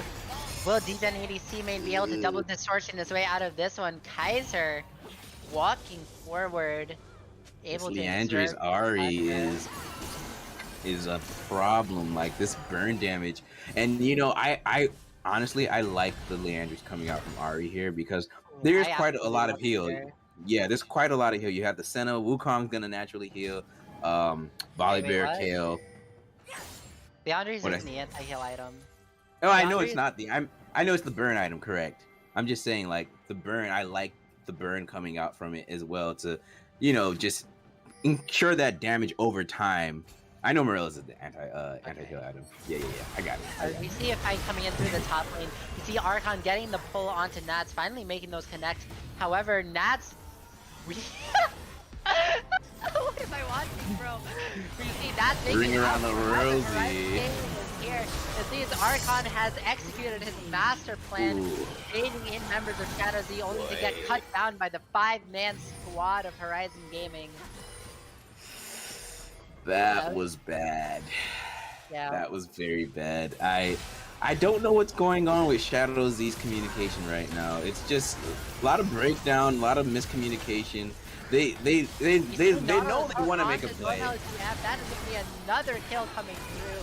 And Horizon Gaming, they had a few hiccups in the early game, but it looks like they are going back to fighting full force.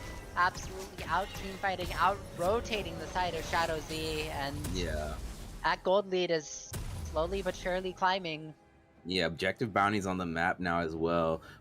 And for ShadowZ, they just need to have a bit more patience when they want to try and set up these plays. They're not all on the same page when they're looking to initialize some of these ganks that they want to pull off, and unfortunately it's just putting them in the back foot and punishing them really hard. Kale is only level 11. She still needs quite a few more levels before she becomes quite an issue. Still needs more items too. Only an item and a half if you want to count boots, you know. So this Kale is really not going to be a threat just yet. So I think ShadowZ really needs to look for a lot of picks here from this LeBlanc, actually, who has she has the burst damage, but she just hasn't been able to really find anything just yet. As the next Drake would be coming up here pretty soon. As Noatak has so effortlessly pointed out, LeBlanc went to Everfrost this game, and Everfrost is good support, but Everfrost is not the damage you need, and that means until this Kale gets like scaled up enough to like really start taking over fights, you're not really going to be doing that much damage on the side of ShadowZ. Is Wukong really going to be your DPS? But I mean, Senna does have her cracked. That'll be good for the side of ShadowZ, but I feel like ShadowZ, I feel like ShadowZ are playing for like the really late game composition. I don't think Horizon are gonna let you get there. or even if you do get there by that point, Jinx will more than likely already have her once again, so Horizon will not let you get there because this Jinx is already quite online, and she will create as much havoc as possible on this map. As the charm lands, he's dead. Desperate with the spare, but the intervention going to save him for now. Kaiser has to use the third R out, not gonna get the reset, but the flash doesn't hit, forces the flash out of Young Nats. D10 ADC main is here, but this LeBlanc is almost thoroughly outscaled already. Not opting to deal really damage. Should have went Ludens. Yeah, should have went Ludens. Everfrost on LeBlanc is like fine, right? But yeah, I don't know. It's fine. I feel like if you get that solo kill early, you really want to try and snowball out of control. And LeBlanc finally getting the play, but Kaiser is getting the ultimate, absolutely tearing through the last line of Horizon Gaming. Desirous destroying this fight, triple kill already, looking to get 2 more. Archon getting the kill in Stormbringer.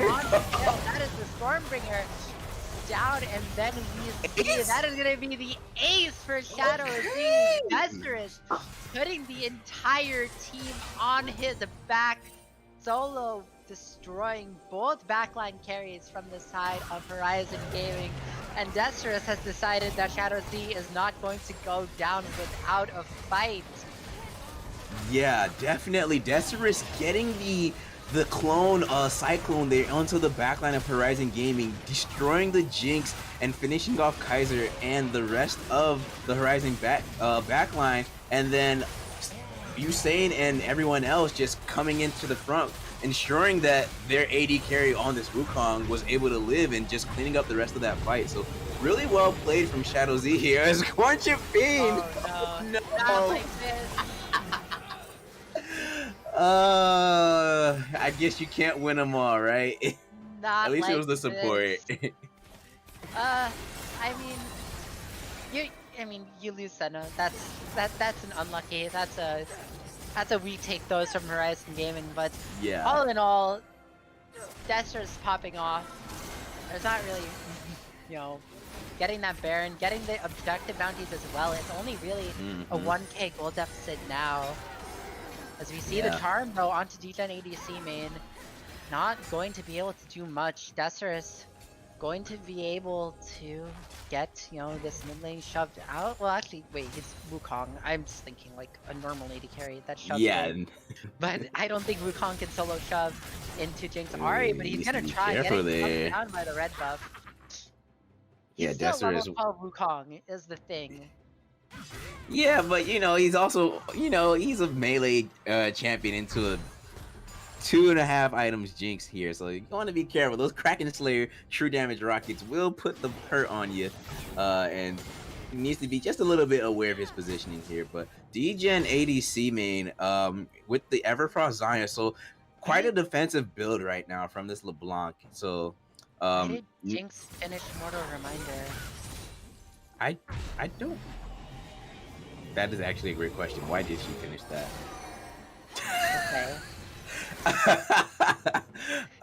That's very interesting. I mean, we know Senna, like, once again, we know Senna heals, Volibear kill, but you already had the executioners there. You didn't need to finish the item just yet. But I guess maybe, I'll just say, I guess he wanted the attack speed and he wanted the full capability of the item.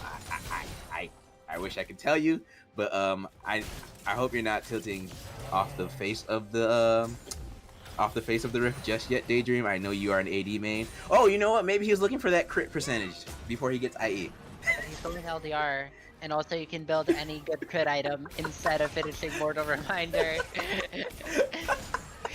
I'm just trying to help you out. It's fine. But I think I'm making it worse. Sometimes we commit sins. I guess no one's perfect. I've trolled my builds too at some points. Scott needs to go to the church. Look at the team fight though. We see the charm coming down onto Desirous, and he's chunky forward is fighting the start though. However, Nats is scaled up. Nats is free fire. We see the intervention onto Wukong. Gonna allow him to live. That's gonna be Desirous on a rampage. That's one kill. However, Archon trades it back onto Usain, but look at the damage from this Senna. Why are they trying to kill LeBlanc? Look at all of this fight coming through. Donald Swift does step a little close, but is able to survive with the flash out, and that's going to be a team fight win for the side of ShadowZ. And suddenly, though, all of this scaling has come through. Kaiser Wu not going to get the charm on Desser's Wing over the wall. That is the Wukong buffs in action. Looking to zone away the side of Horizon Gaming. The Dragon Ball is down, and Kaiser steps too close. That's going to be stopwatch for both mid laners. Everfrost does hit. That's going to be Desser's unstoppable on the fight. Jinx Kenshi reset gets one, but the chain is going to be enough. That's going to be an ace for the side of ShadowZ. And look at that, through the power of Baron Nashor, through the power of Objective Bounty, ShadowZ are in a commanding position. Young Nats is going to take 16, you know, at some point in this game, and oh, we see the Flash crew looking for the play. Has there been an overstay? Don't LTF going to be the sacrificial lamb as D10 teammate gets out of dodge. Support going down again, but that's a bit of an overstay, but yeah, it's a bit of an overstay indeed, but you know, we have to talk about that previous team fight from the side of ShadowZ, playing it out really well. And Horizon Gaming, honestly, they kind of fumbled the ball there. They tried to kill the LeBlanc when your J4 and you know, your J4 went into the backline and got a really good Cataclysm, but 3 members of Horizon Gaming were chasing the LeBlanc when everyone else was in that corner pocket of the river there. So all that damage was not being placed onto those members of ShadowZ where they were trapped, and therefore caused them to lose that fight, and that just allowed ShadowZ to then rip through the rest of Horizon Gaming there.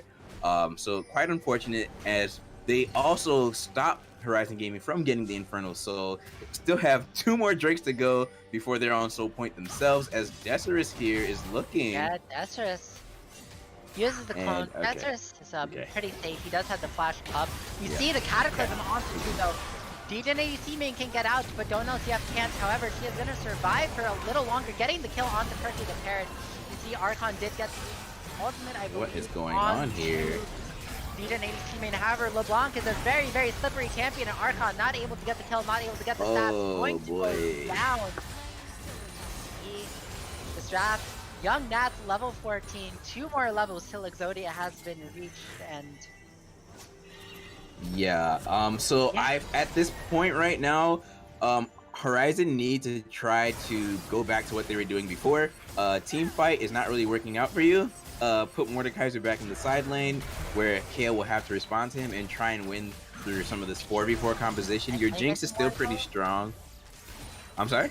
Do you win side lane anymore? I feel like Nats is 1 level from taking 16, and at 16 I guarantee you Mordekaiser loses that.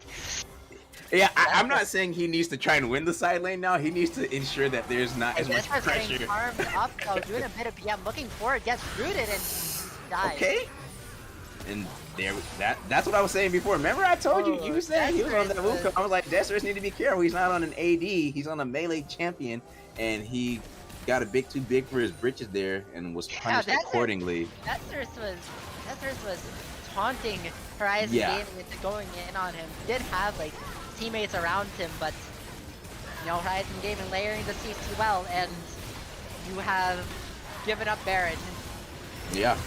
I frankly am not sure how I'm supposed to react to that one. We wait now, because at this point both of these teams have been flip-flopping back and forth. So let's just make sure Horizon Gaming don't throw away this lead that they've acquired for themselves now. Oh boy. And Kale is level 15. I wonder if we could see how close she is to 16 though, because she's farming hard. Like, she's taking Gromp. She's about to take that wave next.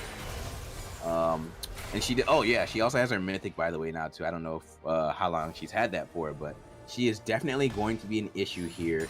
And as we see, why is Archon in the mid lane? Drake. I guess Drake is about to spawn here. My fault. Yeah. I think. Okay. Yeah. That's fine. It's clear Sorry. This next team fight I didn't see the timer. Around this Infernal Drake, and Nats is still level 15. I don't know how close he is to level 16. I'm gonna try and check. He is. Actually, I don't see the XP bar. So, I'm bad with specs. That's unfortunate.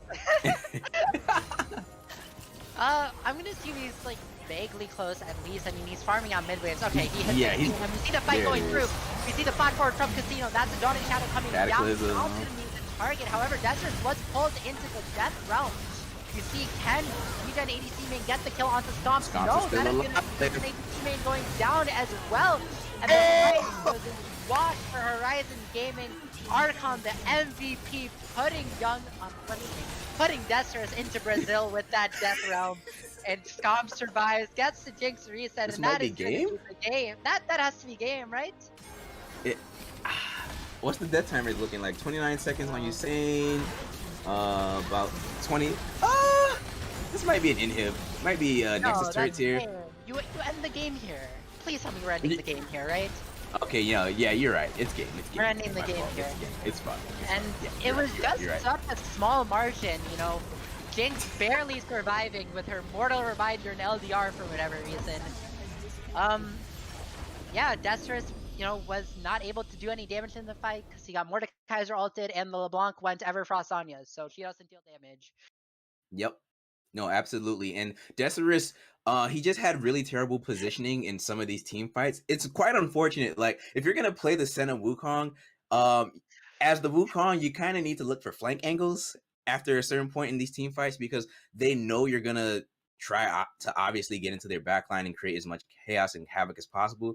So either Decerys needs to look for a flank or LeBlanc needs to look for a flank. And if you're just gonna keep walking right in front of your opponent, it's going to be quite easy for them to know what you're going to do and react to it accordingly. So it's quite unfortunate. And then, yeah, of course, the LeBlanc build, just Is okay. Well, we're getting word from production that there has been a game 3 forfeit from ShadowZ, which is a banger. Wait. Oh, that's hilarious. Okay, so well, Horizon Gaming have advanced to the conference finals. Alright, I that's don't one way to know. end the series. Yeah, Horizon Gaming have advanced to the conference finals of the Thursday League. Oh my God, words are hard now. Words are hard. Also, winning a semifinal is apparently hard too.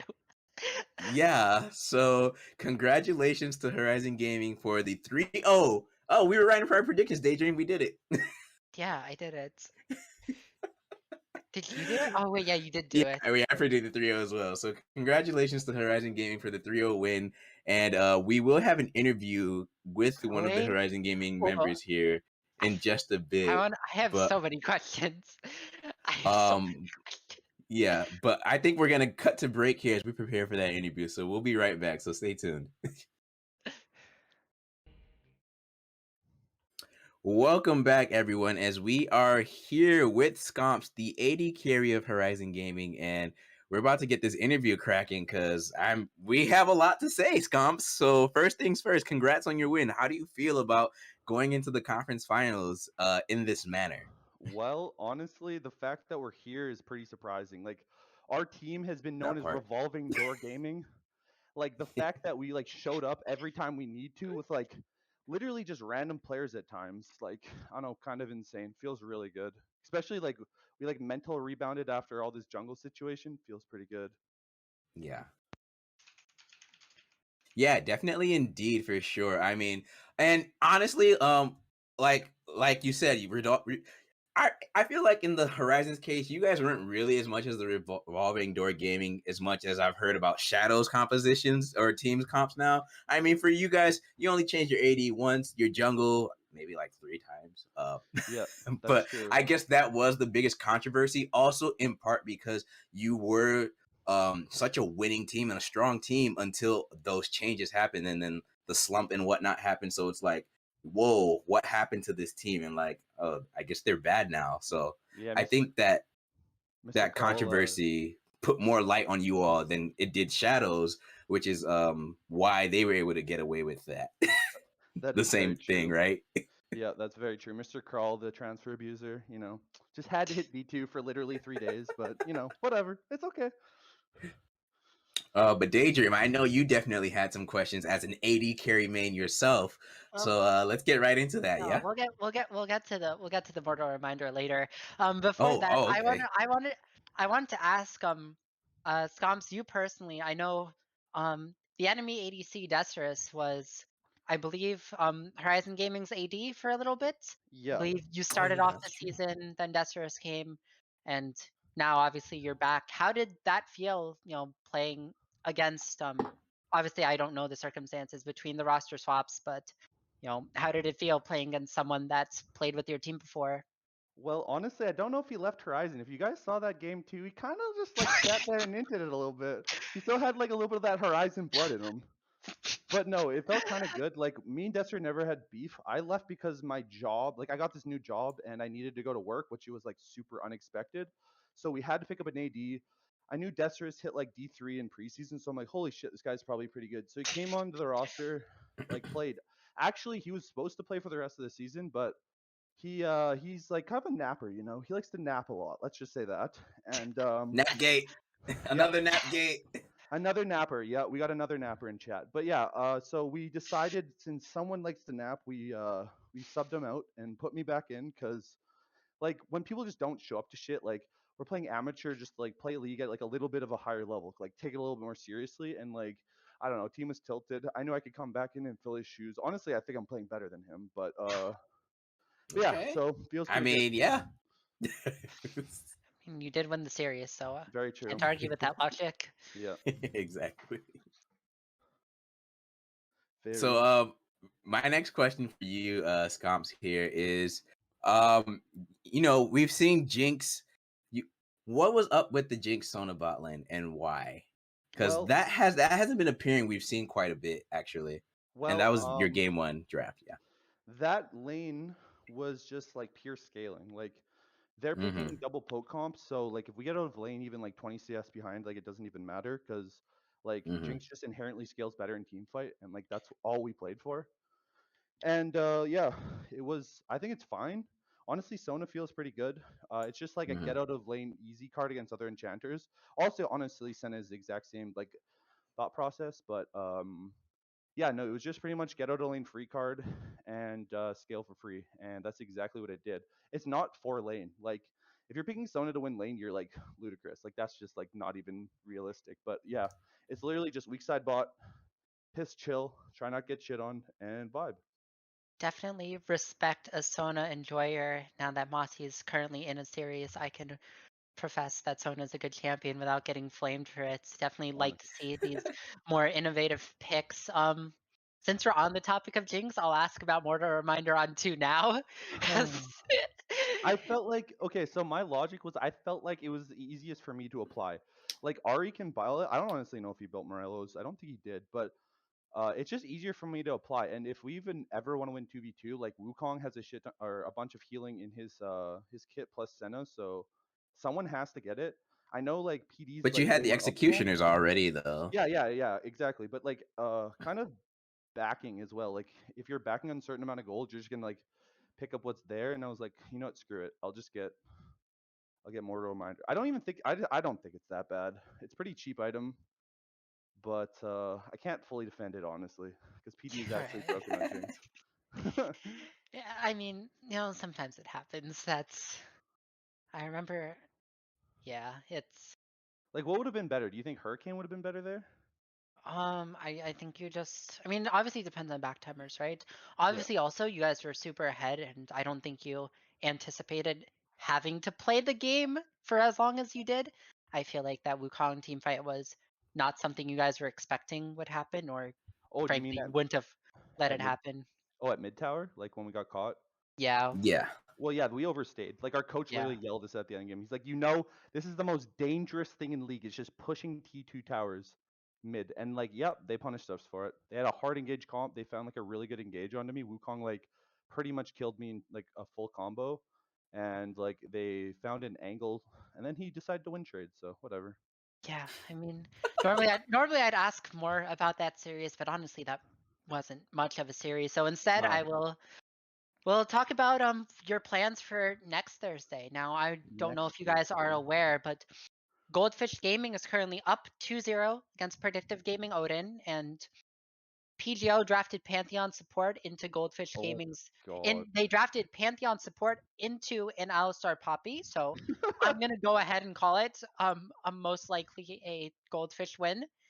Um Oh my lord. How do you I'm guys watching feel the about stream now too. how do you guys so- feel about Goldfish Gaming, or on the off chance that PGO win? You know, like who do you expect you guys are going to face next Thursday, and how are you feeling regarding to your chances against both of them? Well, it kind of sounds like PGO showed up Grinchy Goons PGO, not against like Horizon PGO.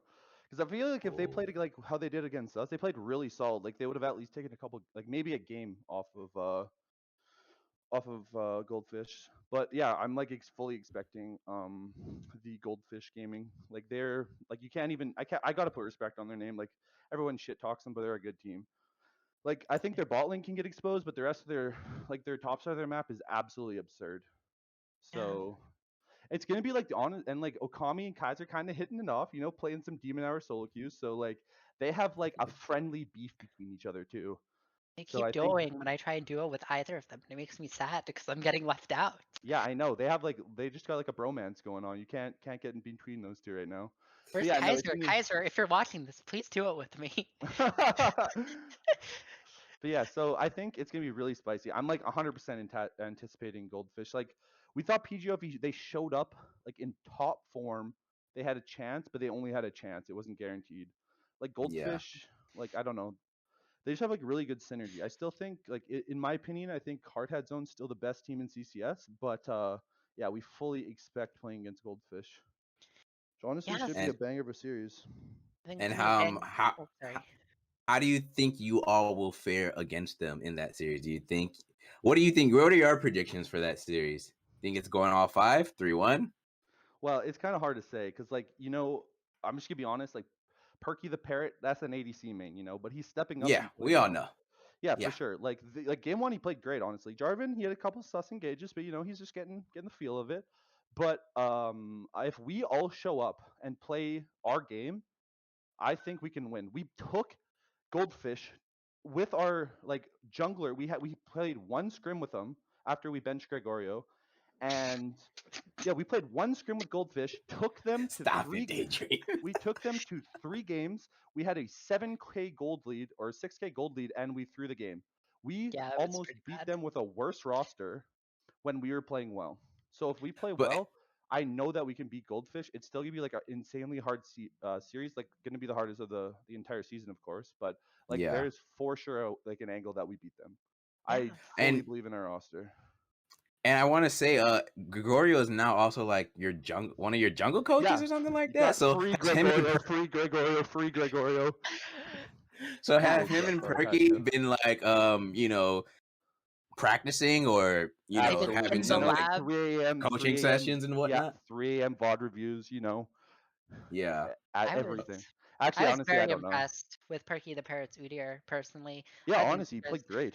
that champion that champion's crazy, and Perky went sort of brazy on it. I was Yeah, honestly, just very run him, pleasantly surprised. pressy, smack him. Definitely At the parrot excited. sounds. Definitely excited to see that matchup coming through, or if PGO are able to complete the reverse sweep, you could get a rematch against TTV/Puffstone. Make sure to use your Twitch Primes and buy Oh. merch. Okay, we'll no, have And get a hoodie. Kaiser Uwu, go to his Twitch stream. Use the Twitch Wait, Prime there. Kaiser Come on. streams? Yes, he does. He has an awesome stream. He doesn't stream League. He plays other games, but still Kaiser- one of the best Twitch streams in CCS. 100%.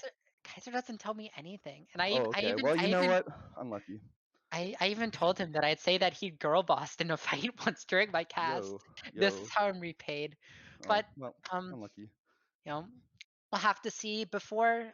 Actually, Redacted, do you have any other questions before I? No, I'm good. Bring it I to think I'm good. I think we can let Sconce go and let our viewers go as well, so they can go watch Okay. game 3 here of Let's give Scomps a chance to do his shout outs if he has any. yeah. Oh yeah, Scomps, absolutely. have any final words for the stream? Absolutely. We got shout out to Kaido Kid, drafting connoisseur. Like, just came into our team, helped out our drafting because Bravo was a coach at Northeastern's and played with Kaito way back in the day. And Kaito just came in, made our drafts better. We only have to think. Literally, we barely say anything in draft. He's like, "Yeah, going here." It's like art. He just builds the comp. It's gorgeous. But anyways, also free Gregorio and Horizon to the Moon, boys. Let's fucking go. Can you say that on stream? Hey, this is the post game interview part. Flay will pay the fines. He's like our Nate Shot of 100 Thieves. Dude, Fly doesn't even pay me. Okay, How I'm is he not gonna pay the fine? Abadage. Mine was in Abadage levels of bad, dude. Not even close. All right, well, But yeah, or Daedrian, you go ahead if you I got go anything ahead. All else. right, ooh, I get to take the Uh, team out. Well, thank you, Scomps, for coming in for the interview. Congratulations on your 3-0. That was actually a 2-0.